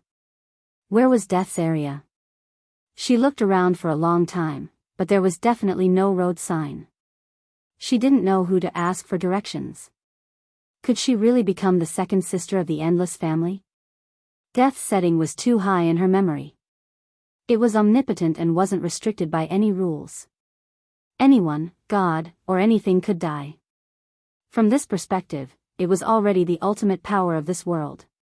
A salted fish like her, who could only shout, liar, when the big shots were fighting, would she really have such an awesome future? She wasn't very confident. Thinking about it wouldn't solve the problem at hand. No matter what, she had to fight for it. There were 7 directions. There was a wide, flat path in the middle. Compared to the other 6, some were empty, while some were just winding paths. This path could even be used as a highway. Thea felt it with her heart. This was fate's path. She had already turned her back on fate for a long time. She would rather choose nothing than walk down her old path. Could it be this way? She chose another pitch-black path. Suddenly, she woke up. This was the place of her dreams, and it wasn't her. She hurriedly looked to the other side. Gray filled the air. Laughter and curses could be heard in the smoke. It was as if countless souls were telling her that this was the place. Chapter 8:18. After confirming her position, Thea no longer hesitated and stepped into the gray fog. The space in front of her changed drastically. The spacious and simple hall immediately turned into a void where she couldn't see the sky or the ground. She was surrounded by gray fog, and her position was a floating piece of gravel in the void. Up, down, left, right, front, back, there were hundreds and thousands of gravel like the one under her feet. The thick fog blocked her vision, but there were countless more where she couldn't see. She looked around and didn't know where to go. This was a path that symbolized death. If she couldn't find the right path, then what awaited her was death. As a new god, she still had this knowledge. Here, it was a competition of understanding of death. The deeper the understanding, the better the path to the end. All roads lead to Rome. It was impossible here. There was only one truth. There was only one path that led to death. Damn it. I'm just a reserve. Do you have to make it so complicated? Thea couldn't help but curse. Fortunately, she didn't stick to good or evil. She changed her avatar to study souls. Her knowledge of death was much higher than that of a new god. Otherwise, wouldn't she have died here? Although the path ahead wasn't clear, she wasn't in a hopeless situation. The stranger coin was still in her hands. She could use the power of the coin to restart everything, but that was just a chance. No matter how she thought about it, it was a loss. Moreover, the whole world had been rebooted. Was her family still there? Was Diana still there? Returning to the beginning of the world, being alone wasn't a happy thing. She looked at the gravel in front of her with melancholy. She had to choose a path that led to her goal. It was simply too difficult. Moreover, judging from her senses, although there were more than 10 gravel around her, there were only 3 or 4 that could really make her stop. The rest were either traps or didn't suit her. She kept looking at the 3 gravel. She was very sure that her path was one of them. However, there were still many choices for her to choose from. This made her very depressed. Could she send a clone to explore the path? Unfortunately, in the face of death, everything was equal. Humans and new gods were the same. She couldn't use many of her techniques, and her physical fitness was only slightly stronger than ordinary people. The consequence of flying in the air was falling into the void. He carefully thought about the description of the Limitless clan in his memories. They transcended the world, and every single one of them had the strength of an overseer or anti-overseer. Big Brother Fate and Second Sister Death were powerful existences that surpassed this level. The end of all things. Thea sat cross-legged, her elbows supporting her head as she pondered. It seemed that she could only use this move. She made up her mind, and a colorless and transparent energy appeared in her hand. This was the prayers in her order scale. Back then, she had relied on it to connect with the vital origin. Now that she had reached a critical juncture, she felt that only the prayers would be able to guide her. He had helped the ordinary people so much, so the ordinary people should help him too. She was absolutely certain of this. Both of them were formed from the faith of the masses. From a certain perspective, the power of will shared some similarities with the Limitless race. Which way should I go? Thea asked in her mind. The transparent energy was quickly consumed and finally pointed to a piece of rock. Haha. Thea wanted to laugh out loud. This piece of rock was one of the 3 pieces that she had been hesitating about. She didn't hesitate any longer. She quickly jumped onto the piece of gravel. Time had lost its meaning here. Thea kept moving forward without stopping. Everything was difficult at the beginning. There were many choices at the beginning, so she had to be careful and cautious. At the same time, she had to conserve the power of will. Who knew how long this path would be? She had to analyze every step she took, and then use the power of will to choose the correct path from the rocks that she had chosen. Although her speed was slow, she still had a 60 to 70% chance of reaching the end. The only thing that troubled her was that the power of will had been used up, and the road ahead was vast. That would be shocking.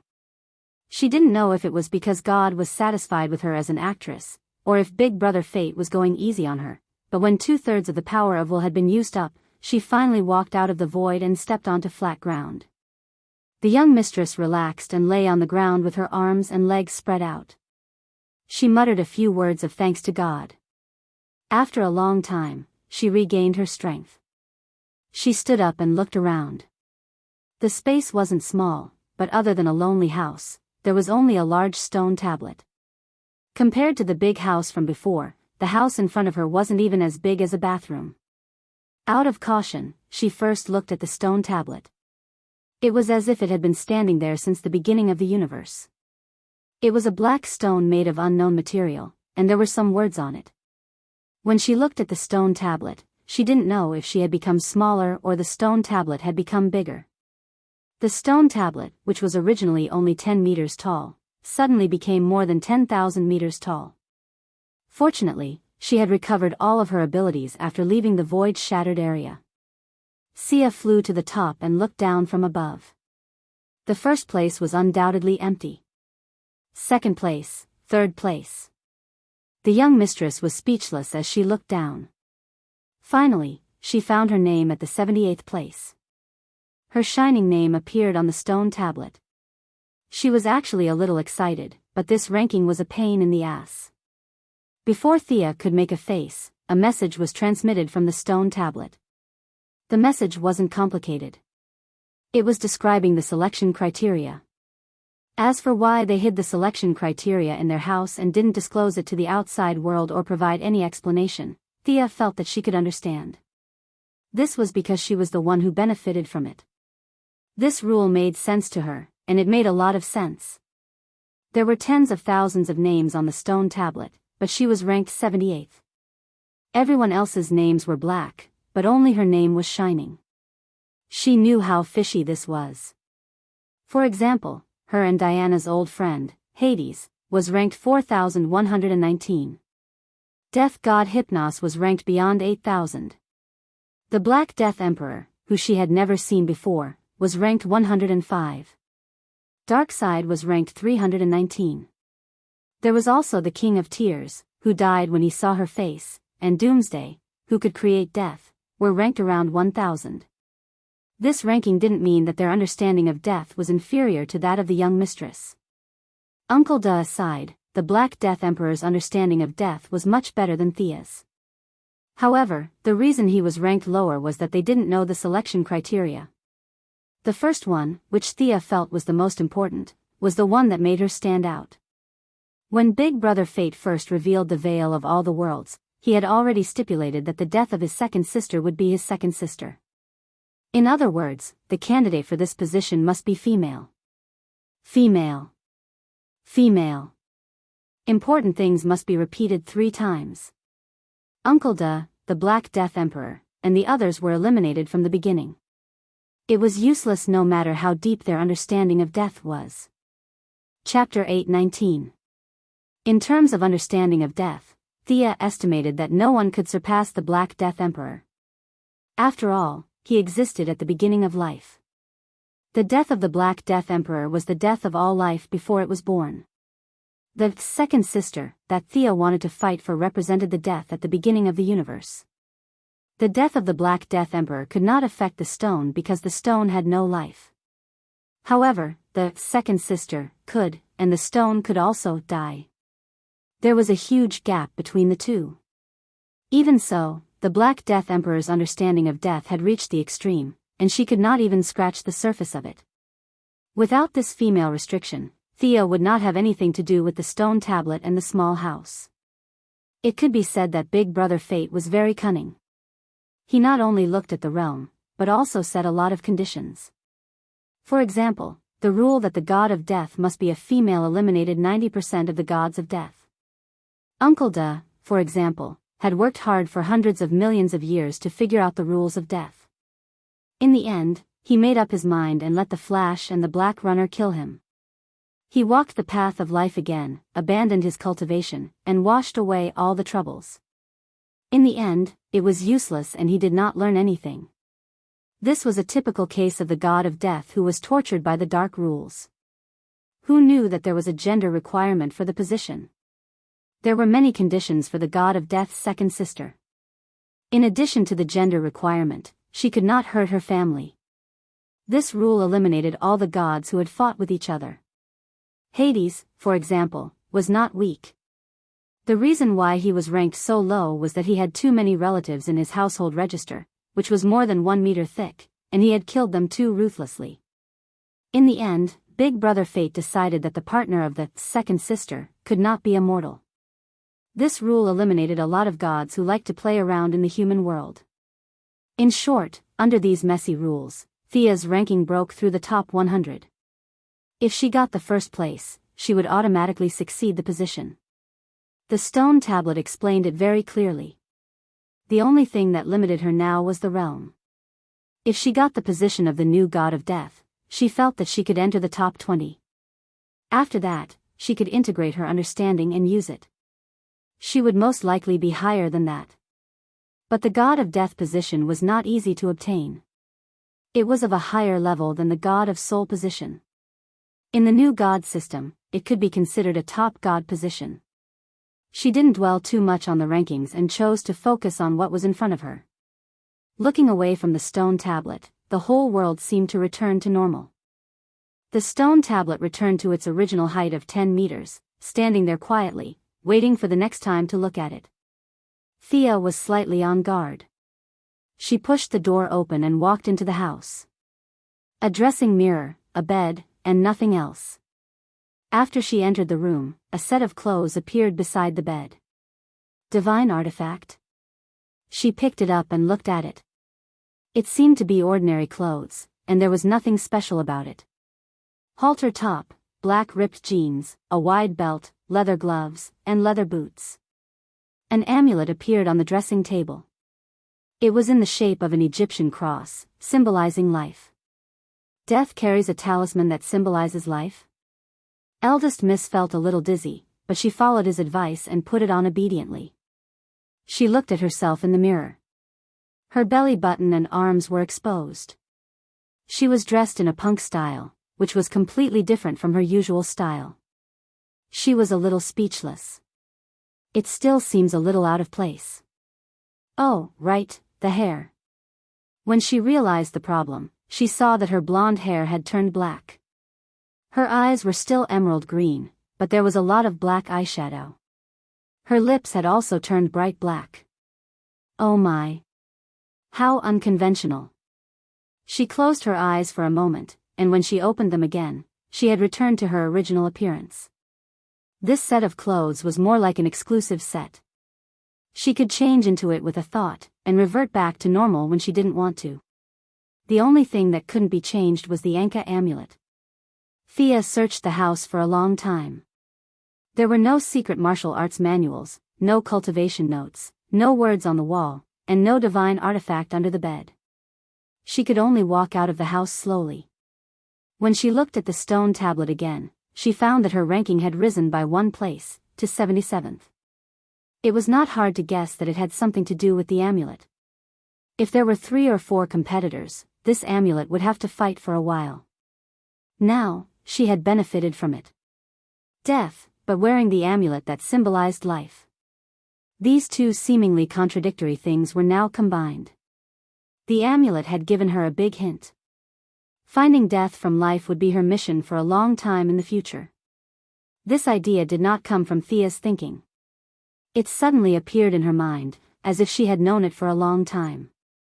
Could it be that the increase in ranking could also lead to the understanding of the realm? Without anyone to guide her, she could only guess blindly. I think I can rise by one place. Thea used up the remaining 1/3 of her willpower. The power of belief burned fiercely. Her ranking barely jumped by one place, to 76th. Following that was another part of the understanding of death. After absorbing the new knowledge, Thea smiled. The willpower was effective. This made things easier. She had a feeling that if she burned like this for another 17 or 18 times, even if she did not look for the source, which represented death, it would come to her. As for whether or not the Black Death Emperor had the source, she did not think so. He did not have a soul. Compared to the growth of a new god, it was a completely different system. She reached out and held Anka's amulet. This amulet allowed her to leave and enter this area at will. This was undoubtedly good news. She did not want to play hopscotch every time she came. At the same time, it allowed her to teleport to areas with death. In other words, as long as someone died in a certain area, she could teleport there. Seeing that she did not miss anything, she left the room that represented death. The 52 parallel worlds were at the center of the world. Outside them were the gods' realm, including Hell, the Apocalypse Star, and the New Creation Star. Outside them were the Watchers and Anti-Watchers, as well as her endless family's base. The rapid passage of time made her realize that she could actually enter the timeline with her main body. The power of Anka's amulet was far beyond her imagination. From the origin of time to her timeline, then from the god's realm to the god's realm, to the parallel worlds, to Earth, the violent fluctuations of teleportation made her dizzy. Are you okay? The big lowly raven was puzzled. She did not know why Anka's expression had suddenly turned so ugly. In her mind, the two of them had just stepped through the teleportation door together a second ago. She did not know that Anka had just completed a series of emotional and wondrous journeys. I'm fine. Let's hurry up and leave. I'm really tired. I need to rest for 2 days. First, it was the sharp insect tribe. Then, it was Orange Lamp, Stranger, Hell, and the Endless Family. She was exhausted. The big lowly maiden, and did not say anything else. The two of them walked out of the teleportation formation. Their luck was good. This was Earth. Looking at the time, it was less than a month since they entered Hell. In reality, they had been slaughtering their way through Hell for at least half a year. This trip was daunting but not dangerous. Raven had avoided the fate of falling into the hands of the Ghost Father, while Thea had obtained great benefits. The two of them bade farewell and went back to rest. After taking a bath, she lay on her big bed. She could finally rest. Although she wanted to rest, she could not help but think about death. Currently, the one who had the most competition for her position was the Black Death Emperor. Her advantage was in objective conditions, while the Black Death Emperor's advantage was his high realm. Realms were things that accumulated over time. Thea was not confident that she could surpass the Black Death Emperor in a short period of time. Chapter 820. It was hard to say what would restrict Black Death Emperor. For example, the gay angel Zoriel, who was always by Stranger's side, turned into a woman when he was resurrected. Thea, who was lying on the bed, was worried. What if Black Death Emperor changed his personality and turned into a woman? What would she do? At that time, death would be in his bag. Black Death Emperor must die. Although she couldn't kill him, she could beat him into an idiot. It was difficult to keep everything pure, but it was easy to blaspheme. Adding some green of all things or red of all things into his pure body, and then finding a corner to seal him with 100 layers of seals was the idea that the young miss came up with. Raising the banner of justice and gathering the power of the entire universe to help her eliminate potential competitors, this was a business worth doing. Moreover, Anka's amulet hinted that she could see death from life, so the study of life equation was indispensable. In short, Black Death Emperor must be eliminated. After staying at home for 3 days, Milady finally recovered from her fatigue. She started to patrol around. First, she took a stroll around Star City's novice village. Damien Dark, who would appear in the original timeline, was captured by her to plant corn. The criminals in Star City were no longer a threat. This was also the reason why Tommy and Laurel ran to Gotham when Barbara summoned them. There were too many people and too little food, so they could only go out and hunt. Shadow, who was 7 months pregnant, moved to the new continent to prepare to give birth to the next generation of the Quinn family. Red Arrow Roy Harper, like many young heroes, chose to travel in order to find his own path.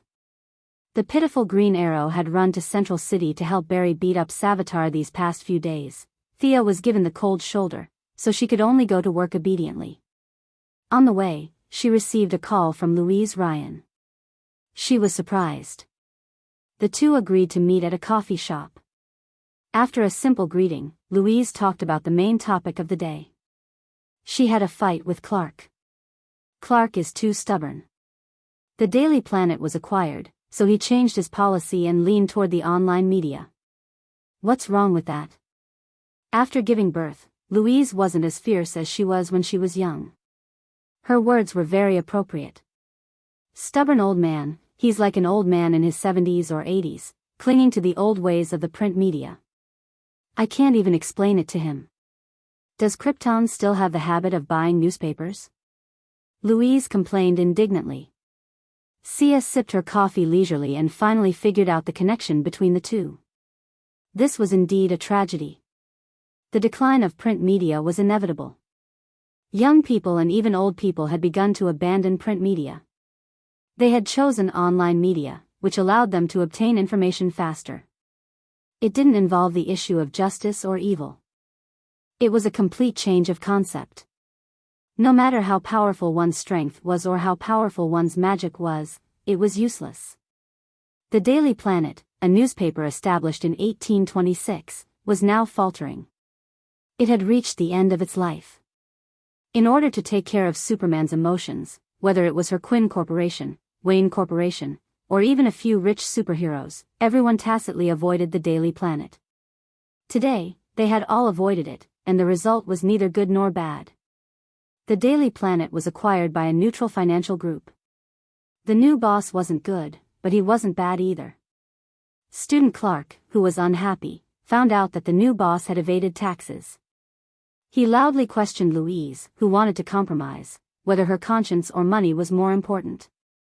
Thea was also speechless. There was almost no one who didn't evade taxes these days. From her Quinn, to Wayne, to the Palmer Corporation, all of them had this habit. It could be said that the new boss of the Daily Planet was just very unlucky to have run into Brother Superman's gun. She didn't know what the new boss was thinking. He got rid of the old editor-in-chief, Perry, and chose Louise as the new editor-in-chief. This escalated the already tense family atmosphere. Clark felt that his wife didn't support him and instead chose to side with the enemy. For the first time, he slammed the table at Louise. Louise was now the producer of the new corporation's evening news department and the executive vice president of the new media. This was a much higher level than her previous position as a reporter. What do you think I should do? This isn't my compromise, it's the progress of society. Louise poured out her grievances. Thea was speechless. What could she say? It wouldn't be good to say too much. It would seem that she and Superman were very close, and it would seem insincere if she said too much. She chose to swirl her coffee spoon and listen to the story slowly. This is what I think. I should have more in common with Clark. Maybe this will make things more harmonious, Louise said carefully. It could be seen that she had thought about it for a long time. She wasn't just complaining, but putting it into action. She was trying to prove that she valued her relationship and insisted on the truth. She didn't want to break up their relationship because of her principles, so she could only find common ground from another perspective. Thea felt that Louise was becoming more and more intelligent. She was much better than when she went to question Zod. You want to join the Alliance? No, I want to learn the Kryptonian language and customs. It would be best if I have the ability to fight alongside Clark, Louise said earnestly. Thea looked at her. She could buy anything and sell anything. She definitely couldn't use it on her. After all, she was a friend. She couldn't trick her. To package a normal person to the level of Superman was an epic mission. However, it wasn't difficult for those who didn't know how to do it. Thea still had some confidence. Louise looked like a weakling, but she had the potential to become a strong person. The Super Queen of Earth 3 corresponded to Wonder Woman, and her counterpart was Louise. However, the fate of this world made her ordinary, and she became Superman's accessory. She led Louise to her lab and created a high-tech bracelet in front of her. It's purely technological equipment. It's similar to the smart bracelets you use at home. It can provide you with all kinds of knowledge when you're asleep. Thea pressed a button as she spoke, and a screen popped up. You can download any information you need. I've saved the Kryptonian language in customs and all the martial arts on Earth. Learning this won't take up too much of your brain power. Conservatively speaking, you can finish it in 30 days. As for how well you can use it, that's up to you. Decent martial arts and armor. You have the combat ability to be a first-rate heroine. That's great. Thank you, Thea. Louise hugged her happily and went home to do her research. Thea wanted to leave immediately, but she accidentally saw Superman looking at her from afar. Well, it was far enough. Dude was sitting on the moon. It didn't seem appropriate to pretend not to see him and just walk away. Thea could only fly up. Chapter 8:21. Superman was a little dispirited today. He didn't shave his beard, and he didn't wear a blue shirt or a red cape, which was rare. Instead, he wore a shirt and jeans, sitting alone in the crater. It was obvious that the couple's quarrel had affected him more than Louise. My father sent me to Earth, and it took me 30 years to find my own principles. I used Clark to report the truth, and Superman to bring hope and encouragement to mankind. I don't know if it's my fault or the world's fault. He obviously heard their previous conversation and wanted to continue the topic. Thea didn't understand why the couple liked to talk to her. There was no elegant environment like a coffee shop, so she could only take out a wine barrel. It was very rough, a specialty of hell. It was ironic. The wine was unusually light and had a long aftertaste. Drinking it could clear one's mind and quicken one's thinking. It was very popular with the demons in hell who were dizzy from the impact of chaos. It was a rare wine. Thea handed Superman a glass. Ignoring the moon's gravity, the two of them drank one glass each. Good wine. Clark didn't know that this was a specialty of hell. He thought it was a new product from Quinn Group and kept cheering. Superman complained as he drank the wine. His wife didn't understand the change in the work environment and the fickleness of his colleagues. Shouldn't journalists report the truth? Louise said that she wants to give ordinary people the reports they want to see. God, she actually said something like that. Is the truth more important or the demand more important? You and Diana are gods walking on Earth. Can you tell me the answer?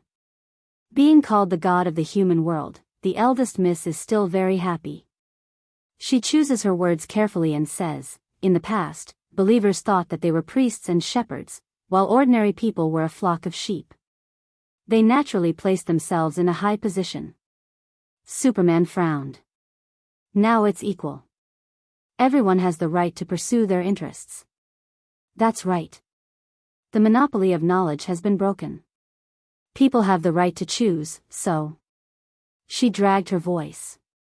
Why do you stubbornly think that people need your reports? Superman was a little confused. Are the facts not important anymore? Thea finally had a new understanding of her stubbornness. Let's talk about the priests later. There are bad people among them. But there are also some good people who are devout and virtuous, right? Superman nodded. He had read a lot of human works. Many scientists were part-time priests. It could be said that they had contributed to the development of mankind. The ancient priests grasped knowledge and understood the world. They did not tell the world the truth directly but guided it bit by bit. Today's superheroes were doing similar things to them. Could you tell ordinary people about Darkseid's brutality? Can you tell me how harsh the environment of the human universe is? The information won't be disclosed. Will you disclose the technology in the Fortress of Solitude? Would Batman reveal all the secrets he had? None of us will, but as long as we maintain a righteous heart and selectively tell the people the truth, this is the safest way. Superman felt that Thea's words were a little twisted, but he didn't know how to refute them. Actually, by the way, I think the problem between you two isn't whether the news is true or not. It's that you don't talk much and have too few common topics. Thea had long seen through it. Whether the news was true or not, it was all nonsense. The key was that there was a problem with the absolutely righteous foundation of their relationship. When Louise, who was obsessed with death, met Superman, who was incomparably delusional, it was like a golden wind and morning dew meeting. The two of them were extremely in love. It must have felt good to have sex while shouting that justice would prevail. It must have been a great feeling. Now that she was a mother, Louise was a lot more realistic, but Superman was still the same. This caused a rift between the two of them. The wiser Louise wanted to fully enter her husband's world. She worked hard to learn all kinds of combat skills because she saw this. Clark, I don't know what Joel said to you, but it's not right for you to divide yourself into two roles. Your so-called ordinary life is going to and from work day after day. Ordinary people don't live like that. You don't have any entertainment. Look at Kara, she's very happy now. Superman was dizzy. He followed her instructions and looked in Kara's direction with his supervision. He saw Kara and Nathaniel carrying all kinds of bags. Her face was a little ugly, and her tongue was almost sticking out. Lena was walking through countless shops in high spirits. She talked to Kara from time to time and asked for her opinion. Kara, who was exhausted from shopping, could only nod and shake her head to express her opinion. Lena didn't care. She dragged the dispirited Kara into another shop like she was dragging a dead dog. Superman looked at Thea with a strange expression. Is this what you mean by happiness? Why do I feel like my little cousin is about to faint? Thea also covered her face. They usually had a lot of fun. What a coincidence today. But she was very thick-skinned. She nodded. Yes, living a normal life like an ordinary person and enjoying life. That's happiness. If you want to give people hope, then you have to be full of hope yourself. You have to experience all kinds of beauty in life and believe that everything will be fine. That's the problem. Superman was a little enlightened. Everything will be fine. That's a good saying. Thea narrowed her eyes. Next time I introduce you to the saint, you'll have a lot in common. She couldn't solve practical problems with words. She gave Superman a bracelet. The red sun radiation inside could suppress Superman's various abilities. He could eat, sleep, go shopping, and accompany his wife like an ordinary person. Before she left, she gave Superman a bunch of books on household, food, and shopping. She also suggested that he change his hairstyle to add a little freshness. Superman's super-thinking ability was not a bluff. He finished reading a thick clothing guide and a whole year's worth of fashion magazines in less than 3 seconds. Thea asked a few questions casually, and Superman answered them fluently. Okay, with this professional knowledge, I'll be a good advisor when I go shopping with my wife in the future. Thea collected a lot of books on clothing, home decorations, lawn maintenance, and food. Superman flipped through them as if he had found a treasure. He flew back home happily. Is this the knowledge of a house husband? The young lady was speechless. Although the method was a little unorthodox, it solved Superman's family crisis. This was a great thing. Back on Earth, she went to several places. The world was peaceful. Finally, she went to the vanishing point. Chapter 822. At the end of time, at the vanishing point. You still haven't found Bruce? Golden Vanguard shook his head. He was maliciously teleported before, and his trajectory deviated from Omega's setting. It's more difficult to find him now. Thea didn't have a good solution either.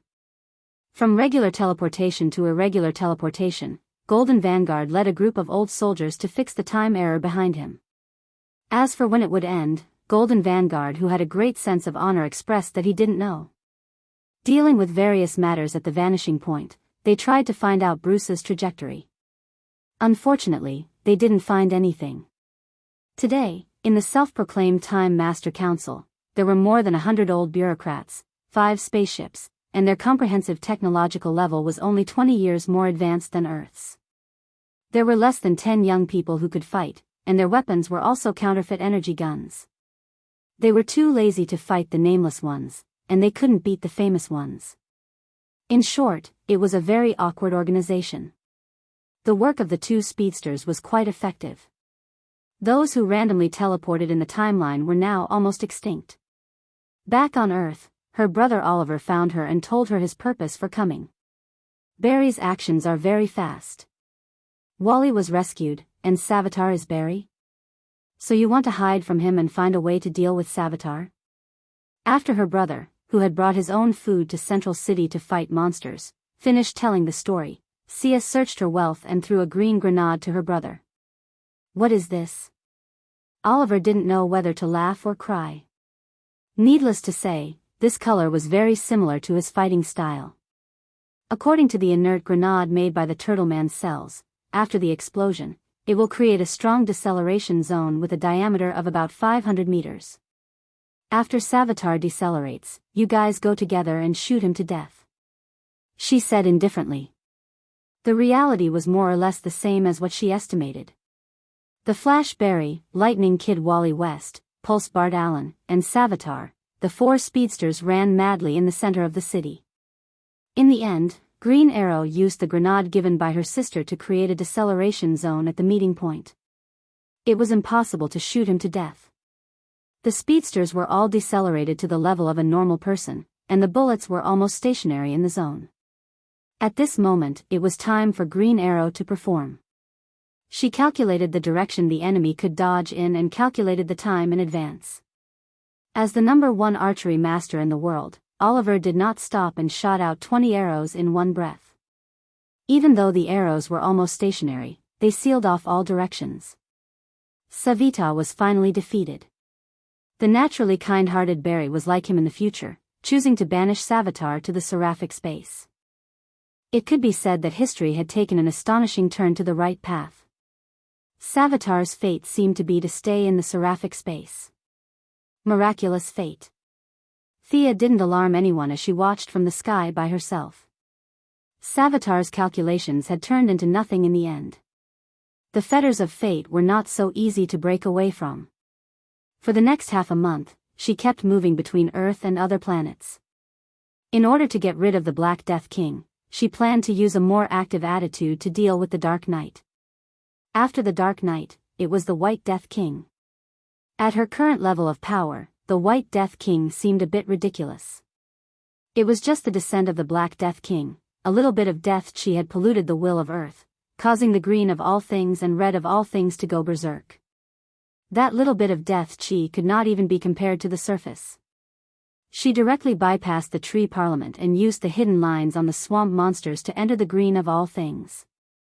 She set up a big net around the entire Earth's will. Even if the Black Death King penetrated some of his power, it would not have a big impact. Seeing that Earth had stopped the indiscriminate cutting, whether it was the natural environment or the development of human society, she extracted some energy from the green of all things and created 10 fake green light rings. After arranging the matters of Earth, she rushed to the main planet of Ura. Unfortunately, the suggestion of the Allied forces was rejected from the beginning. The little blue man was as stubborn as a rock. Your vision is too narrow. I can ignore the matter of you informing Laughless to ambush me, but why do you still insist on that ridiculous idea? Yellow lamp is evil? Blue lamp is Aubin Sajigian, so he is a traitor. Blue lamp is a traitor? Don't you know that the crisis of the universe is coming? The relationship between the two sides had fallen to the lowest point in history. She was not stupid enough to walk into someone else's home and start a war. She wanted the position of death, but she did not want to die yet. The little blue man was a classic example of hiding his strength. After hundreds of millions of years of accumulation, it was hard to say whether or not he had a special method to restrain her. She directly used an illusion to enter Ura, trying to make a last effort. The little blue man did the same thing and proposed 3 conditions. Give up the protection of the blue lamp, hand over the blue lamp, and disband the yellow lamp. Thea was so angry that she laughed. You will die a horrible death. After saying that, she cancelled the illusion. In order to beat the Black Death King into a fool, she could not stop the Dark Knight. However, in order to increase the power of will in the order scale, she had to do something. She could not let it go, but she also had to let the Black Death King be successfully summoned. It was difficult to control the balance. Fortunately, the little blue man did not listen to her. Otherwise, she would be very troubled if the Black Death King could not jump out. The trip to Ura was not a fruitless one. There were originally 12 guardians. Back then, one was possessed by a parallax and killed in Seaside City. 2 more were exiled from Gantherside. The last time Thea went to Ura, there were 9, but today she only saw 8. Excluding the factors such as diarrhea, menstruation, and childbirth, this absent guardian was most likely the one who triggered the Dark Knight, Scarface. There was a 90% chance that he would go to the 666 sector and start summoning the Black Lamp Ring. Thea estimated that the whole thing was coming soon. Although she did not have much hope, she still used an illusion to go to the base of the Purple Lamp Core, planet Zamarin. The Purple Lamp of Love, also known as the Blue Stone Core, was very friendly to her. They were also the descendants of a famous family. Their founder was of the same race as the little blue man, but there was a difference in the treatment of the Black Lamp Ring. Several female guardians left Ura and came here to find the total energy of love, and then established the Purple Lamp Core. Your Majesty, please come and see our burning love. Queen Zamarin, who also had blue skin and was of the same race as the little blue man, brought her to see the total energy of the purple lamp. Thea was shocked by what she saw. There were 2 corpses wrapped in a huge purple crystal. What is this? Thea looked at the shape of the corpses and the weapons wrapped in the same crystal and asked curiously. They are a pair of lovers, a pair that will never change until death do us part. Their love for each other has already crossed the boundaries of mortals, and is the source of our strength. Queen Zamarin spoke as if she was singing a song, expressing her views on love. Thea was a little speechless. The 2 corpses wrapped in the crystal had turned into fossils. They seemed to be Hawkman and Hawkgirl, right? And looking at the time when the crystal was formed, it was at least 4,000 years old, or even older. She had been wondering why the 2 weaklings, Hawkman and Hawkgirl, didn't exist in her normal timeline. Now the truth was out. Horus was killed by Lady Zamarin, and the 2 of them were unlucky enough to be brought to this planet by an alien spaceship. The Queen's love did exist, and their love made them never separate. This strange crystal protected their souls, and their souls stayed together forever, without reincarnation or departure. Naturally, Hawkman and Hawkgirl would not appear in Thea's timeline. Thea wanted to remind the purple lamp that these 2 corpses would be the priority of the Black Lamp Ring's resurrection, but she was in no position to say that. Once the corpses were taken out, the Purple Lamp Core would be destroyed. It didn't make much difference whether the purple lamp destroyed the crystal or the black lamp destroyed it. She could only express some feelings of love. Now, anger, fear, hope, and pity, these 4 emotions had been controlled freely. Greed had been tested by God, and could be considered a small success. Only the courage of the green lamp and the love of the purple lamp were left. Queen Zamarin's words were too extreme in her opinion. As long as it was love, it was right. If you loved someone, you could do anything, disregard the rules, the law, and universal values. This was a little crazy, and really didn't suit her. At the end of the conversation, she still talked about the Dark Knight.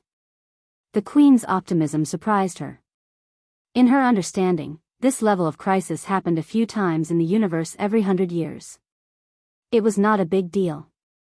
She even looked down on Thea, the new god, for being unable to keep her cool.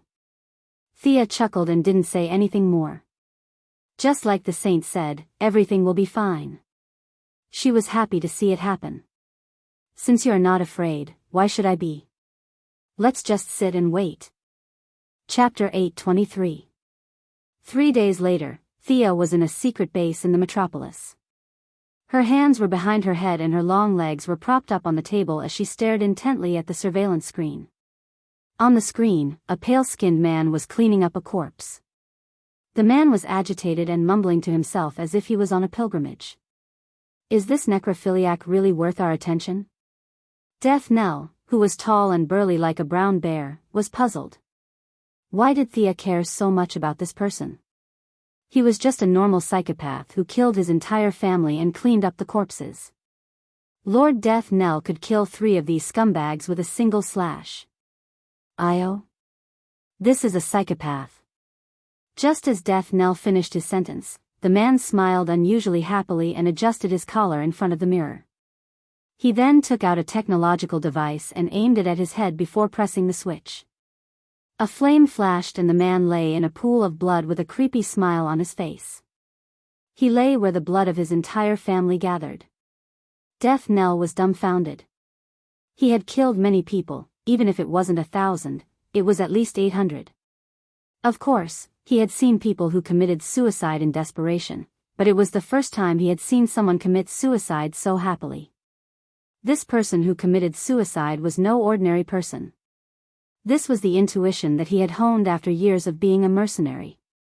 When he was alive, he was nothing special. But after he died, he seemed to have become stronger in an instant. The surveillance screen went black. The 2 of them waited for 3 minutes before the man in the pool of blood stood up again. He was wearing a black leather mask, and there was an inverted triangle and 5 vertical lines on his chest. From afar, it looked like a palm print. He was wearing a dark cloak and tights, and there was still a smile on the man's lips as if he was mocking the world. The most eye-catching thing was the black ring on his right middle finger. A black ring? Is that why you're so cautious? Death Knell had the yellow light ring too, so he could naturally see through it. Thea looked at the first black light and remained silent for a long time. She put down her leg and sighed. Everything has begun. Increase the security around my mother's place. Tell our people to be careful. Pull back the front line and gather in a few strong fortresses. Wait for an opportunity to counterattack. So pessimistic? Is this necrophiliac that powerful? Death Knell had never seen Thea take the initiative to defend herself. He was in disbelief.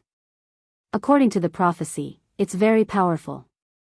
It's never wrong to be careful. She had never told anyone how to deal with it. Actually, if he cast a resurrection spell on William Hand, codenamed Black Hand, everything would be fine. Resurrection spells were rare, but not impossible. Others aside, as the god of souls, she could also cast resurrection spells with a little effort. It could be said that the Night of Darkness was a huge event, but it could be delayed for a short period of time. The Black Hand was the connection between the Black Death Emperor and the world. Once the Black Hand was revived, the Black Death Emperor could only return to his home. However, this could only be delayed. Black Hand was a very stubborn person. He would do everything he could to court death. He was literally courting death. How could they possibly defend against it? What's more, Thea wanted to fight the Black Death Emperor. Even if she couldn't kill him, she had to at least injure him. How could she let him go home? What if he cross-dressed? He instructed Death Knell to gather the hidden forces that belonged to him and preserve the elites. As for the outer forces, they could only be considered unlucky if they died. Thea teleported back to her home. She had an emergency meeting with Moira and waited for the situation to develop further.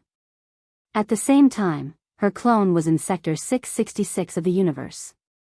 The dead sector was like a terrifying beast with its mouth wide open, waiting to devour the flesh and blood of the living. Kerrigan of the Sharp Insectoids was beside her. She didn't know what the Queen of Blades was waiting for, but Thea did not explain. Not long after, the clone received a signal from the main body and knew that it was time. The darkest day in the universe had finally arrived. Tell your people to prepare. The prophecy says that countless dangers will fly out from here. I want your people to do their best to stop them. Stop as many as you can. Although she was full of questions, Kerrigan still did as she was told. The insectoids blotted out the sea of stars. There were all kinds of giant insectoids everywhere. It couldn't be helped. Normal insectoids could not enter space. Most of the insectoids on the battlefield were elites and above. If they were all wiped out, it would greatly affect Kerrigan's rule. Don't worry, the losses won't be too big. Thea was very confident. Even if the Black Lanterns could come back from the dead, they would not care about the insectoids. They were just too weak. After waiting for a while, suddenly, there were many reflective dots in space that could absorb light. The dots looked like little bugs, but compared to the vastness of the universe, the shiny objects were too small. However, from the initial 1 or 2 light dots, they quickly grew to thousands, and even hundreds of millions.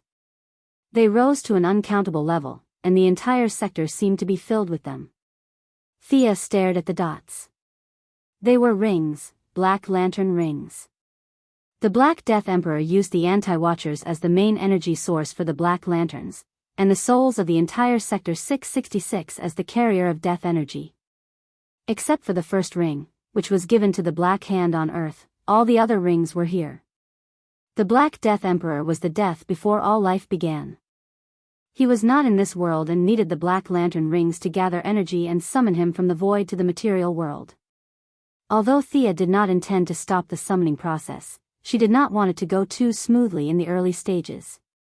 Tell your people to get ready.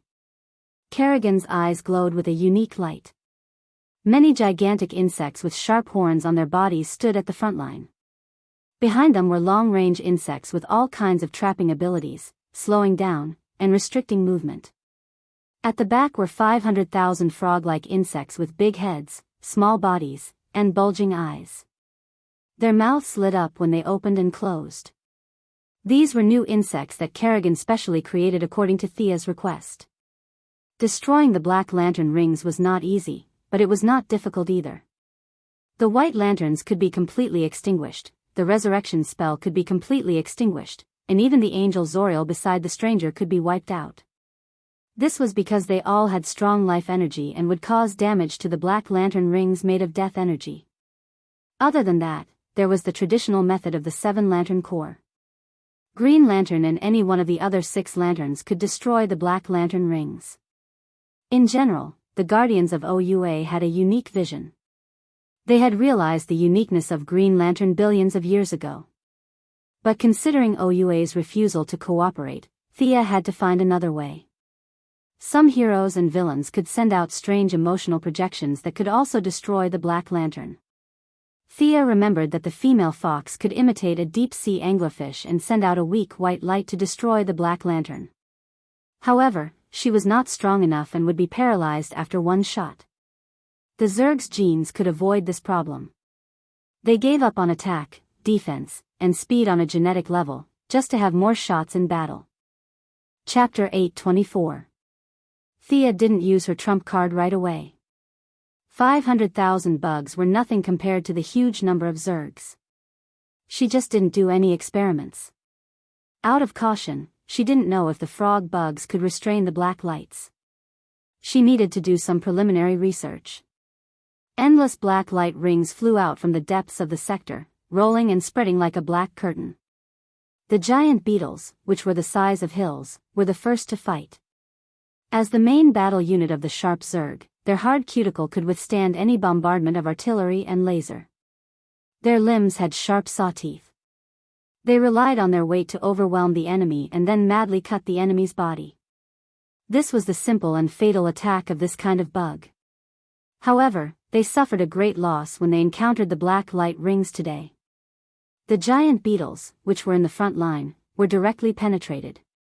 The black light rings pierced countless small holes in their tough and thick carapaces, like ultra-long-range sniper bullets. The first few beetles to bear the brunt of the attack were smashed into pieces. This was not the attack method of the rings. They were simply blocked. The hunters on the second line of defense used their own methods. Some of them spat out spider webs, some of them spat out strong acids, and some of them had extremely tough stomachs. They opened their mouths and swallowed countless light rings, preparing to digest these little things with the several layers of stomachs in their bodies. Thea took action at the same time. She grabbed a black light ring with her magic power and studied it carefully. The result was not very good. Even with her strength, she could not destroy the ring by brute force. Although her strength was her shortcoming, not as good as Father Heaven and Uncle Da, she was not weaker than Superman. Unfortunately, no matter how hard she tried, the black light ring was not damaged at all. She used her own emotional power to attack the ring. The black light ring sizzled and emitted white smoke, but it was not damaged. When she mobilized the emotion of fear and attacked with nearly 30% of the energy, the black light ring made a crisp sound and shattered into a pile of powder. It seems that the green light is not necessary. It's just that the single emotion energy must be very high. It's not as convenient as the green light. Thea felt that she had gained something. At least it explained how the female fox could simulate the process of the lanternfish destroying the black light. There was no green light involved in this. Next, she experimented one by one. If anger and fear were to be consumed by 30%, pity and hope would only need to be consumed by 20%. In general, positive emotions had a greater advantage over black lamp. However, it was difficult for ordinary people to control emotional energy freely. Among the 7 Lantern Corps, except for the firstborn, who was a god with a strong will and could control compassion with divine power, the others were nothing if their rings were removed. Thea thought for a moment before putting on her yellow light ring and taking out a green light ring. This was the green version of the light ring that she had made for Alan Scott when she was on Earth. Her spiritual imprint was in the ring, so she could use it with ease. Seeing that the Zerg's first line of defense had completely collapsed, she shot a green light at a black light ring that was slightly closer to her, followed by a yellow light. The ring also sent out a connection disconnected signal and shattered into powder. Thea was very happy, but looking down at the color of the ring, she was a little depressed. This imitation green light ring was effective, but this place was too far away from the green of all things.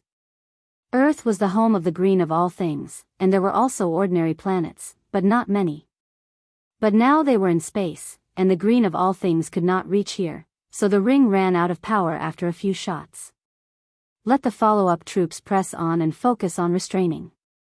Leave the killing to the special bugs. She turned and ordered Kerrigan. Anyway, it was only for one night. In order to deal with the Dark Knight, those bugs only needed to play their role. There was no need to name them. The Zerg Queen began to mobilize the troops in her mind. The giant beetles had suffered heavy losses. The enemy was too small, and they were too big. They could not exert much combat power, and were instead riddled with holes. The task of restraining the enemy was handed over to the Zerg called Hunters. Countless giant nets began to cover the void. The black light ring's unstoppable speed was restrained, and as a trump card, using the Rainbow Bandit's angry emotional cells, combined with the genes of the Earth's lanternfish and the sharp Zerg, the frog-like bugs rushed to the black light rings that were caught in the nets. A faint white light shot out from their mouths, and the black light rings disintegrated and turned into dust. Good, very good. Thea was not stingy with her praise. The Zerg Queen was even more motivated now. She used all her commanding abilities to destroy as many rings as possible. Unfortunately, the emotional energy of the bugs was too thin, and the specially tuned genes could not withstand such squandering. At most, she could only spit out 3 times, and a bug would no longer be able to hold on. Kerrigan could not make bricks without straw. No matter how good her commanding was, it was useless. Get out of the way. Block as many as you can. Thea's words made her sigh in relief. It was good news that they did not have to fight to the death. Getting out of the way, the black light rings did not have any consciousness. Like a black flood, they passed through the sharp Zerg's line of defense and rushed out of Sector 666 mechanically according to the set track. They flew to their designated targets according to the settings. The Zerg kept sniping, but unfortunately, it was not very effective. Thea also kept using various methods to knock down the black light rings. Kerrigan only let out a sigh of relief when all the black light rings disappeared. In the past, the Zerg were all in one wave. It was the first time for her to use such meticulous control. The command went into the Zerg's battleship. The Zerg's strong vitality once again opened Thea's eyes. Many of the giant beetles were beaten until they looked like honeycombs. They were thrown into the nutrient solution and rolled twice, and immediately revived with full health. The specially modified bugs also recovered some of their strength after rolling twice. How many targets are there? Can you calculate it? Thea asked Kerrigan. The Zerg Queen activated the biological computer on the mothership, and quickly came up with a number. Almost 3. 9 billion black light rings had flown into the universe. The result of their sniping was less than 2 million. Compared to this huge number, it was not even a drop in the ocean. 9 billion. Sia was a little speechless. This was not just 9 billion pigs. It would create 9 billion Black Lantern warriors. Only the most outstanding people in the entire universe would be chosen by the Black Lantern. For example, the sharp bug tribe that had died before, the Black Lantern did not even spare them a glance. In theory, the black light rings could use black to materialize, just like the other black light rings. However, because they were all puppets of the Black Death Emperor, controlling 9 billion combat units at once was something that even the Black Death Emperor could not do. He could only let the puppets move according to their memories and reduce the amount of control. In other words, those who did not use the black light rings when they were alive would not use them after they died. This was the only good news. Now, what they had to worry about was the main planet of Ura, the graveyard of the Green Lantern Corps' base. Millions of the greatest Green Lanterns were buried there. Once they were turned into black light puppets, even if they could only use half of their strength, it would be enough to make the Guardians suffer. Chapter 825. 9 billion Black Lantern warriors. Just think of that scene. It was a universal disaster. Thea ordered the razorback insectoids to wait for orders near Ura's main planet. Scarface had betrayed her and imprisoned her own kind. Thea did not know the actual situation now, but she estimated that the Guardians or the Green Lantern Corps could hold them off for a while. The Lantern Ring was a true warrior with a host. Otherwise, it was just some metal that could fly. Thousands of Green Lantern rings could hold them off for a few hours. The razorback insectoids teleported to Ura. She took off her Soul King costume and changed into another one. She wanted to save Zamelon's Purple Lantern Corps, which was the Bluestone Corps. Considering that there would be many battles to come, she cancelled her doppelgangers and went with her original body. Anka's amulet gave her the ability to teleport between life forms. She found the saint first. Even the Black Lanterns could not get close to Ura's light of hope. The saint and Qing Nu were waiting for her there. Qing Nu was a little anxious, while the firstborn held his sword and closed his eyes in deep thought. Darkness is coming. Aben Su's arrangements were not in vain. Let the light of the Green Lanterns shine on the universe. Thea looked at the Green Lanterns who were ready to go and said loudly, "Nu! Nu!" The Green Lanterns made a very unique call. They notified the Green Lanterns in the universe to gather and help teleport the Yellow Lanterns. The Yellow Lanterns dared to fight and kill, the Green Lanterns replenished health, and the Blue Lanterns replenished mana. Under Thea's control, the three lanterns were getting closer and closer to each other. Thea was going to make Ura her base camp. The strong emotions of Hope and Mogo's killing machine made it an impregnable fortress. She would be very busy tonight. Earth and Ura, she had won at least half of the battle if she defended both. "Where are Ganther and Sed?" she asked the saint. Ganther seems to have seen the Dark Knight. He went back to Ura to warn the Green Lanterns. Sed went to Okero to look for the Orange Lanterns. The saint was still optimistic. Speaking of the Orange Lantern, Thea thought of Lafleetz. In the original timeline, Lafleetz refused to leave Earth and wrote a long piece of paper, claiming that he wanted to ask Santa Claus for a present. Speaking of this bastard, her head was filled with anger. There was no reason for her to be angry. She took 2 deep breaths before she shifted her attention away. "All right, that's all for now. Interesting. You go ahead and set it up. I'll be right back. Thea then teleported away. Now, the teleportation didn't have any light, so she didn't need to cast any spells. She appeared in an underground building with 2 small boxes behind her and 2 hooded figures standing in front of her. Did you hide the 2 boxes behind me back then? Old friend, why didn't you come and find me when you returned to the material world? Sinisto, Lisa Draka, it's been a few years. I really miss those days. The tall man took off his hood.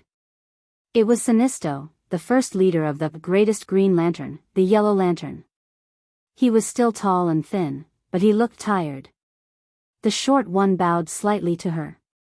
She was Lisa Draka, who was very sensitive to mysterious auras. Why aren't you speaking? I remember that we aren't enemies. Sinisto kept his mouth shut. Lisa hurriedly bowed. Lord Sinisto was severely injured in the antimaterial universe. His voice, Tisk, it's not a big deal. Thea stretched out her finger, and a white light flashed. Sinisto's eyes were a little surprised as he touched his mouth. All right, I've said it before. We're still friends. Do you want to return to the Yellow Lanterns? Sinisto glanced at her and said with a hoarse voice, I won't wag my tail and beg. You can take my voice away. Another stubborn person. Thea was ready to use her ultimate move. She stretched out her hands. Her 10 fingers were as white as jade, like the most precious art in the world. Look at my fingers. I don't need a ring anymore. Then, a yellow cloud appeared in her palm. This is the fear that you're most familiar with. Then, it changed. This is the hope of the Blue Lantern. This is the anger of the Red Lantern. This is the pity of the Blue Lantern. Suddenly seeing so many colors, Sinisto was a little dumbfounded. In his impression, the universe only had Green Lanterns and Yellow Lanterns. What was this mess? This world was changing too quickly. We've pulled apart to the extent of heaven and earth. You're no longer a threat to me, Sinisto. Seeing that we're old friends, I'll give you a piece of advice. The great upheaval of the universe has begun. If you want power, you have to give up something. Sinisto looked at Thea in confusion. You want to recruit me? Fight against the Green Lanterns? Thea was full of charlatan aura. Tonight, don't look at me like that. I'm not a primitive person. Of course, I know about the rotation of the stars. When I said tonight, I meant it literally. The entire universe will be covered by darkness regardless of day or night. Unless you hide in the antimaterial universe, you'll definitely be implicated. After saying that, she received another ultra-long-distance transmission. She turned back to look at Sinisto. You won't be able to deal with tonight's disaster alone. It's not just targeting Adia and Earth. Even your Corriga won't be spared. If you want help, you can come to Odium. The Blue Lanterns, Yellow Lanterns, and Blue Lanterns are all there. After saying that, she left Sinisto to ponder and returned to Odium. Did planet Zamalon still refuse our help? Sigh, they're so stubborn. Ching Nu gave her a piece of bad news. Queen Zamalon didn't agree to let the 3 lanterns enter her planet. In her opinion, the Purple Lantern Corps could resist any enemy. Love triumphed over everything. Everyone, let's go. The Purple Lanterns are also an important force. Save as many as you can. Thea was helpless. A choice at a critical moment could lead to irreversible consequences. The Black Lantern rings were flying too fast. In the time it took for them to go back and forth, the Purple Lantern's main planet might not be saved. She could only do her best and leave it to fate. Swoosh, swoosh, swoosh. The Blue Lanterns worked together to form a large-scale teleportation array. The 3 lanterns jumped twice and arrived at the periphery of Zamalon. The high-tech planet that was originally covered in love had now become a sea of fire. Hundreds and thousands of black lanterns were wreaking havoc nearby. The Purple Lanterns were panicking. They didn't know why their dead sister, the hero, had been resurrected and became their enemy. Are these people worth saving? Sinisto arrived before the main force set off. At this time, he put on his yellow lantern ring again and looked down at the chaotic Zamalan people below. His tone was full of disdain. Their total energy source has been destroyed. The purple lanterns of love can't be replenished. Akiro, you lead the team to stop those black lanterns. Saint, you help him stabilize the front line. Qingnu, you lead the tribe to save the ordinary people. Thea quickly issued the order. Sinisto's expression was ugly. Akiro, who was originally extremely loyal to him, was now acting as if he didn't see him. If even this confidant of his was like this, one could imagine the other yellow lanterns. Chapter 826. He didn't want to charge into battle like a follower, but he couldn't just float in the air and watch. Thea threw him a ring. He picked it up and saw that it was a green light ring. What do you mean? This light ring is different. As the greatest Green Lantern, he was more familiar with the green light than his wife. Thea used the green of all things to create a fake ring, and he immediately saw the difference. We don't have much time, so I'll keep it short. Akiro and the others are only there to stop the enemy. The black lanterns can't be destroyed by any weapons. The only way to destroy them is to use green light and any other light. You've worn the green light before, so you should be able to control two emotions. Can you do that? Her fake green light had to come into contact with the green of all things to obtain energy, or else it would be a rootless tree. This required the wearer to be on the surface of the planet where they could come into contact with plants, not in space. The members of the three lanterns couldn't accept the green light because they didn't have the emotions. Thea had no choice. It was too rare to see someone wearing two rings at the same time. She asked deliberately. Sinisto wasn't an idiot, but he was used to being arrogant. He was quite proud that he could handle the most difficult task. Of course I can. Without hesitation, he put on the fake green light. He frowned. With a yellow light in his left hand and a green light in his right, he carefully felt the difference between the two. There was no difference in usage, but this origin felt weird. Sinisto went to the front line to snipe the black lanterns with the two rings. Thea looked to the other side. The Purple Lantern Army's main energy source had been blown to pieces from the inside. The first generation of Hawkman and Hawkgirl, or the ancient Egyptian Prince Khufu and the priest Chayara, had been resurrected. There was a large black light symbol on their chests. The two skeletons stood up from the main energy source. Their withered and stiff flesh grew back, and their muscles and skin returned to how they were when they were alive. However, their bodies that were full of vitality had become lifeless. The Black Lanterns had copied all of their memories. They didn't know that they were the puppets of the Black Death Emperor. They just looked around as they usually did when they were alive. Their eyes shone with the light that belonged to the dead. The group of female warriors guarding around the main energy source were all at a loss. They had been listening to the story of a pair of lovers for thousands of years. Now that the other party stood up again in a strange state, they did not know how to react. The awakened Khufu Chayalas grinned maliciously at each other. Their black wings spread open, and each of them wielded a hammer, attacking the purple lanterns without restraint. Are these two fellows really that powerful? When Thea arrived, she saw the two of them chasing after more than 30 purple lanterns.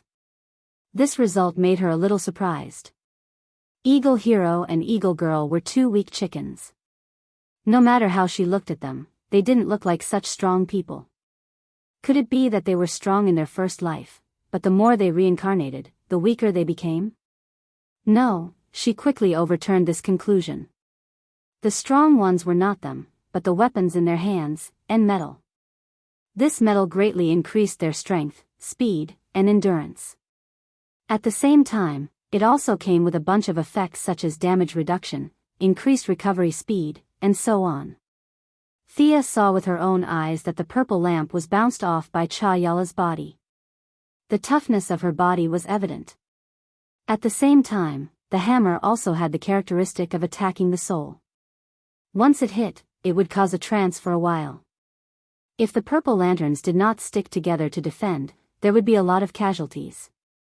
The two's hammers were made of metal. They had various physical attributes and were accompanied by soul attacks. It could be said that it was a weapon that combined both attack and defense. Unfortunately, their success was due to the hammer, and their failure was also due to the hammer. After all, they could not reincarnate with a hammer. This was not a treasure that could be big or small. It was made of pure metal. Which pregnant woman could give birth to a hammer that weighed dozens of kilograms? That would be too scary. That was why their first generation was the strongest. From the second generation onwards, they were weak. This thing is fated with me. Young mistress looked at the hammers in their hands and the wrist guard on Khufu's arm. She silently muttered in her heart. No matter how strong the two were, they were not in her eyes. Her attention was attracted by a huge monster not far away. Purple curled around it. It had a huge skeletal body, a huge head and a long tail like an alien. The monster's body was faintly discernible. As if it felt Thea's gaze, it suddenly ran. Where do you think you're going? You're the lantern beast plunderer of the purple lamp, right? Come back. For this manifestation of love, she did not use the fire type or wind type spells. Instead, she used the earth type spells that she was not good at. Huge soil tumbled and rolled backward, trapping the plunderer on the spot. At the same time, Khufu and Chayala rushed over. Leave this to me. You guys go and rescue your people. Also, inform your queen how you dealt with this lantern beast. Send someone to take over. Thea waved her hand and several cyclones wrapped around the two of them. Chayala resisted with all her might. Unfortunately, her strength was still lacking. There was a limit to the strength that metal gave them. However, Khufu was stronger than her. The wrist guard on his arm glowed. With a shake of his arms, the cyclones were broken. He placed the hammer in his left hand and used his right hand to break Chayala's chains. The two of them had already seen Thea. At the same time, they shouted in ancient Egyptian and charged at her. Scram, weaklings. Thea formed a palm with her left hand and sent a wall of fire into the air. The two birdmen did not have time to turn around and crashed into it. I recognize your queen. I'm here to help. If you have time to watch, why don't you go outside and help your people? She turned around and scolded the purple lamps. The group of purple lamps was at a loss. They had been living peacefully for too long and things had happened too suddenly. The leader of the group seemed to have contacted the outside world. She bowed to Thea and led the way out. While talking to the group of purple lamp guards, Khufu and Chayala rushed out of the flames again. Thea was a bit speechless. Their first generation was indeed quite powerful. Now, the black lamp had given them a bunch of characteristics. First of all, they had no soul. Thea's greatest trump card was crippled. Secondly, they were immune to a bunch of mind control. She could not use emotional shock either. Finally, those debuff spells were also useless in front of the black lamp's terrifying recovery. They were immune to instant death, confusion, petrification, and other abnormal statuses. With powerful immunity, Khufu and Chayala's high attributes, and the two hammers, their combined strength was not weaker than Diana's when she had just left the island. Fortunately, the lantern rings were their weakness. Thea did not plan to fight them head-on. She easily dodged their attacks. Then, with a green light in one hand and a yellow light in the other, she shot out 4 beams of light and turned the two lovers back into bones. Only then did she have